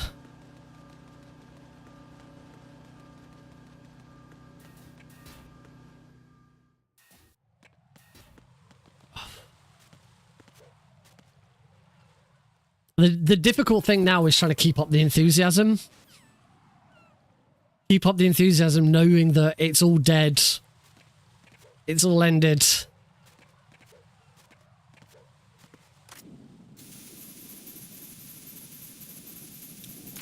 So I do also believe that House ran the games on console. I don't know if that was for a specific reason. Maybe it would prevent crashes. I don't know.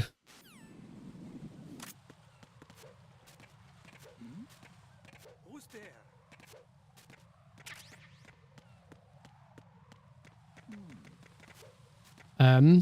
But yeah. I mean, what this now means is that, like, I can't submit this to speedrun.com. So that would suggest that I need to do this again. I don't know when I'm going to have time to do it again.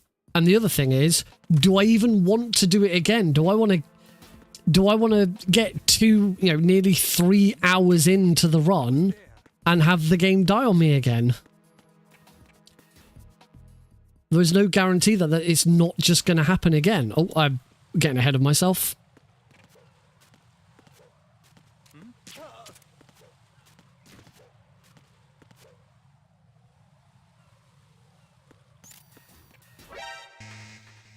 Considering I did the trilogy for really, really longathon on Thursday. No issues at all. As I crashed Metal Gear Solid 1.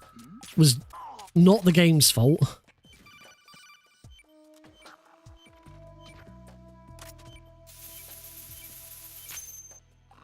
It was my fault that I hard locked or soft locked Metal Gear Solid 1 on Thursday. But the other difference is Thursday wasn't for I wasn't trying to get a record or get something. I can't recall if I've had crashes on 2 before.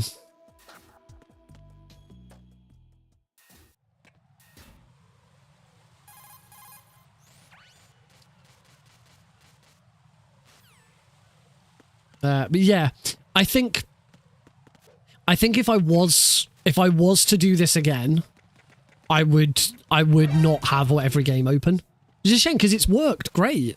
It worked great on Thursday, and until this moment, it worked great on here as well.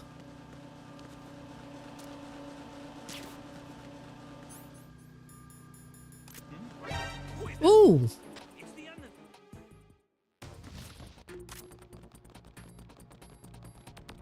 Ah, Synthfar, thank you very much for that donation to £10.69.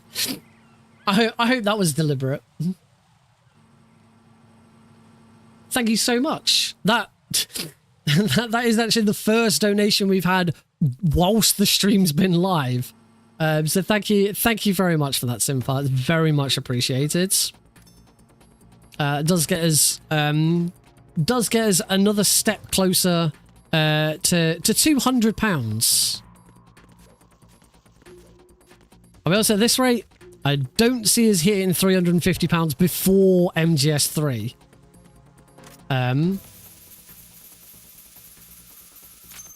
But and every goal I put on there were big stretch goals, knowing that we weren't gonna. Never in a million years believed that I'd be going for 24 hours with that £1,000 stretch goal.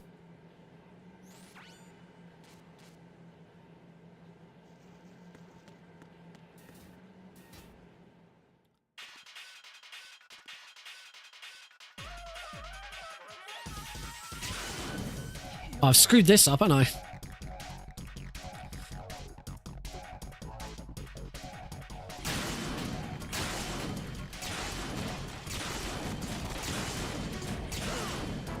Oh no, she shot the light. I'm okay. We're good.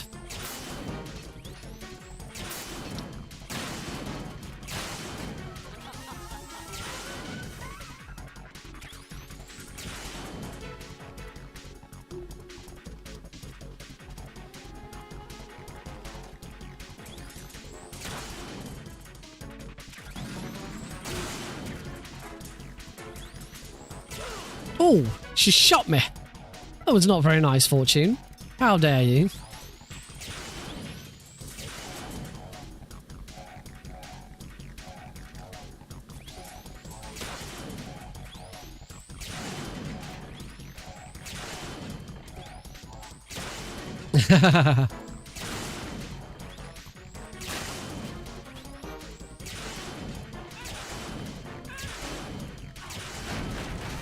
That definitely wasn't the fastest, Fortune.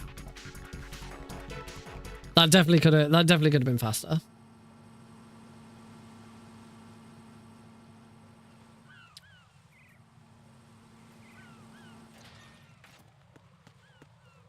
At the end of the day, if everyone's had fun, I'm still having fun. Don't get me wrong. I'm still still having fun.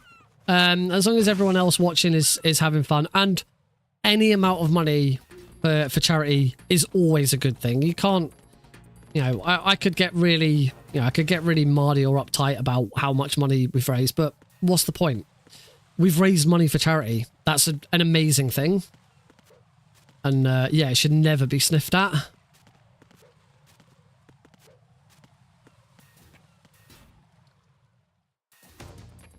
So we will still finish. We're still finishing the run. I'm still determined to finish it, and hopefully we'll have a bit of an idea as to what kind of time I would have got.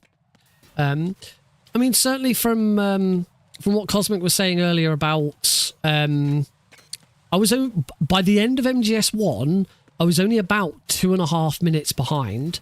Now both MGS1 and Metal Gear 2 had some pretty big errors. I'm pretty sure I could finish MGS1 ahead of world record pace. It's just MGS2 will always let me down.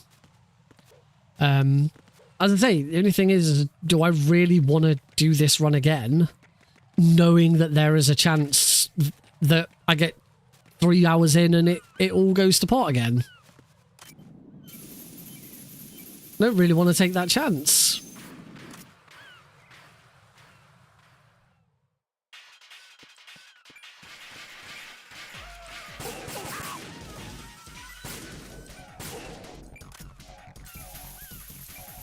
Use that. Above him, so hopefully he goes down.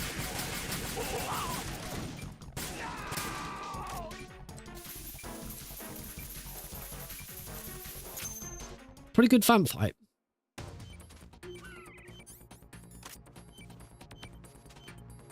A vamp fight? Fat man fight.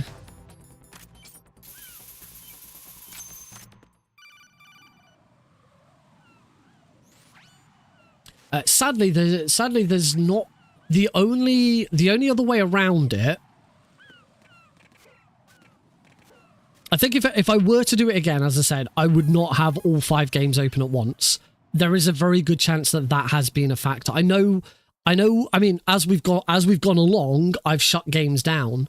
Metal Gear and Metal Gear 2 are actually more intensive than Metal Gear Solid 1. And that's because technically Metal Gear and Metal Gear 2 are it's still Metal Gear Solid 3 that's technically running, because they're the Metal Gear Solid 3 versions of the game.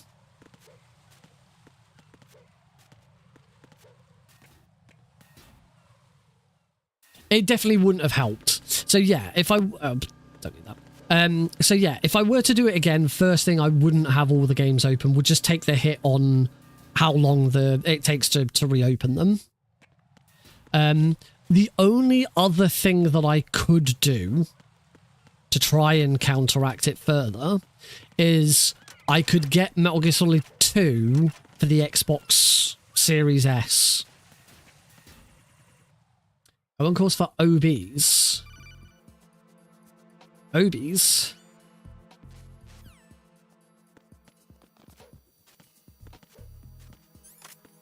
Whoops.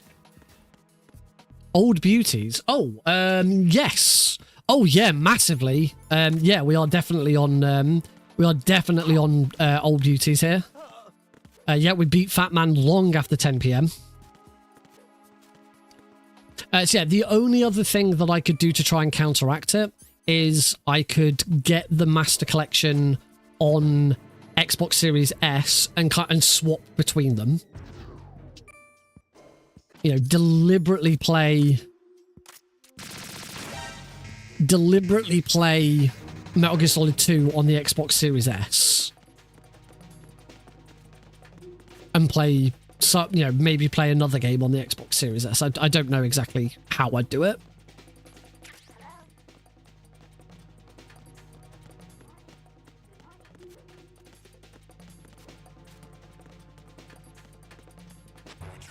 But that is another option to sort of counteract issues. And that is perfectly acceptable. Perfectly acceptable in a multiple Metal Gear run.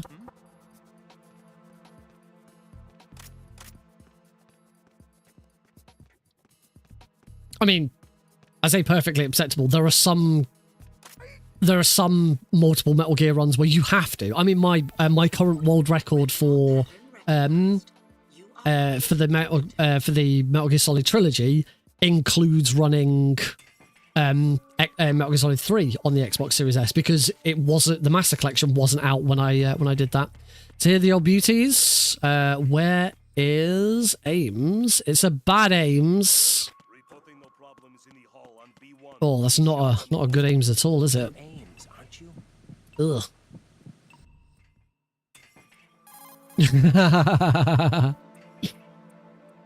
Yeah, you definitely shouldn't Google old beauties. For those who don't know, you may have seen that apart from Ames, every single hostage in the room was an old lady, an identical old lady. Depending on what time of day you are playing the game will determine which variation of hostages you get. There are lots of different ones. Old Beauties is considered the best. Is considered the best one. It's the easiest way to see Ames. And Old Beauties triggers if you beat Batman after 10 PM. Local time, whatever the local time of your system is, you beat Batman after 10 PM. If you're playing the Metal Gear Solid 2 Substance PC release, so the original PC release of Substance, you are allowed to use a trainer to always have old beauties, so that everyone's on the same level playing field, no matter what time of day you're playing.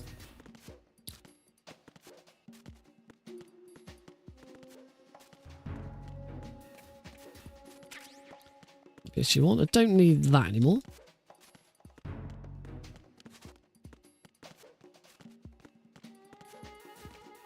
That would be the Jennifers. Because there is a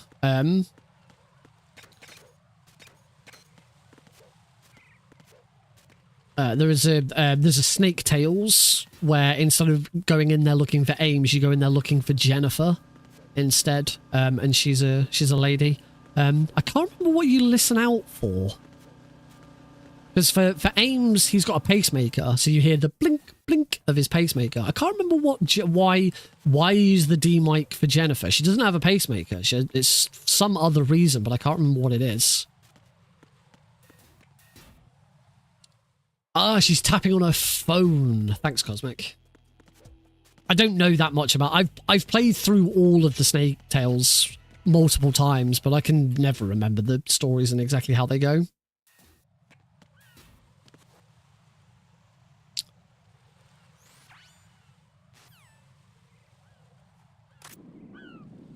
Just gonna issue one, take out that one first.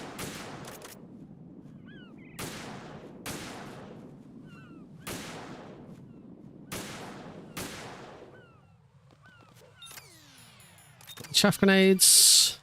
All right, time to concentrate on this fight. This is now where, because this run's dead, I now get 4+1 or 5+1.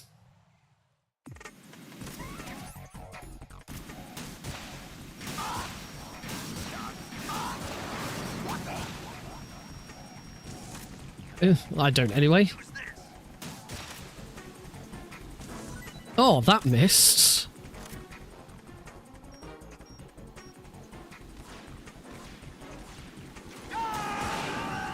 Oh, and that missed as well. Oh, okay. Never mind. I definitely do not get 5+1. Not even close. This is pretty bad, actually. I'll let you go out in style. What the? Oh. Okay, well, at least we didn't get into side scrolling, so I'm reasonably happy. Yeah, that could have been a lot better.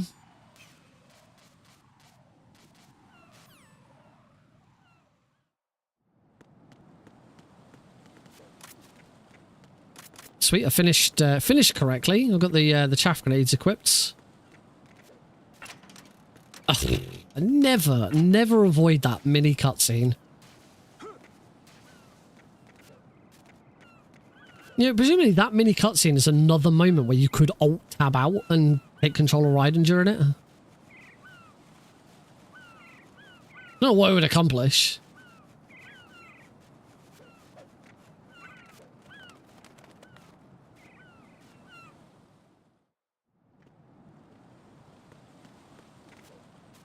Oh, crap, I didn't use the chaff grenade straight away.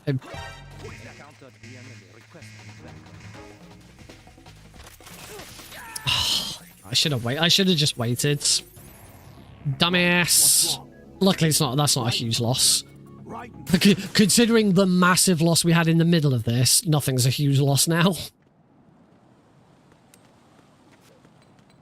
As the flip side, the pressure's completely off now. There's no pressure at all.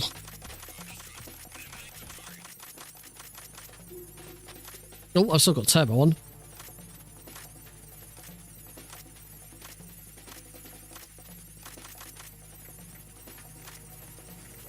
There's now no pressure to perform whatsoever, other than it looks good, it's more entertaining. I don't know, people might donate if I play better. I don't know.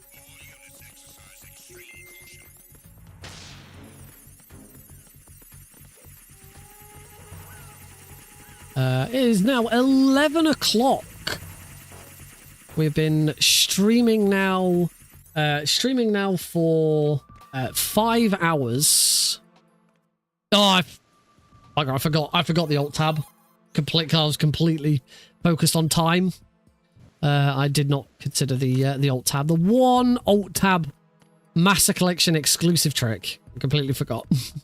Oh well, it's not a huge time save.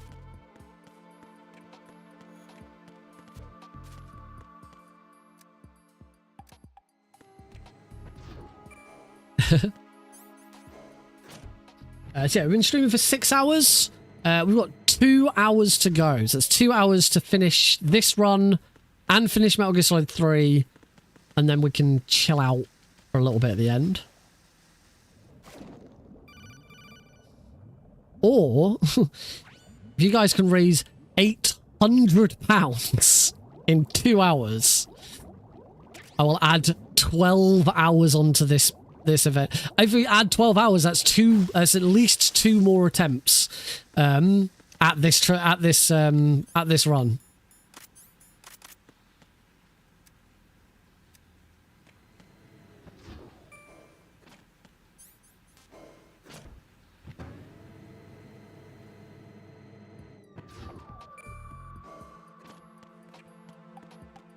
Oh, where am I going? What the fudge am I doing?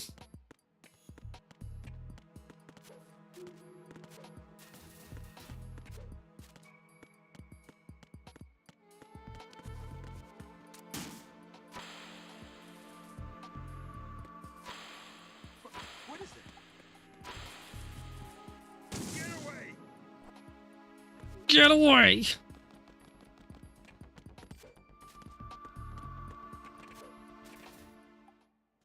Oh, okay, so we will finish this run before 1 AM. It's not going to take us another 2 hours to finish.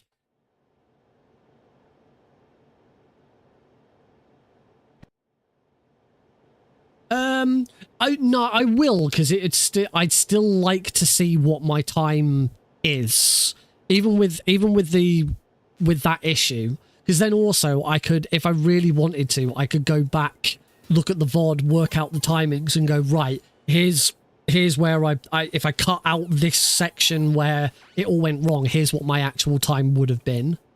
So yeah, I'm still going to watch through the credits. We're still going to continue, because also if I don't watch through the credits, that's about 20 minutes cut out, and that's 20 minutes that we then got to add on with other stuff.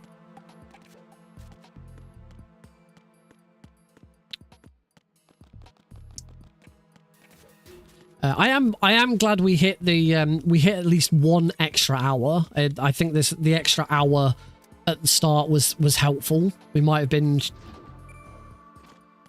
struggling a little bit without it.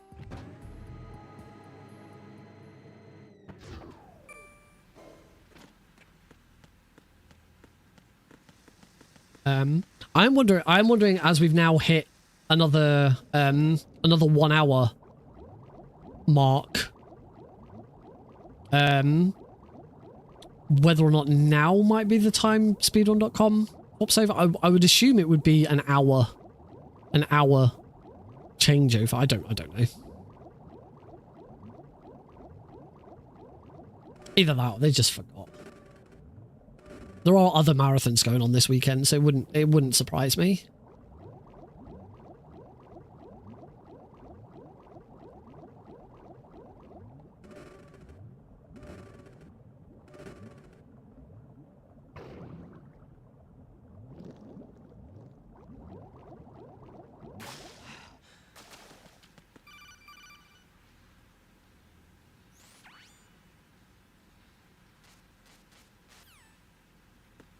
I think it's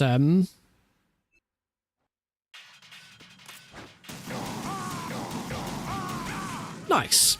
I think it's is it indie horror speedrun marathon on at the moment? That's what it was last time I checked.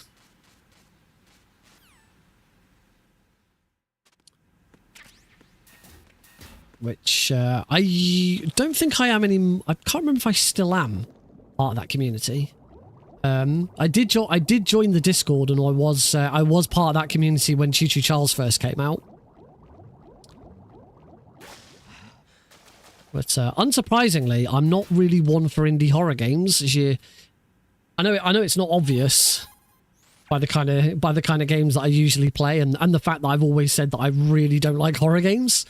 Yeah, I'm not really one for indie horror games that much.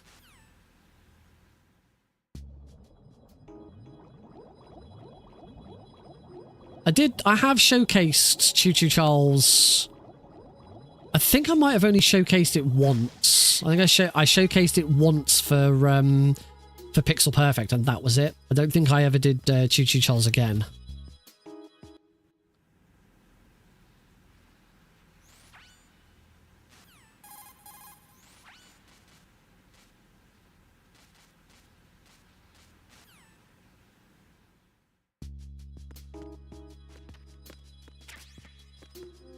I still really like Choo Choo Charles. It's a really fun little speedrun. I did recently go back to Choo Choo Charles to try and beat the nightmare mode. After the game was released on console, it got a console release. The developer added a new nightmare mode where Charles shows up more often. Oh, I have gone the wrong way here. Charles shows up more often, and it's permadeath. So if you die, game over, start again. I have not gotten very far in nightmare modes.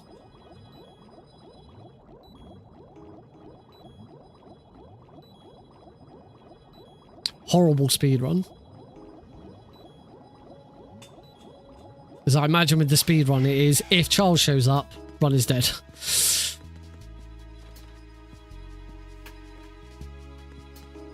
In a normal any percent speedrun, if Charles shows up, you're probably taking a death.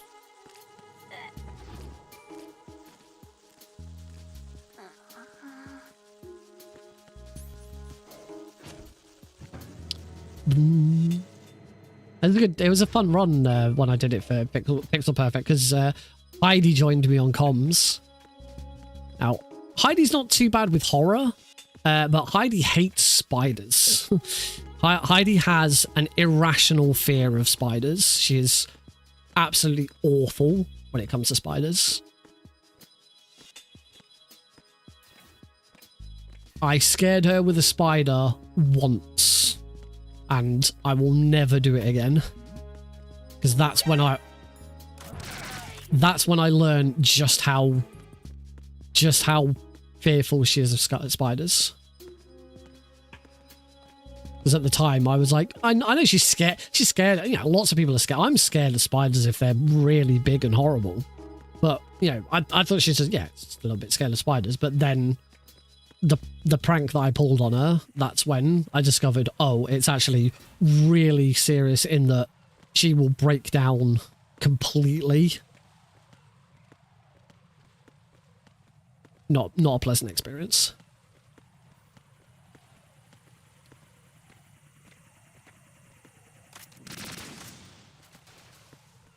See you in a bit, Cosmic. Lurk.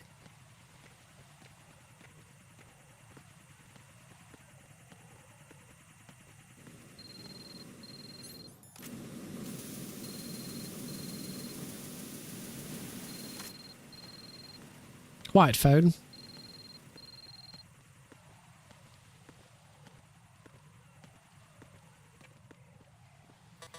Beep beep.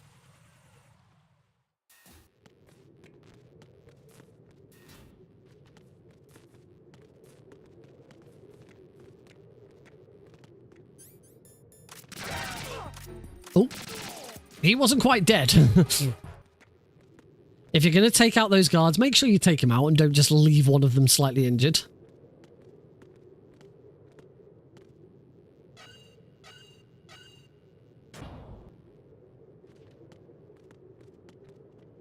All right, on to Twilight Sniper. We get a bit of a break. For 10 minutes. I say that, we still got stuff to do, but it's very chilled out. We can just enjoy the tunes. I'm going to just stay quiet and let you guys enjoy the tunes of Twilight Sniping, because they're so chill.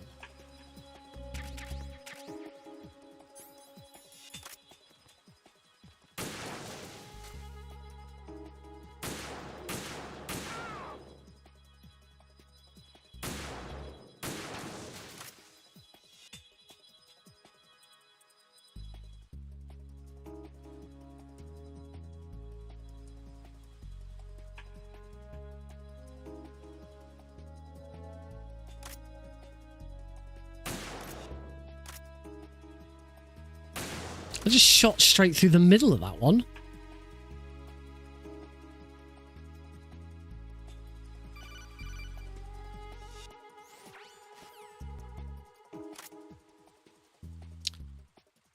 Have one guard come from around that corner.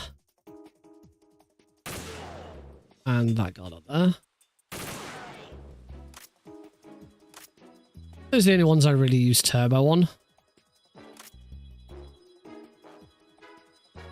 Should still be one more. Well, there should still be one more flying overhead. Oh, there's one over here. I wonder if, I mean, not destroying that one has stopped this one from flying overhead. Come on. Very strange. Oh, there it is. Yeah. That one only starts flying overhead once you've destroyed that one. Right, now we get a break.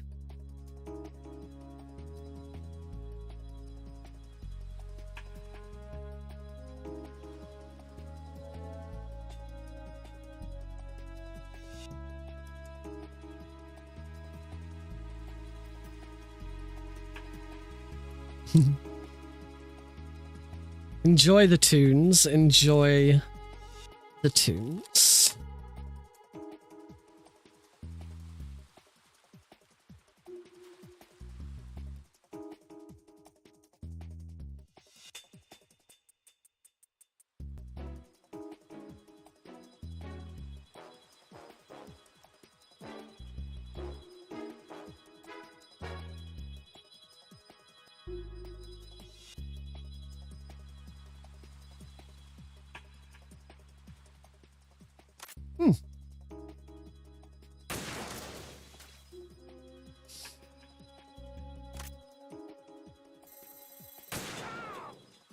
Sure.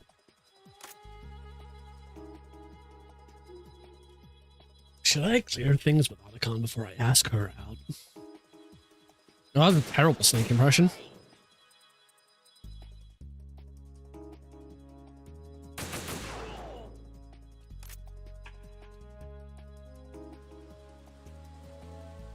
Oh, and one cipher. Again, I think that's it for the moment. There's a couple of ciphers, or one. I think there's one cipher right at the end to take out. You might not even need to take it out.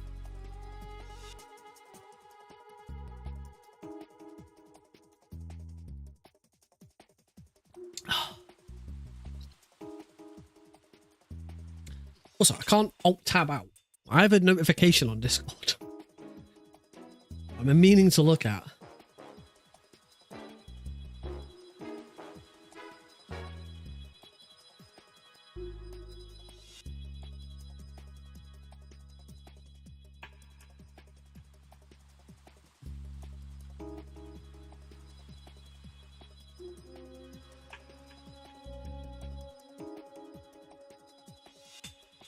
Oh, I got notification from the GDQ volunteer Discord that the panel schedule for AGDQ 2025 is now available.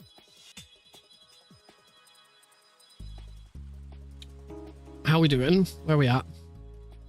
Ah, now I have more notifications because Blues has just sent one. How to run panels. All about bingo. GDQ Jeopardy. All right.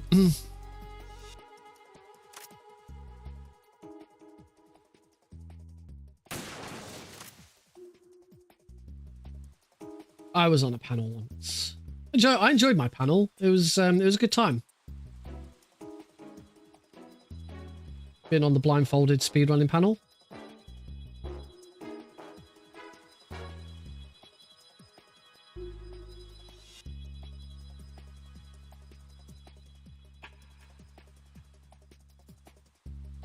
Dude, did you just send me a notification and then delete it just so that I'd look at my phone?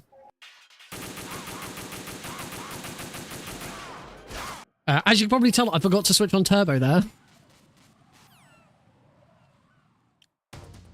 Oh, my hand's... Ugh. For some reason, my hand's sticky from my glass. I don't know why. Why is my cup sticky? The Coke's on the outside. Right, off we go. Let's go, Raiden. There's a damsel in distress. It's up to you to save her. Get our trusty AK-74U out. Kablamo. Take that one out. And one more to take out. Kablamo. Alright, considering everything that's happened, the games have been open, what's going to happen here?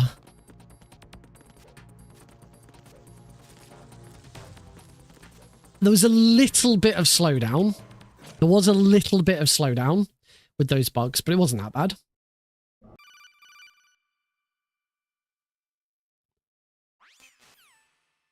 Boop, beep, beep, boop.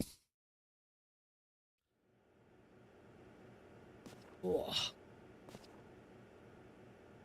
It's been a while, hasn't it, Jack the Ripper? Now, the big question, You know this fellow? the big question that I have now, You remember me, don't you? in chat, you feel free to help me answer it if you feel that you have a good suggestion. Is Have they altered your memory? what time do I see Sonic 3 tomorrow? Because I have nothing else to do tomorrow. 42. That is a very good answer, Blues, but what was the question? What was the actual question that we were looking for an answer for with that? They're bound to find you. Listen, I'll free you in a little while. Maybe we should build a computer to find out. Yes. when I first looked at cinema times, whoops. Oh, god damn it. Stop messing this up, Nick. 420. I was thinking I should probably see the last show of the day, because being a Sunday before Christmas, it's the opening weekend of the film. I figured that during the day, it is probably going to be filled with lots of kids. And I'm on my own. I'm not going with anyone.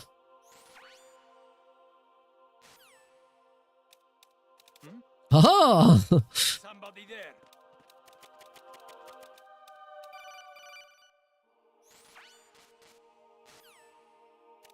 there. So yeah, I was thinking, I think the last show is about 7:30 or something like that. Oh, I nearly screwed that up. Oh, you bugger.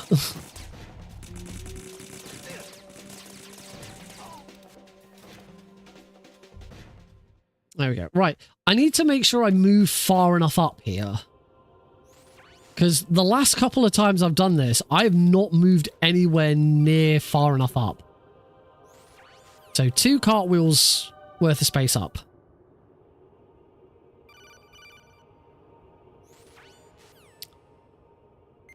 Bibbing.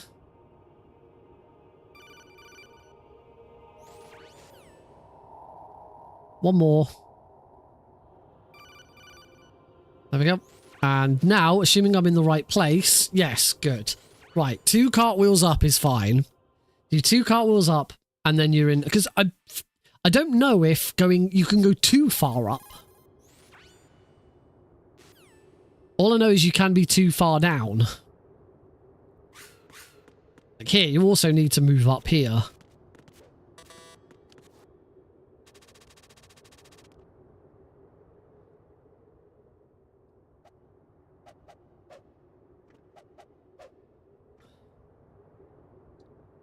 I don't know what's happened to why my hand's gotten... Why the outside of my glass cup has gotten sticky. How?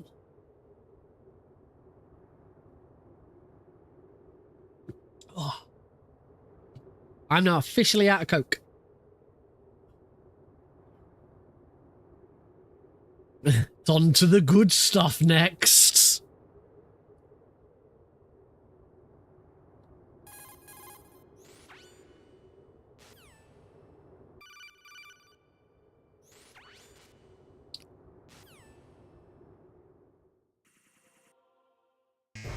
Right, on to... Do I use Steam? Yes, I do, actually. That's not a bad shout. Make sure that's turned off. Oh, whoops. Oh, come on. There we go. Is that one of the suggestions?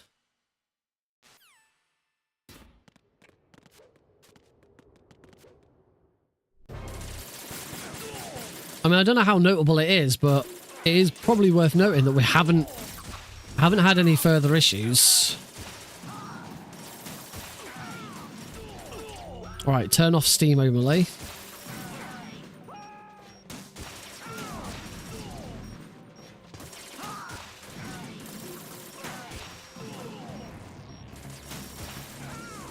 I'm certainly, if I did want to do this again, I'm certainly not going out of my way spending money on the Master Collection again.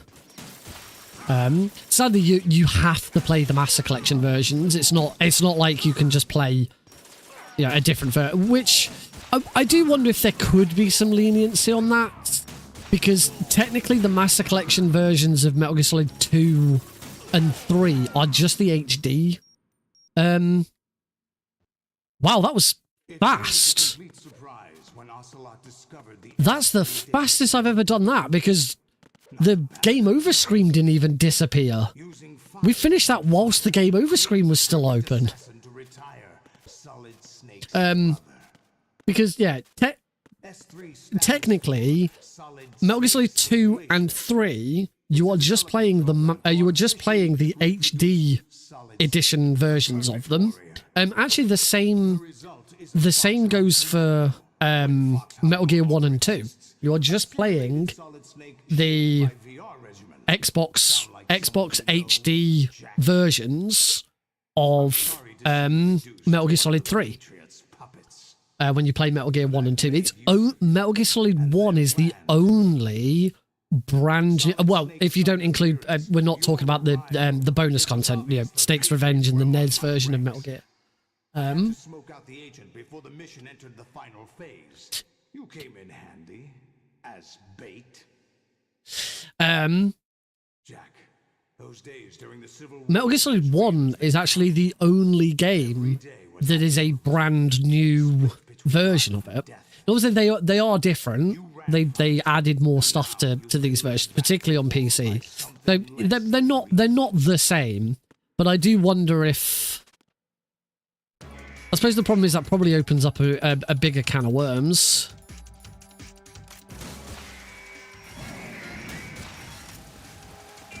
Yay, I finally got the raise right.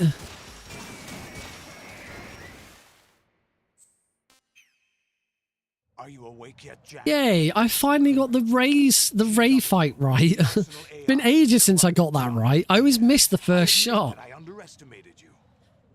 Oh yeah, 3 is 100% the Xbox version. Has to be, because of the way it uses certain. Squeeze the answers out of you instead, my son. I'm sure before it came out, I heard somewhere that it was all based on the PS3's version, but then you'd still have to make the tweaks to Metal Gear Solid 3. There's only 3 that 2 doesn't. No, because 2 just uses. I want the answers from. I can't remember. It's not a big problem. All right. If I wanted to world record, I got an hour, which obviously isn't going to happen, partly because of what's happened with Metal Gear Solid 2. It wouldn't be a full run anyway.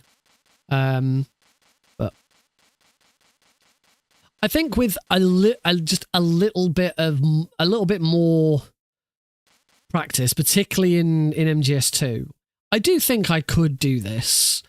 It's a very big time commitment.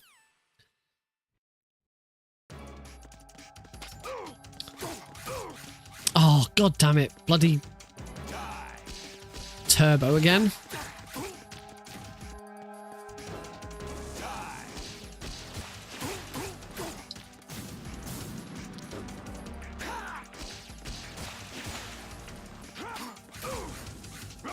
Yeah. Turbo screaming. I mean, the run is still RTA. It's just, the run's nothing. It's dead. It is a dead run, but I will finish it, goddammit. It's still the longest speedrun I've ever done. Oh, I was not aimed very well there. God, just kick me. Yeah, nice. And that is Metal Gear Solid 2 finished. Just about. Do you remember this place? Of course. Even with 3 hours in and the game crashes. Very sad. That's the biggest. I already said that I would not have been disappointed if I didn't get world record, because I know that I'm not as good in MGS2, I'm not as good in Metal Gear 2, but it would have still been great to have it submitted to the boards and have it done. And now that isn't possible. As someone who works full time and has a young child, I don't know when the next time I'm going to get the chance to do this again is. The only way I can do this again is if I do another. Heidi and Alex won't be going away anytime soon. I'd have to do another stream starting at 8 o'clock, as I usually do, and we'll just go through it. Just get through the whole thing. We finish at whatever time it takes. It is doable in a normal stream. It's just it will be a 5-hour instead of 4-hour stream. The only other thing I can think of is if I do it when I'm on holiday, because then I still have to be up in the morning to help with Alex and do all of that. But it's not like I'm going to fall asleep at my desk at work kind of thing. I don't know. It's disappointing. It's really disappointing to say nonetheless. In addition, it's kind of disappointing that I've not been put on speedrun.com's front page by the looks of things. So yeah, as I say, either I never got told. I never actually got told. All that happened is I submitted a ticket, and my ticket came back to say it had been accepted, like either it had been accepted or it had been resolved. There was nothing. I never got a message or anything to say yes. So I don't know. But after doing this for so long with for Pixel Perfect, I've been in contact with them.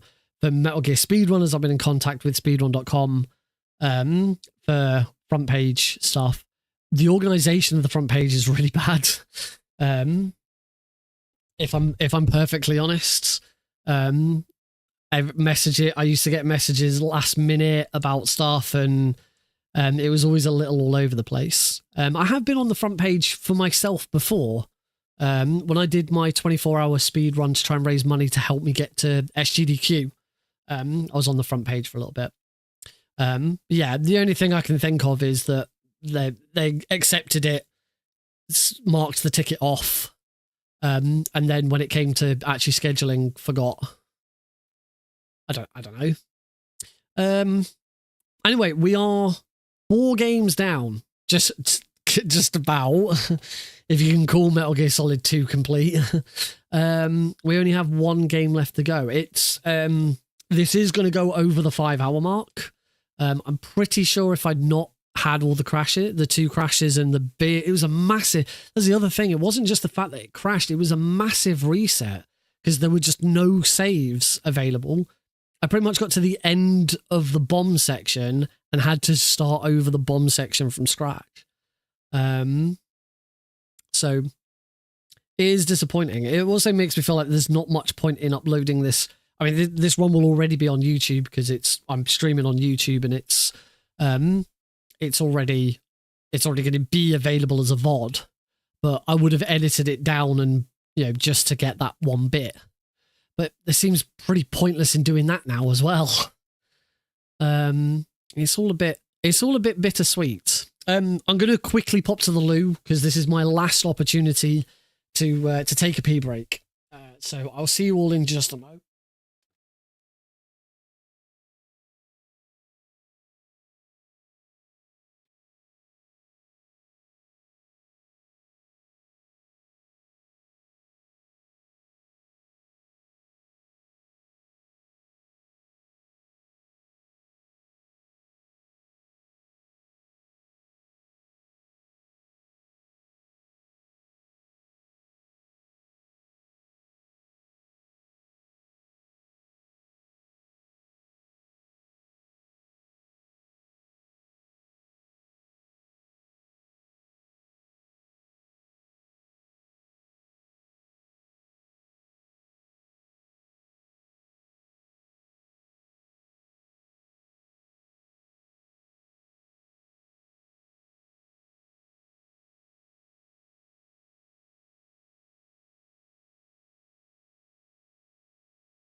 Oh.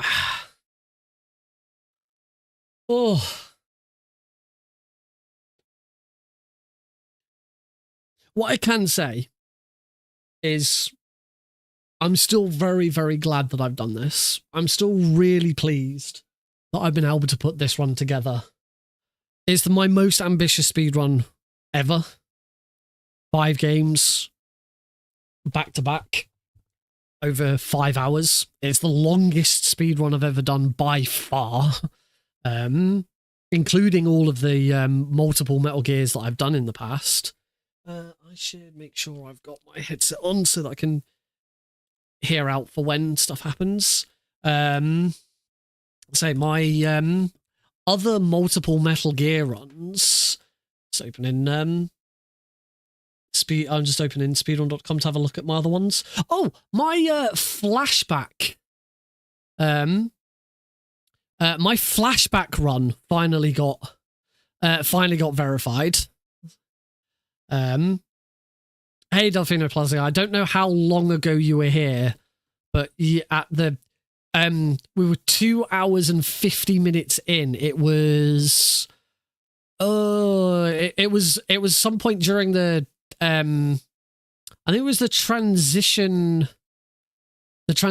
from after picking up I know exactly what it was. After picking up Sensor B, it was the transition from strut C to the CD connecting bridge. Just crap. They just crashed, paused. The loading screen just held, and I had to Alt F4. We restarted from the start of that section, from the start of the whole start of the bomb disposal section, because that was the last save that I had, apparently. Yeah, still, it crashed a second time, a couple of rooms in, but it didn't crash again. If we were to do it again, having all the games open throughout, on that point, I should actually open Metal Gear Solid 3 and start getting that prepped.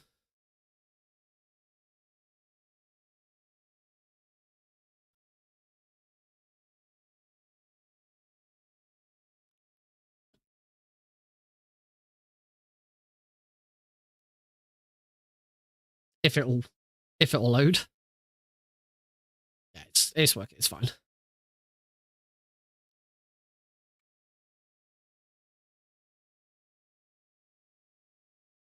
We are now coming up to the end of this bit.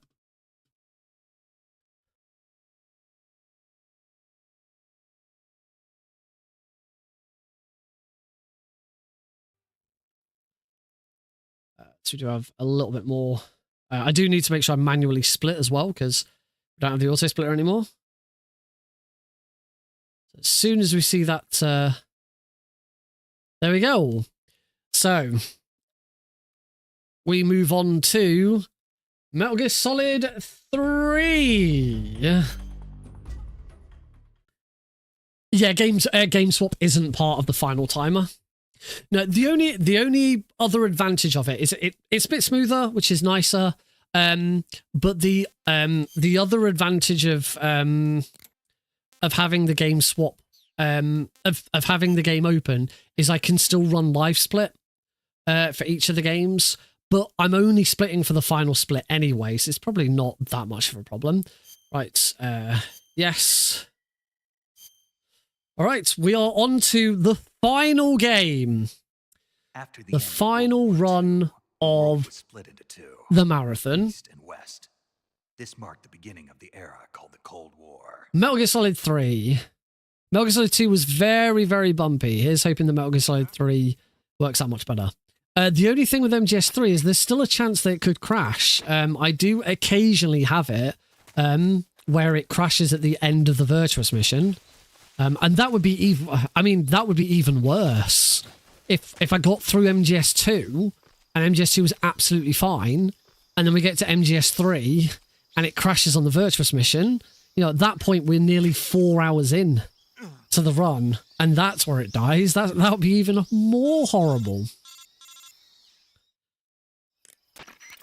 The other thing with switching them is for every single game you can alt tab out during the credits and it's absolutely fine. So there's no reason I couldn't just, during the ending credits, alt-tab out, get the next one up, and prep it. So I should just do it that way and not worry about auto splitters.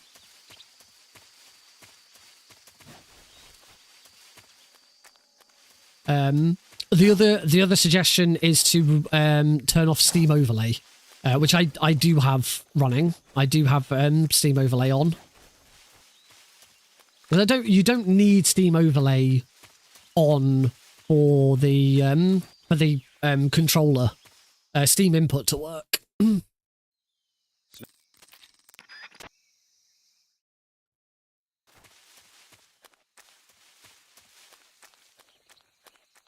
Gonna take that guy out. Take that guy out.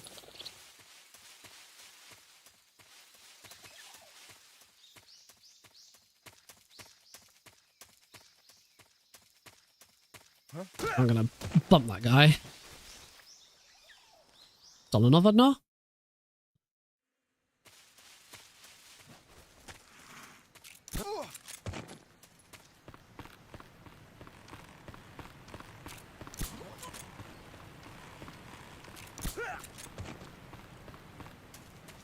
Oh, it's a roll over him.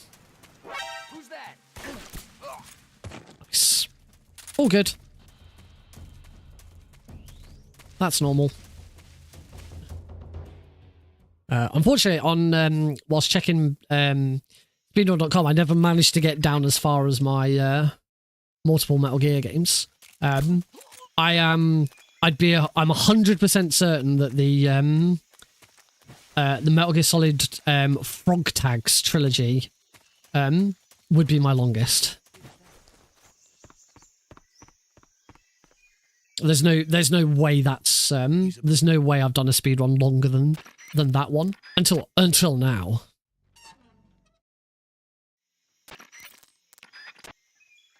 Yeah, what is my longest run? I say it's almost certainly Frog Tags, which I imagine would have been a little over 3 hours.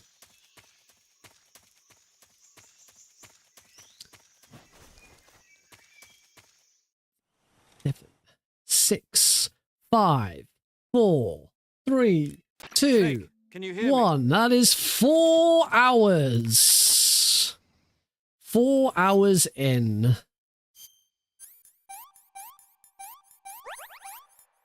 Eli just popped in, meowed, and walked away.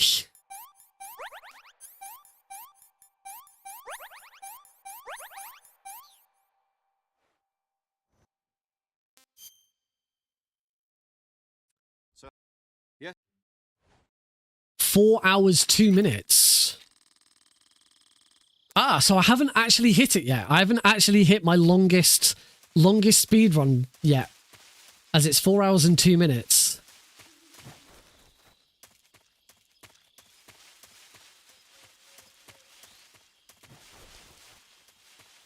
That's a fun speed run. Frog tags.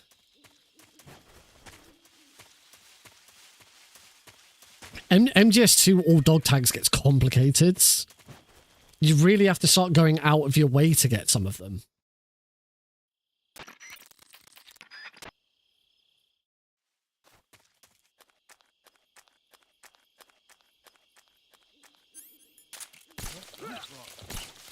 All right, easy gun out.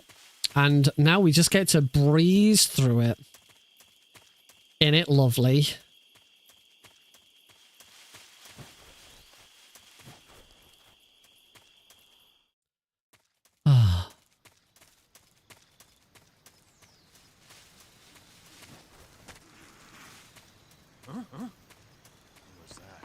Let's say, considering how long this is, how long this has felt, and some of the other stuff, I really don't think I have it in me to do a 24-hour stream again. My 24-hour charity streams used to be once a year, but I'm not sure I've got it in me anymore to go for that long. I mean, it was always my intention when I started up Pixel Perfect that I would stop doing my 24-hour streams because I'd want that energy and focus to be on those instead. But it never quite worked out in that way.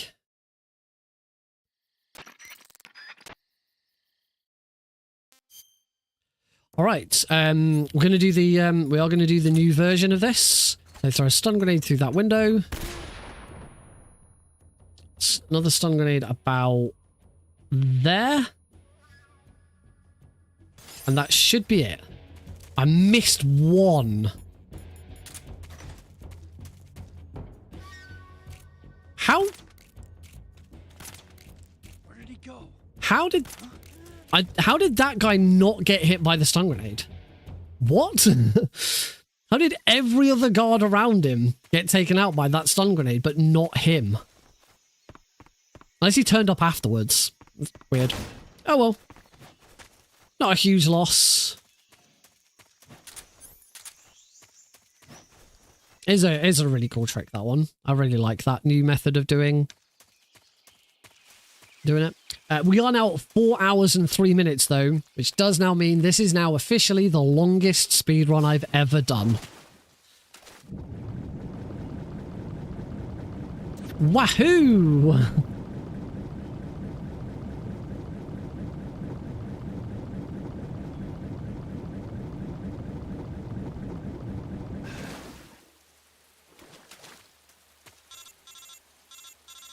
Welcome back, Cosmic.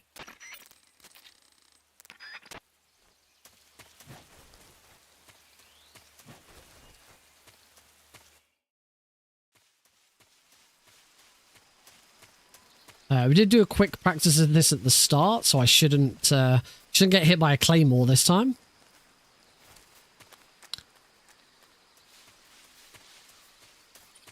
Yeah. It is a really easy line. I just forgot on it on Thursday, that was all. So away from that dog.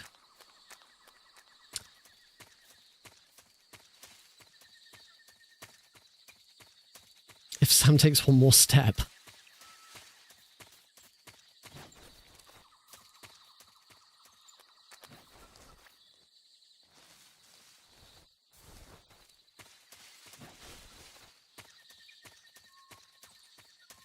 Sadly, Blues, it is looking almost certain that you're not going to hear me sing.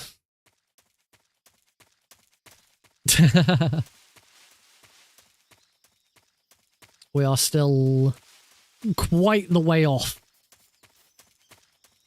the milestone for me singing Snake Eater. Sorry, folks.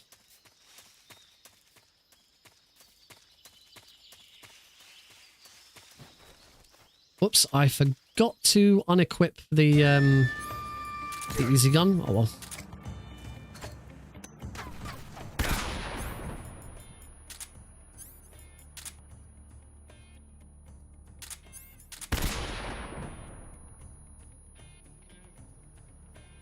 Yay! Nice fast ocelot fight. Wonderful. It's nice and dark in here, so we can't see a thing. Oh, there it is.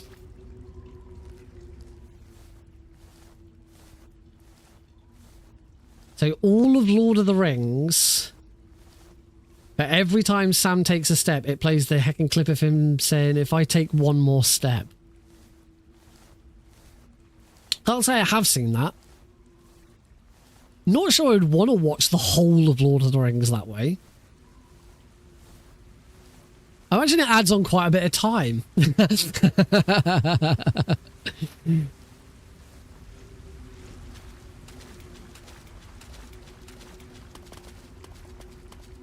I can imagine there's a few points where you don't hear it for ages, and then some points where it's like every other second. 20 hours? What the fuck? Just me, as that section got darker.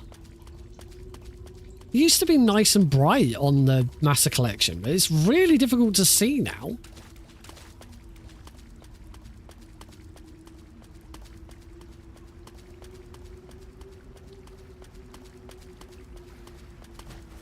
All right. The pain.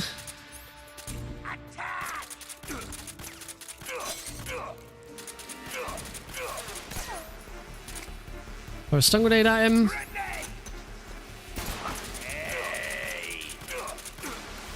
Phase one over. Oh, is there? Oh, that, yeah, that'd make a difference. You wanna... Oh, I got him in the head once. That was nice.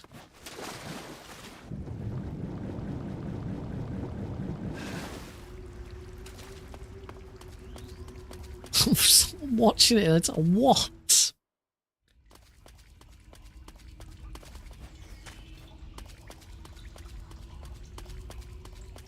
It's a really, really, really long-a-thon. It's obviously still on. It goes on throughout the whole of December.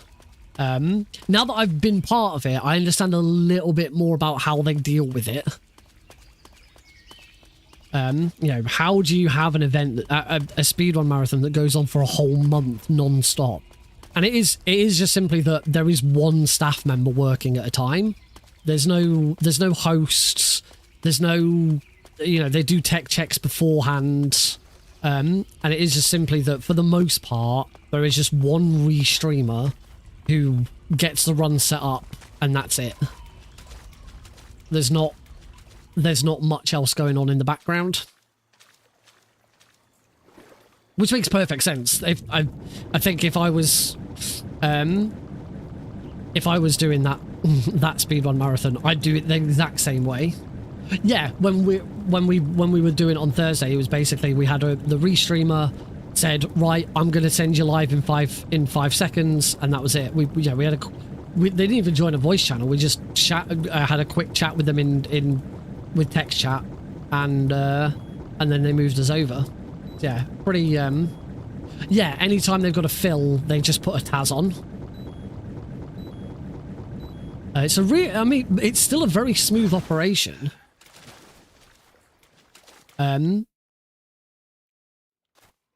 The other advantage they've got is all of their donation stuff is done through Twitch. They don't have donation trackers on the screen or incentives or anything like that. It is just, they just do it all through Twitch's own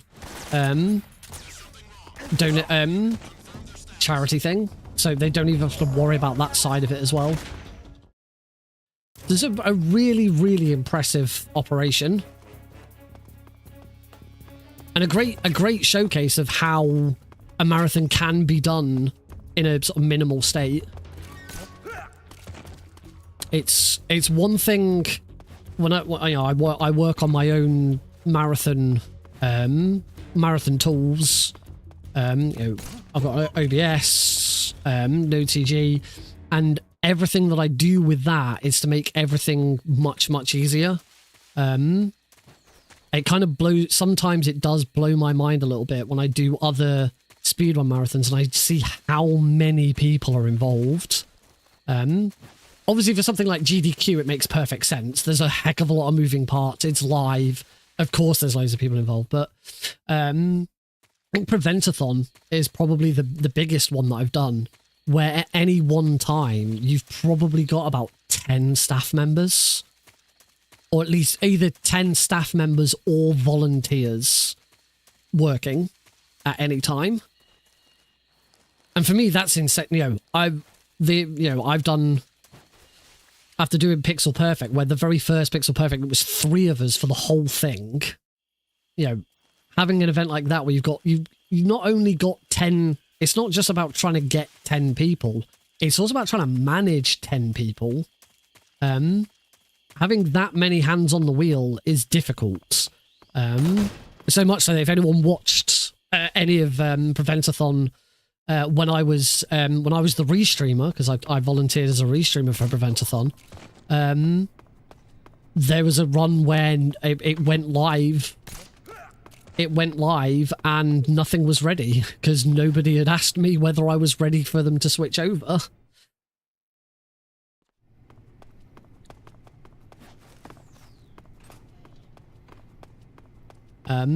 as I say, that's kind of my aim with what I've been doing with Node CG. I didn't need to shoot that guy. In fact, I don't normally shoot that guy.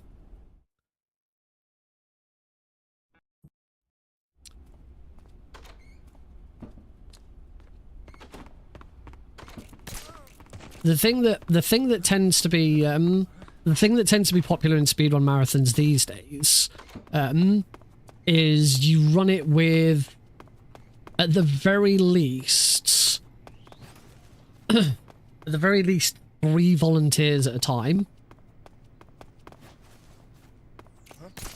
where you have a host, you have a tech, and you have a director. And having a director is becoming far more common. I didn't grab the handkerchief. Yeah, I forgot to do that on Thursday as well. Grabbing the handkerchief is actually really yeah, I'll just try. It's not it does waste time. It is slower, but yeah, I completely forgot about the handkerchief again. Again, because I'm so used to doing European Extreme on this, and you don't need the handkerchief on European Extreme.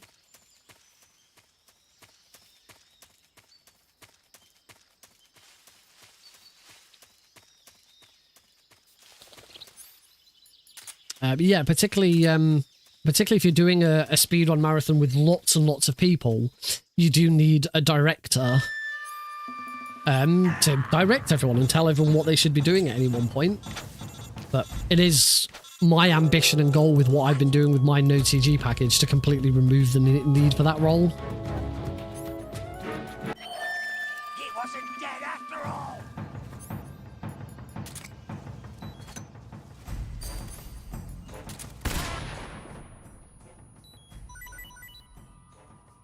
That was a little awkward, but got there in the end.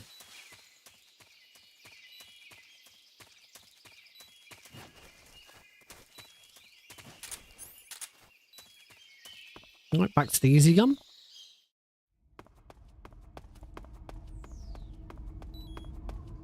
Roll down there first. Now roll down there. Oh, I screwed that up.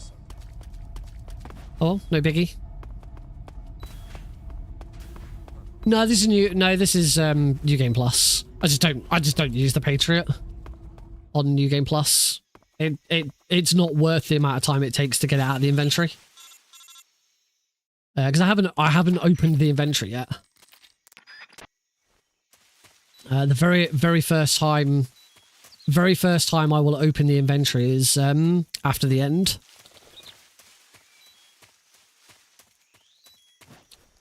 And ever since I swapped to the knife, it's become so much easier.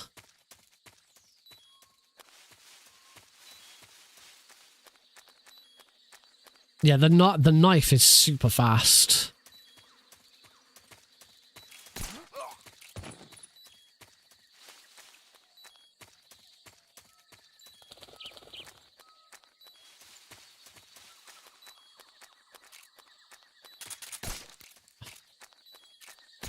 Not quite sure what my plan was there, but... Alright, we are going to do the newer version of the end as well. I didn't do this on Thursday because I'd forgotten about it. But it's not that much faster. It's not a huge time save. But we equip the easy gun, so the end doesn't see us approach. The only difficult bit is we've got to make sure we get 2 pretty fast headshots here. There we go, that's fine. Hope he doesn't shoot me.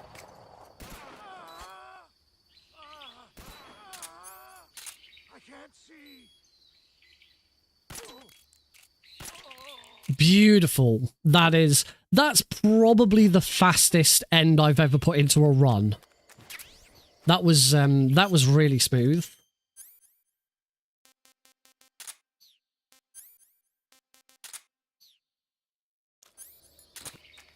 Nice.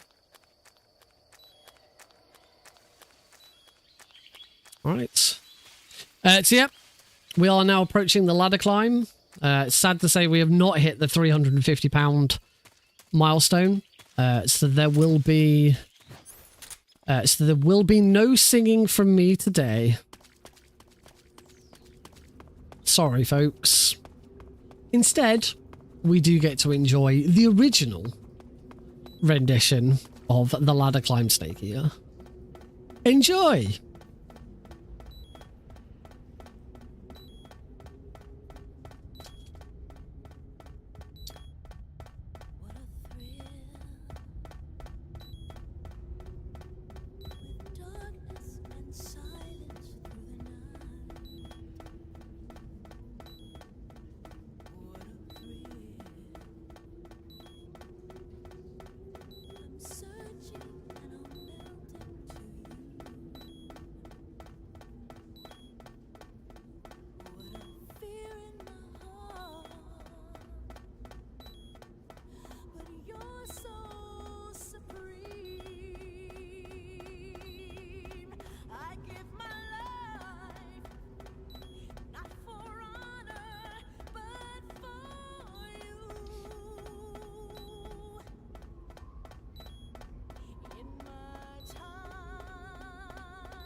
You're welcome, Blues.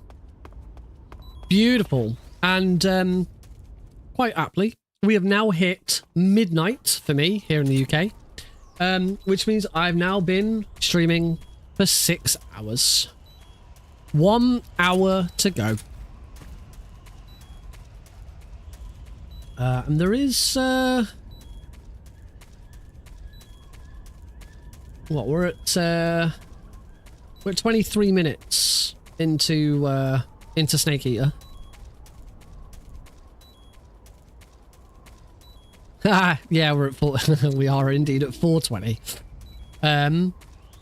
Yeah, we are 24 minutes into Snake Eater, so we've got about 40 minutes of Snake Eater left. So we're gonna have about 20 minutes at the end of the run to just sort of chill out, have some fun, reminisce on a job well done. Well, on everything other than Metal Gear Solid 2. Before the run started, we just chatted. We just chatted for ages. Talked about the run, talked about the event. I did do a quick practice online on the stream of both the Ocelot unit and the end. But yeah, just a nice chat about stuff and what I've been up to and state of the run, the stream. I hope everyone's liked the I hope everyone's liked the stream layout. Obviously it's still the same stream layout that I usually use. It's just the colours are changed. It's all gold and there's the background colour and all of that. So yeah, I hope everyone's like that. I'm not planning on keeping it. I will be going back to the standard next, for the next stream. I don't know. That's a good point. I don't know when the next stream is going to be. This is very likely the final stream for 2024. Because Christmas Tuesday is Christmas Eve. Thursday is Boxing Day. So I'm going to be spending time with Heidi and Alex on those days, considering I'm not spending any time with them until Tuesday. They, Alex and Heidi went away yesterday at lunch. Oh. yesterday at lunchtime. And they're not back until they'll probably get back around 2 o'clock in the afternoon on Christmas Eve, which is about the time I finish work. I am working Monday and Tuesday next week. But my office closes at, I think, 2 o'clock on Christmas Eve. And that's part of the reason they've gone away, because otherwise they'd just be sat around at home on Monday, Tuesday, not doing anything. It's also saved us money on posting presents out to everyone. Alright, the Fury! Are you ready for this?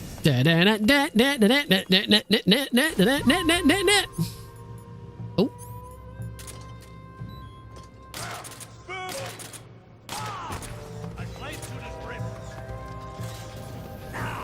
Oh, what?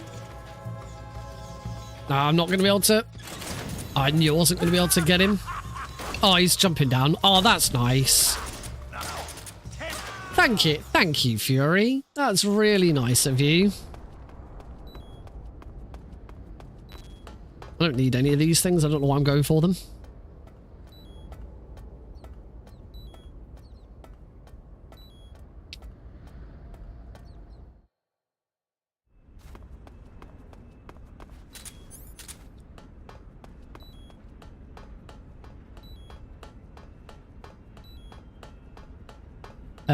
So yeah, as I said, there's almost certainly not going to be a stream next week, and then it's New Year's Eve on the following Tuesday when I'd normally stream. My Christmas gift from the Fury is that he came back. He didn't leave me hanging. Right, can I get this right? Come on.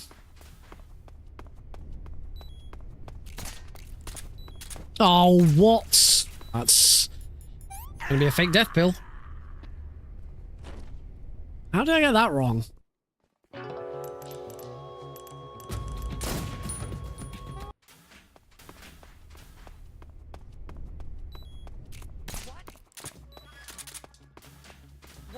Okay, I think I'm good now. Yeah, I am.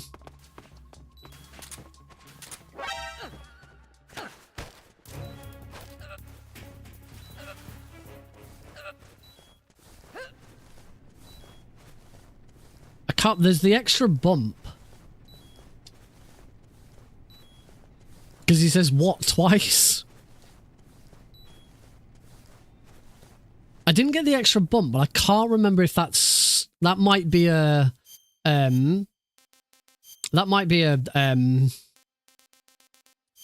European extreme strat. I can't remember. Right, we haven't had a glitch in a very long time. How about a glitch? Let's see the cardboard box glide. There he goes. Whee! The trick where you turn around the corner, shoot again, and then oh, I'm just gonna run.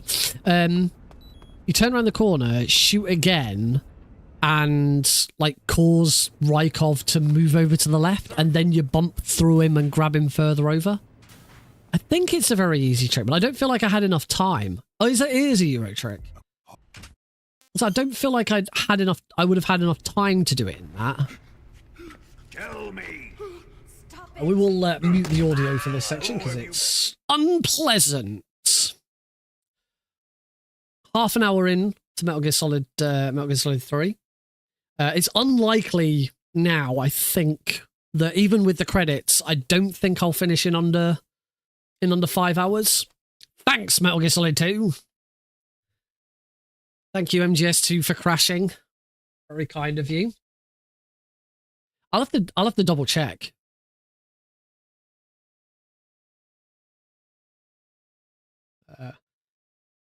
I have just done one last check of speedrun.com. No, I'm not on the front.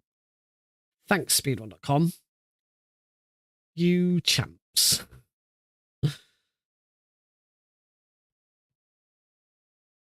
Oh. Oh. I'm looking forward to sleep. Saying that, I didn't wake up until 10 a.m. this morning. I don't think I fell asleep last night until about 3 a.m. Because I went to bed, I just could not sleep. Must have been see you around Delfino. I just could not. I really struggled to sleep last night. It was horrible. Well, I finally once I did get to sleep, I didn't wake up again. Next thing I knew, my alarm was going off, and it was 10 a.m. I deliberately put an alarm on for 10 because I knew, this was going to be a long stream. If there was a chance that it was going to go to 24 hours, then I needed to have had a decent amount of sleep beforehand. I think I'd really struggle.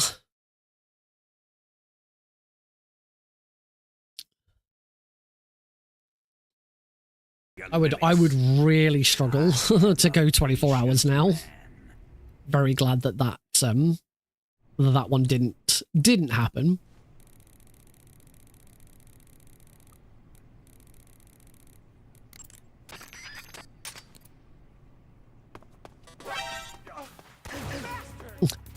Johnny, language.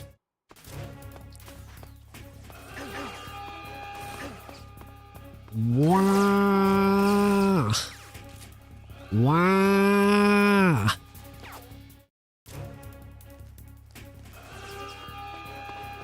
Off we pop.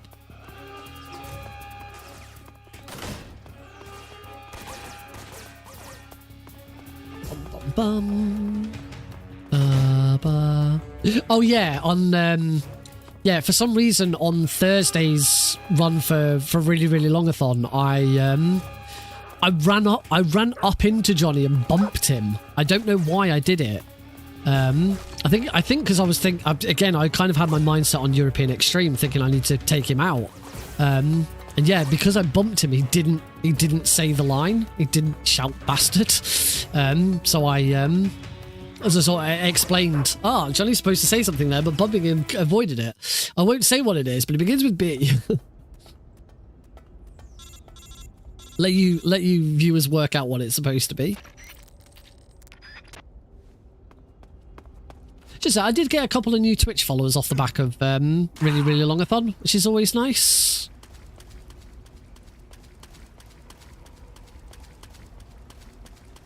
It's always what you hope for. Speedrun marathons have changed, though.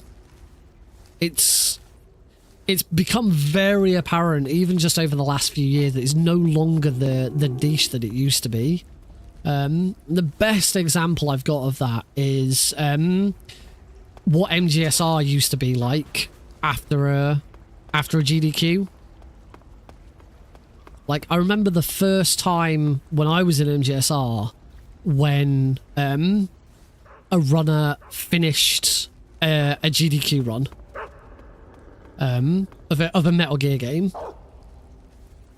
MGSR's Discord would be absolutely flooded with new people joining it.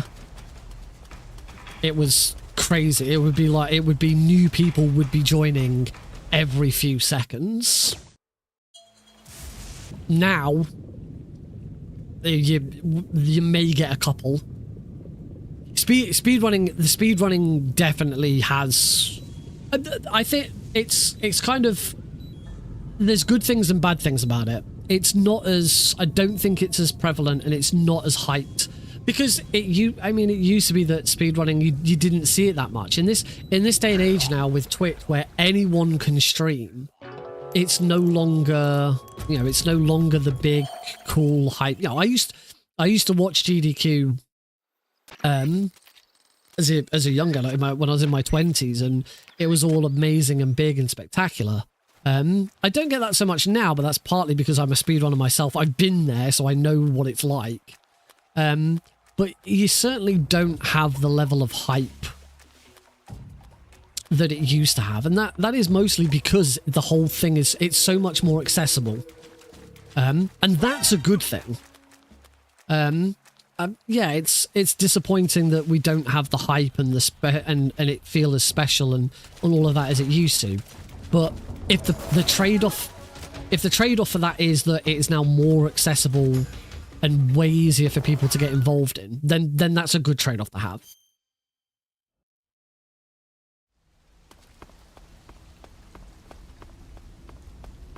Certainly, getting into GDQ is no longer the big bonus that it once was.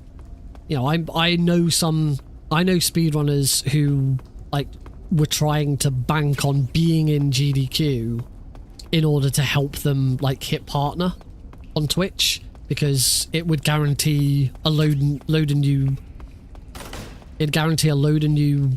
followers and more people watching and stuff like that.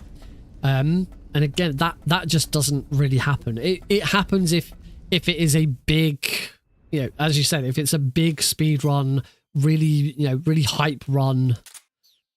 But yeah, unless it's one of those, you just don't see that level of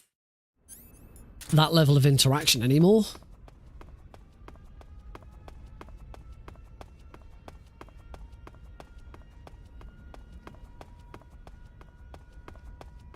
But as I say, just to reiterate the point, if the flip side of that is speedrunning has become way more accessible, then that is a good thing. The other thing with the advancements of Twitch and... Oh, boom. I equipped the wrong box. I accidentally equipped cardboard box A instead of cardboard box B. So I've gone to the wrong place. Luckily, it's not a very difficult journey.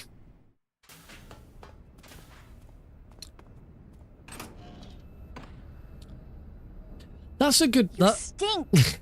Thanks, Silva. That's a good point, actually. You say about Mario 64. I think YouTube has a lot... YouTube and some of the bigger YouTubers out there have a lot to answer for that as well. I know I am not the only person who considers, like, if you even want to be noticed on YouTube, if you want to get any recognition from anyone, any of the big, big speedrunning people on YouTube, you've got to be running Mario. You've got to be running Mario 64. It seems to be the only game that really gets any coverage sometimes. I know there are a lot of varying opinions at the moment about Carl Jobst, but Carl Jobst did a YouTube video recently where I can't remember the name of the runner, but a runner's just like got a new world record in Super Mario 64, and Carl's video is calling him the greatest speedrunner ever, and it's like he's just a speedrunner in one game, like.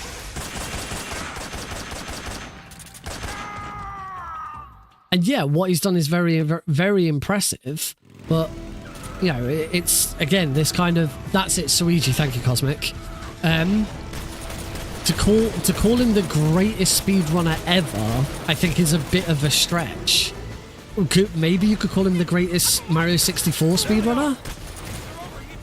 But considering lots of other speedrunning achievements I've seen in other games, I don't think it will ever be fair to call any speedrunner the greatest speedrunner ever. I think there's room to call people the greatest speedrunners at their respective games. And to be honest, for that, it's whoever is the world record holder at the time.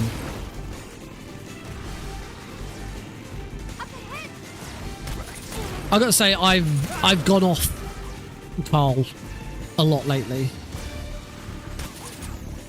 I know people aren't particularly happy with, there was a video he did, there's a video he did recently about, some Russian YouTuber who basically just, basically just steals content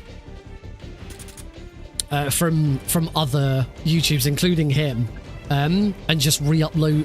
Not just re-uploads it. They do a little bit of editing, but then also translate the script into Russian and without permission. And it's I think they were in Russian. They might have even been. They might have still been in English. I can't remember. But at the start of that video, he called someone else out. But not really the same thing. He called someone else out for them saying something without credit. It wasn't that they'd stolen content. They like quoted.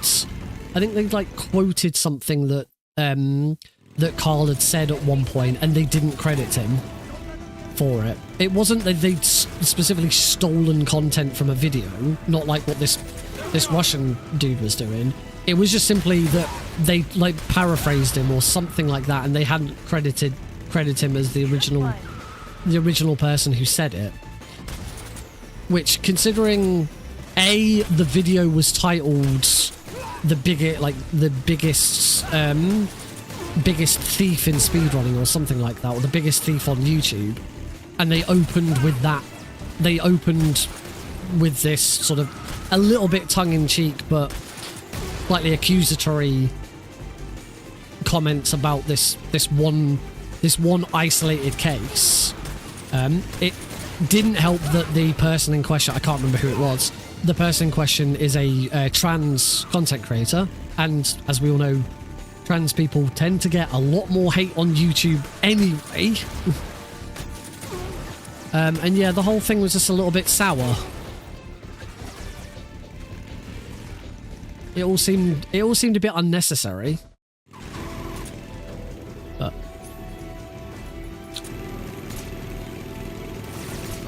so yeah.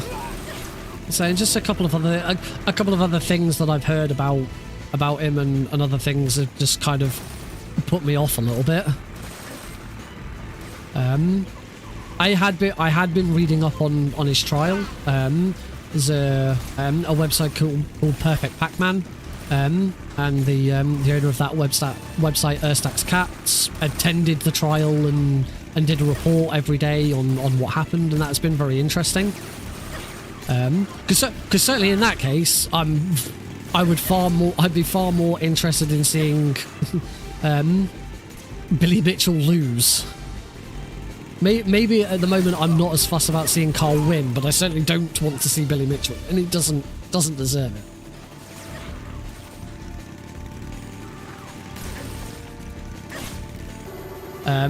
But to say, it's all just a bit. Yeah, I don't think I agree with that. I don't think it's what he said was wrong. I think it's the way he went about it was not. Because of course, what happened is a large mob of people who watch his videos then went and harassed this content creator, which isn't on. And you know, I think the sort of kicker with it was Carl never suggested to anyone not to do that. Usually if you're doing some sort of video where you're calling someone out, you usually try and say don't go and harass them. But also then when that person got a load of harassment, Carl went to Twitter and said like they were surprised that it had happened.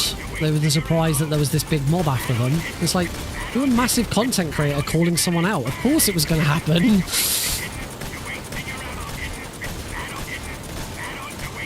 Plus that content creator is trans, so for a lot of people, it gives them a good excuse to harass someone who's trans. I planted one seed recharge. Keep your aim steady. No, there's a way of doing it. Shadowheart's not here yet. Keep your aim steady. Keep your aim steady. Keep your aim steady. Wait for it. Keep your aim steady. Keep your aim steady. There we go. So yeah, it's a grey area. I don't even know, how did we get onto this conversation?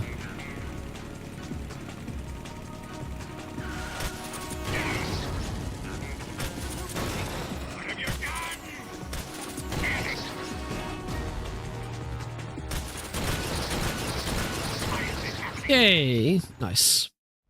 Oh yeah, the decline of speedrunning's popularity. Yes, because...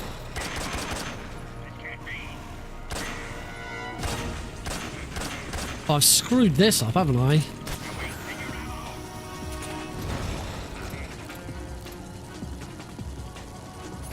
What the fudge have I done here?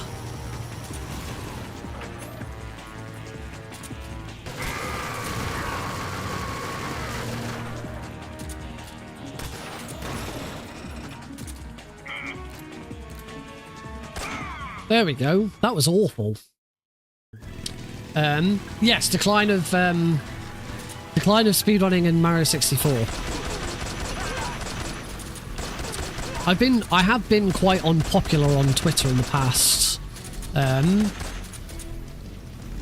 When, you know, every so often you'll get people on Twitter or now Blue Sky putting out posts saying, you know, like, reply with your speedrunning opinion that will have you like this, and it's a picture of Patrick Star being like strung up.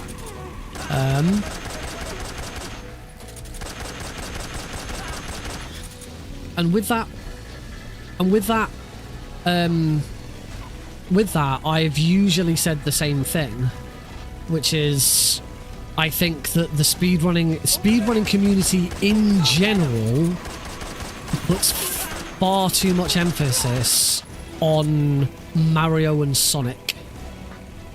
And it seems like if you ever want to get noticed, if you ever want to make, be sort of get any attention, you kind of need to be you need to be a Mario or Sonic speedrunner. Now usually the criticism I get with that is from a bunch of Sonic speedrunners. I don't really know any Mario speedrunners. I do know quite a lot of Sonic speedrunners. But usually the response I get to that is a lot of Sonic speedrunners saying, no, that's not fair, Sonic doesn't get anywhere near enough representation. And my response to that is, go and have a look at any GDQ list and see how many Sonic games are in it.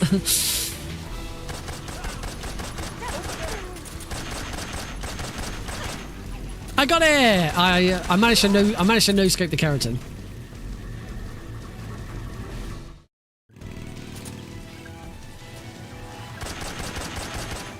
Gonna do it again. Should I try and no-scope a keratin again?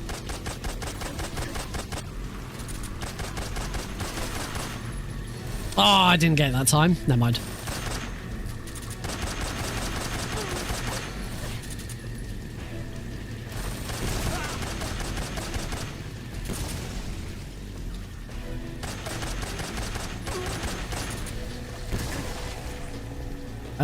Just to comment on what Blue said there. When you say Pac-Man guy, if you're talking about Billy Mitchell, who I'd more describe as the Donkey Kong guy, Billy Mitchell 100% deserves everything he gets. Because Billy Mitchell goes out to ruin people's lives.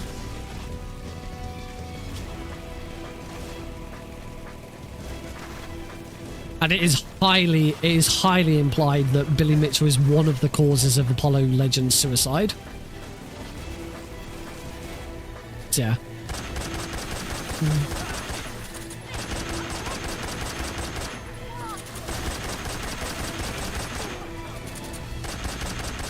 Let's get the line.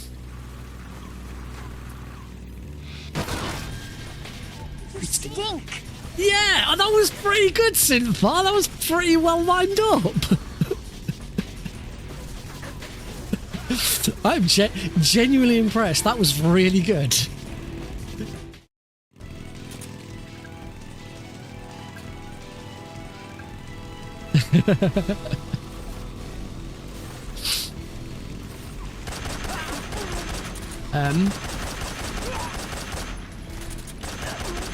But yeah, so going back to sort of the original point I was making, I don't think I'm saying the correct thing about Sonic. I don't think you have to be a Sonic speedrunner to sort of gain notoriety or anything.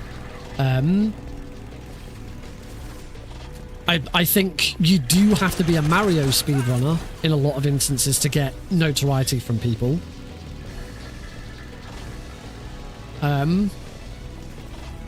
But I do feel like both Mario and Sonic are massively overrepresented in big speedrunning events.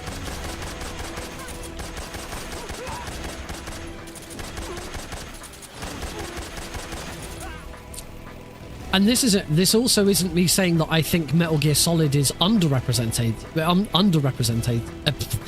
Underrepresented. Jesus. Tell I've been going on for a while. I think Metal Gear Solid gets absolutely the right amount of representation. Those at every single, usually at a GDQ, there is at least one Metal Gear game, and that's absolutely fine. I don't think there needs to be multiple Metal Gear games at a GDQ.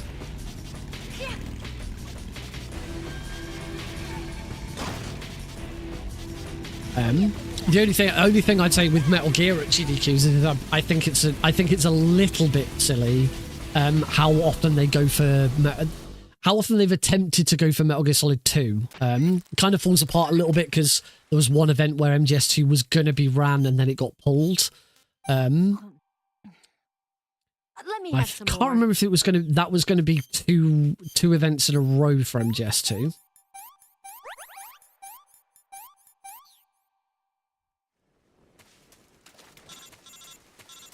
Oh god, I cannot begin to imagine what it must be like scheduling a GDQ event. I've done marathon scheduling. I've scheduled 4 Pixel Perfects marathons. I did not help schedule Fast for the Kids 2. There's one thing that I specifically stayed away from. I've helped a little bit with scheduling for MJSR in the past. Like I was the head of one of the relay races, so I was heavily involved in scheduling that. Scheduling's not easy. Pixel Perfect scheduling wasn't too bad. You know, it's a lot easier when you don't have as many runs, because the hard bit is choosing what to cut. And how the heck you do that for GDQ, I do not know. It must be an incredible task. I can only assume, I have to assume this to consider anyone's sanity, I can only assume that they like split the list up. If you're on the scheduling team, you're not expected to consider every single submission. Like, surely they must separate it into blocks.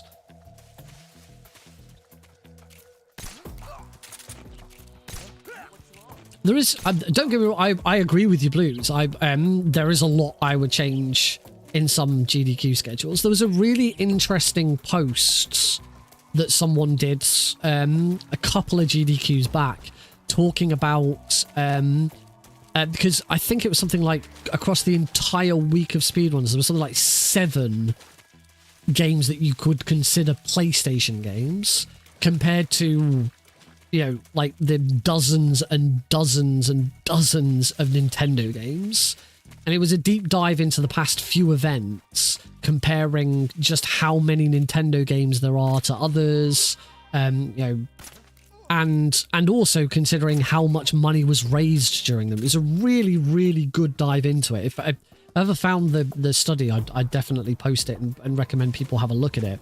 And certainly over the last few years, I don't think this would have been true for older GDQs, but obviously we've talked already at length about how GDQs change, and it doesn't, you know, it doesn't have that hype factor behind it anymore.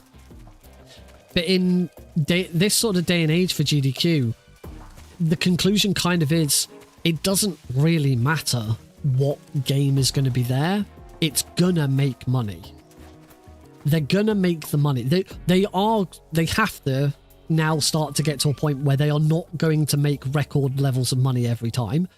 There is a, you know, people don't have infinite money to give. They can't have, there's no such thing as infinite growth. But yeah, a lot of the research kind of determined that it really doesn't matter what game is being played. The bigger importance on making money is the time of day. Depending on what time of day it is will determine whether or not it makes money or not. So certainly with that, the suggestion is they still want to put their, they still want to be careful with their scheduling, make sure that their big, really big hype games are at appropriate times in the day where they are going to do better. But for the rest of the time, it really doesn't make that much of a difference. And that is Metal Gear Solid 3. We're not quite done with gameplay, but not including the credits, we have got to the end of this in under 5 hours. Not including MGS Rescue. I think it is definitely fair to say that if it hadn't been for Metal Gear Solid 2's crash, including the credits, I would have been under 5 hours. That's a very good point you make there, Blues. It does always seem, I shouldn't say always. It does often seem that criticism of that kind of stuff is just simply blown away with, oh, but it's for charity. I remember, does anyone remember, I think it was earlier this year, when, is it Ludwig, one of the biggest YouTubers, Ludwig, announced that they were doing a speedrunning event and like put a tweet out asking speedrunners about stuff, and then they revealed the opening schedule or the opening lineup of talent, and it was all non-speedrunners. It was just his mates, and it all just seemed a bit sort of engagement baity. And there was so much of the criticism. I criticized it. I got criticized and I got called out for criticism, but so much of the criticism was just squashed with, yeah, but he's doing it for charity. So, you know, that's, you know, you can't really complain when it's for charity. It's like, you can complain because there are general criticism. And Ludwig agreed that there were concerns that could have been handled better. All right, gameplay has now ended. 4 hours and 55 minutes just for gameplay. Once again, we'll mute the audio because this is going to get flagged. And these, I believe it's from the boss, from the boss split ending, as in the fight ending. It's something like 11 minutes. So we are probably looking at this being 5 hours and 3 minutes. Something like that. Obviously, this is not an official run. MGS2 crashed. We had to use saves. But that is going to be the end when we get to the end of the credits. That is the end of the speedrun. We are going to finish with about just over 15 minutes spare. So we're not going to play anything else. Not going to do anything. We're just going to enjoy the time. We will keep going till 1 a.m. I'm not going to cut the stream short. So this is now the last chance to get your donations in, at least for the stream. I'm gonna type ! donate in the chat myself so that you all get there. So you all get the message. Oh no! I forgot. It ignores the bot.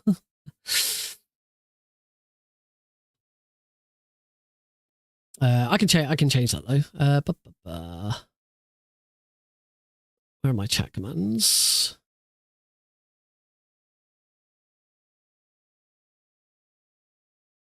Charity. There we go.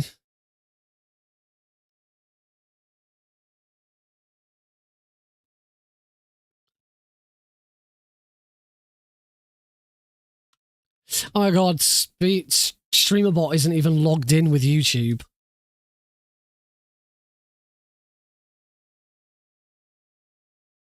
Not that there's been much activity on YouTube anyway. It hasn't really mattered. Anyway, that one. Don't ignore bot account. There we go. Right. Try that again. Ba-ba! There we go.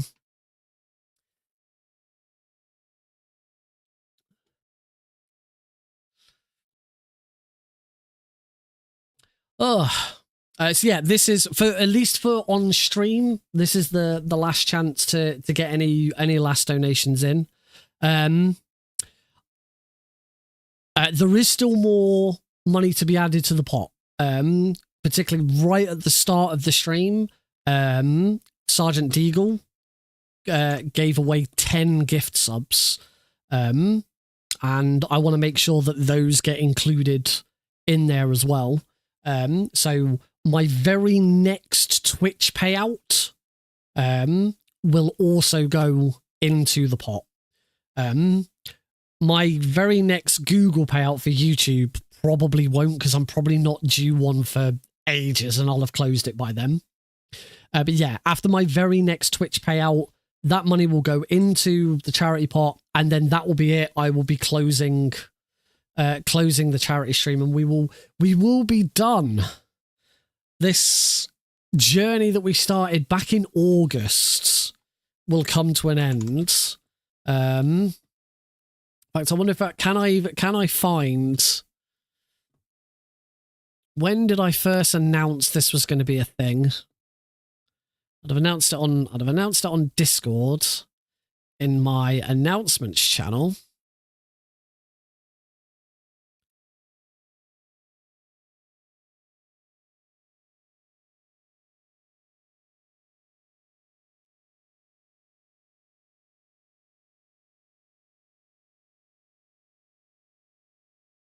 Of August, the fundraising page went up. August, September, October, November, December. 4.5 months. We've been at this. 4.5 months. I've been practicing and running all of these games, all for this moment, to only for then to have Metal Gear Solid 2 completely ruin it by crashing partway through. 4.5 months of work down the drain. Complete waste of time. But we had some fun, didn't we? We had some fun, and we have raised some money for charity. I imagine once I get my Twitch payout put in, we will definitely be over the £200 mark, which is good. Considering it's only been a 6-hour stream, we've had little bits of money come in over those 4 months, which is really nice. If it had been a 24-hour stream, and I'd have put a lot more effort into advertising and all of that stuff, like I used to do with my old one. So I'm still pleased with the amount that we've raised. I mean, I've seen speedrun marathons raise less. So I definitely, I'm definitely grateful to everyone who has donated. Synthfar, I'm going to DM you a link to a link to my words.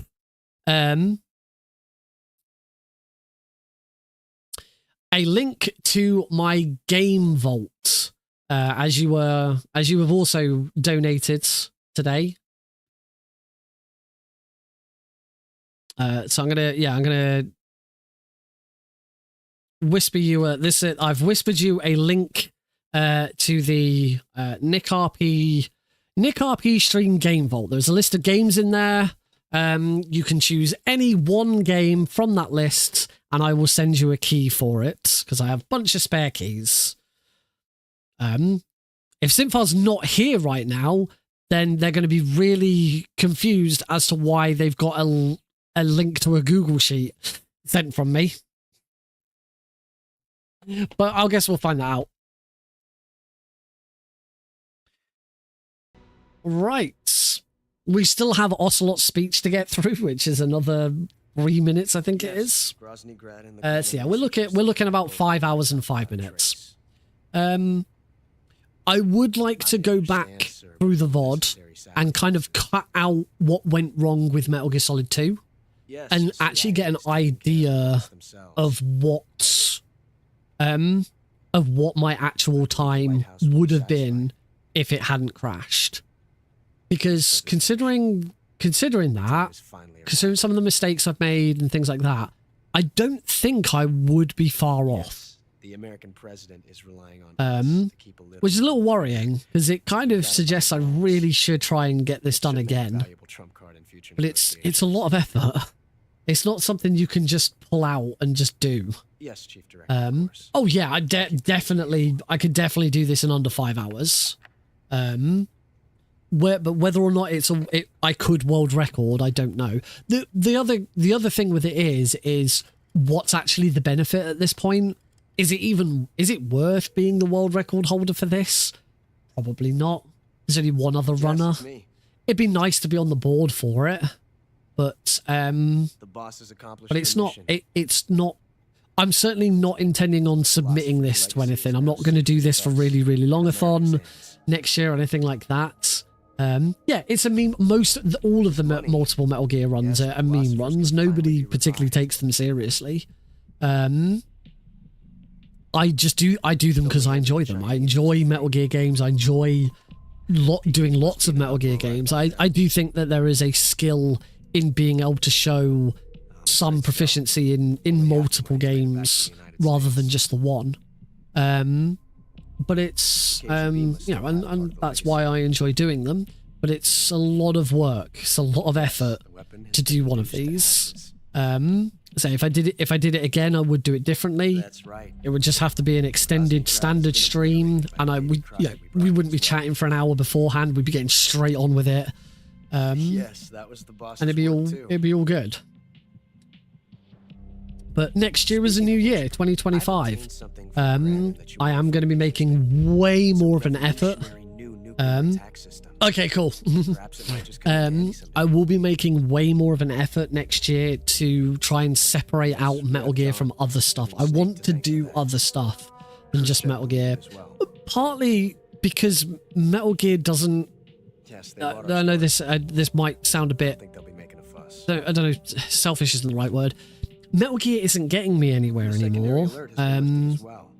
You know, I put the games out there, I do a lot of marathons for them and stuff like that, but I don't, outside of just the individual runs, I don't get that much satisfaction and interest out of Metal Gear anymore.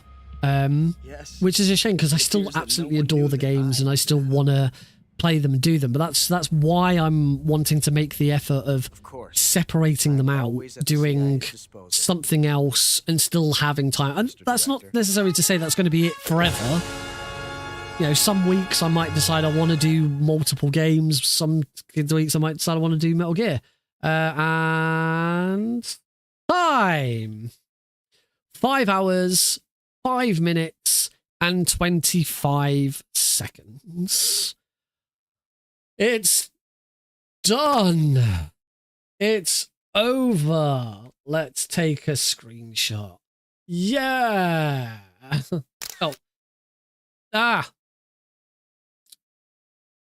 want to take a screenshot with the total in it. With the charity total in it.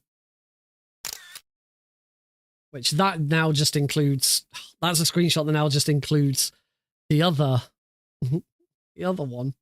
Right. There we go. That should be the right screenshot. Oh. So yeah, that's it. Blue says I think you should enjoy what you're doing, so that reason is alone is enough. I do enjoy doing Metal Gear speedruns, but I'm a very ambitious person when it comes to speedrunning and everything that I do. I like getting involved with stuff. I like the main thing that I miss with Metal Gear. We might as well swap over to the other scene. To this one. The main thing that I miss with Metal Gear is racing. When I first got into Metal Gear, there was a lot of racing. It was a lot of fun. And that dwindled. It's something I'd love to get into again. But it's not going to happen with Metal Gear. if I want to get into speedrun racing, I have to reach out and find some other communities. And I do miss the community aspect of speedrunning. I don't really have it at the moment. You know, I don't get involved with Metal Gear. I don't get involved on the Discord server much anymore, but there isn't many there's not much events or anything like that happening anyway to get involved in. It'd just be chatting with people, which is fine. There's no problem with that. But I want to do more. It take a hell of a lot of effort. And I just don't see it being worth it, really. So I want to try and get involved somewhere else, because at the moment, what I'm doing with this, and it very much feels like a solo effort at the moment. Not that I am not incredibly grateful for my own community. It's fantastic. You guys have helped us raise nearly £200 for this charity, and I'm so grateful for that. And I don't get me wrong, I love streaming. I still love streaming. I enjoy streaming to this community and having fun with it. It's everything sort of outside of that. It's kind of like I do a lot of marathons. I volunteer for a lot of marathons, but then at the end of it, there's nothing else. Nothing else happens. I've got very few connections with people and stuff like that. And I miss being part of a community. I miss being part of a big community, and the community that we have here is great, but it's very one way. It's very, I talk, you listen. We do have, we do chat obviously on stream, but it's not as involved, I think is the right way. I want to be part of a community that isn't centered around me. I want a community that's centered around a bigger cause that lots of people can enjoy. I've tried a couple of things this year, which I hope translate into next year. There was a piece on the front page of speedrun.com a few weeks ago. I think it's, but if I go to the community news section, it's probably it'll be still there in there. It's not on the front page anymore. Rapid Runs for Fun community, which is a community that do events, but a lot of it is around speedrun bounties. So it's, they get a bounty in for a new game or maybe an old game, get people involved in playing it, and they do other events and stuff as well. I haven't really done anything with them yet because I've been focusing on this. This is the other thing, since August, this has been my focus. This run today has been my focus. So I am pleased that it's done. It's kind of the reason why I don't feel like I should, even though this hasn't ended up with a run I can submit, I kind of don't feel like I should keep going with this. I need to put this behind me and move on to other stuff. Rapid Runs for Fun is one that I'm certainly looking at. And I've got other considerations for what maybe I would have a crack at. One thing, certainly something that I've not really looked into yet, is speedrun.com's challenges. There aren't any live at the moment. In fact, the last one started a month ago, which was Black Ops 6. The only thing with speedrun.com's ones, they seem a bit all over the place. I don't know. So, that's an opportunity to look at. I think one of the main things that will really help at some point is if I can get involved with a new game. When a new game comes out, if I can get in there and play it, and it's got to be something I enjoy. That's the thing. I don't have a lot of time outside of streaming. I don't have a lot of time to play video games. So most of my video game time now outside of streaming is spent on my Vita. Because it's the one place where I can pick up my Vita anytime. I can play on it if I'm not quite tired and I've gone to bed.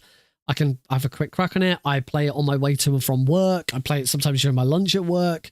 But it's, you know, the Vita's not getting any new games anytime soon, so it's difficult to then sort of use that as a jumping off point. You know, I considered Indiana Jones, whether that be a game that I try and play through and see if it's interesting. But the timing of it coming out, there is Metal Gear Solid Delta. Unfortunately, that just leans us back into the Metal Gear Solid community, which just isn't active enough for my liking.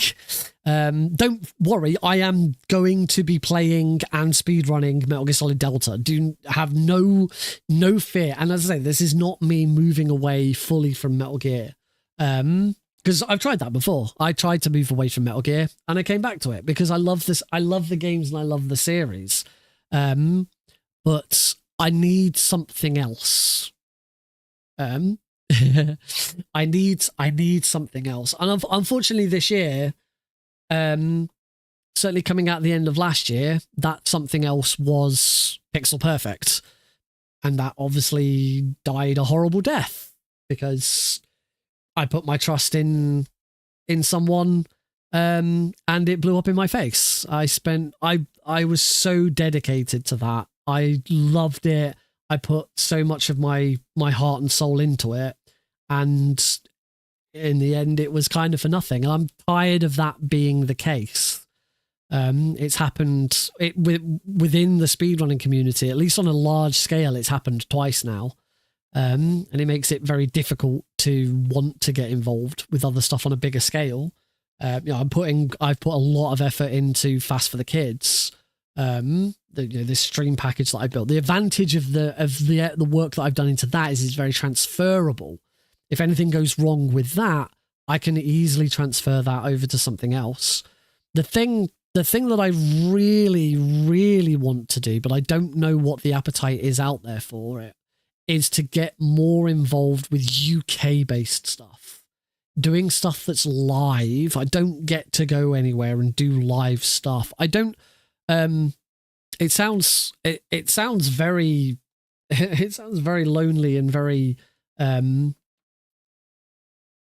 sucky, but I don't really have any real life friends anymore because I've moved around the country quite a bit. I now live in Aylesbury, and most of my old uni mates all live up north. I've got work colleagues, but I don't really have any apart from my wife and son. I don't really have anyone in real life that I regularly socialize with. And that's something that I need to change. That's not necessarily me saying it has to be speedrunning or anything like that. I've talked at length before how I want to get back into amateur theatre because that's an opportunity to do that. And also because I dreadfully miss doing theatre. I absolutely adore the theatre. And I miss it terribly. I haven't done any proper theatre work in over a decade. I really, really miss it. I want to get back into it. So I'm hoping that scratches that itch a little bit. But if there's any opportunity to do something speedrunning related in the UK, then I'm so up for it. I've just got to try and meet like-minded people that I can actually get involved with. The biggest problem for me with UK speedrunning at the moment is the only player really in the UK speedrunning scene is UKSG, and it's in fucking Glasgow every time. I can't afford to keep flying to Glasgow.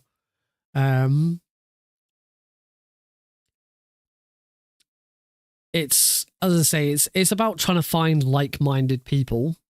And the problem I've had in the past is when I finally found like-minded people, it blows up in my face. So here's hoping that that's something that changes in the new year. Something's got to change in the new year, because I do feel isolated, and that has to change because it's not healthy. So yeah. The main thing for me to say with all of that is I am always open for opportunities. If something comes up and you're interested in it and you think it's something I'd be into, send me a DM. let me know. I say I already have a speedrun marathon lined up for 2025. I'm going to be running Metal Gear Solid 3 European Extreme for it. I say I don't know if all the details about it are public, so I can't. I'm not just I'm erring on the side of caution by not saying much about it yet. But it is one where someone I have worked with in the past approached me and said, "We'd love you to come and be part of this." And I love getting those kind of invitations. I will bend over backwards to try and do that kind of stuff because I love those opportunities. So yeah, if you have those kind of opportunities and there is room for a very enthusiastic, dedicated speedrunner with marathon organization experience who has a Node CG package of their own, get in touch. My email address is out there, info@nickrpgreen.com. You can go to my website, www.nickrpgreen.com. You can find me on social media all over the place at nickrpgreen.com/Twitch/Blue Sky/YouTube, wherever you try and find me, I will be there. Don't bother with Twitter. I am still on Twitter. I'm not deleting my account, but I'm not posting on it. I have posted about going live for this event and other stuff around this event just because I do have followers on there, but it's not something I'm pushing anymore because fuck Twitter. But yeah, that is going to be it. Because it is now 1 a.m. We have been streaming for 7 hours, and this charity stream is now at an end. Soon as it's actually 50. There we go. Now it is 1 a.m. I was just about to say it's not actually 1 a.m. yet, but it is now 1 a.m. We should look at who we're going to raid. We should, and I feel like I should probably just continue to raid really, really longathon. They were fantastic on Thursday. They deserve a lot of love. So yeah, they are currently on a run of Earthbound. That sounds exciting. So yeah, we're going to raid really, really longathon with Earthbound. I'm just going to make sure it's definitely ready to go on Twitch. But yes, to everyone watching, I hope you have a wonderful Christmas and New Year. If you don't celebrate Christmas, I hope you have a wonderful festive season, holiday season, however you spend your time over the next couple of weeks. So I don't know when the next stream's going to be because Tuesday and Thursday next week is Christmas Eve and Boxing Day. So I'll be spending time with Alex and Heidi. So it may not be. And then the following Tuesday is New Year's Eve, which I will be spending time with Alex, Heidi. We might try and play some games and stuff online. We have done that. We have done that in the past with some online friends. So it might not be until Thursday the 2nd of January might be the next stream, but I'll keep stuff posted on the Discord server. The charity link will stay up until that Twitch, my final Twitch payout comes and goes into it. So you can still donate at any time. But yeah, that is going to be it, folks. Thank you very much for watching. Thank you to everyone who donated. And yeah, it's a shame that there is no run to put on speedrun.com, but it's just how it goes sometimes. Did the raid happen? No. The raid's just cancelled. The raid just sort of got to the end of the line, and is that because you have to raid within that time, otherwise it doesn't work? I'm pretty sure we're still going.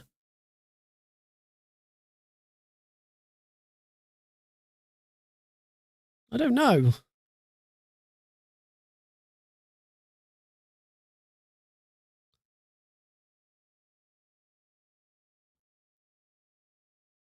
Anyway, if anyone is still here, bye.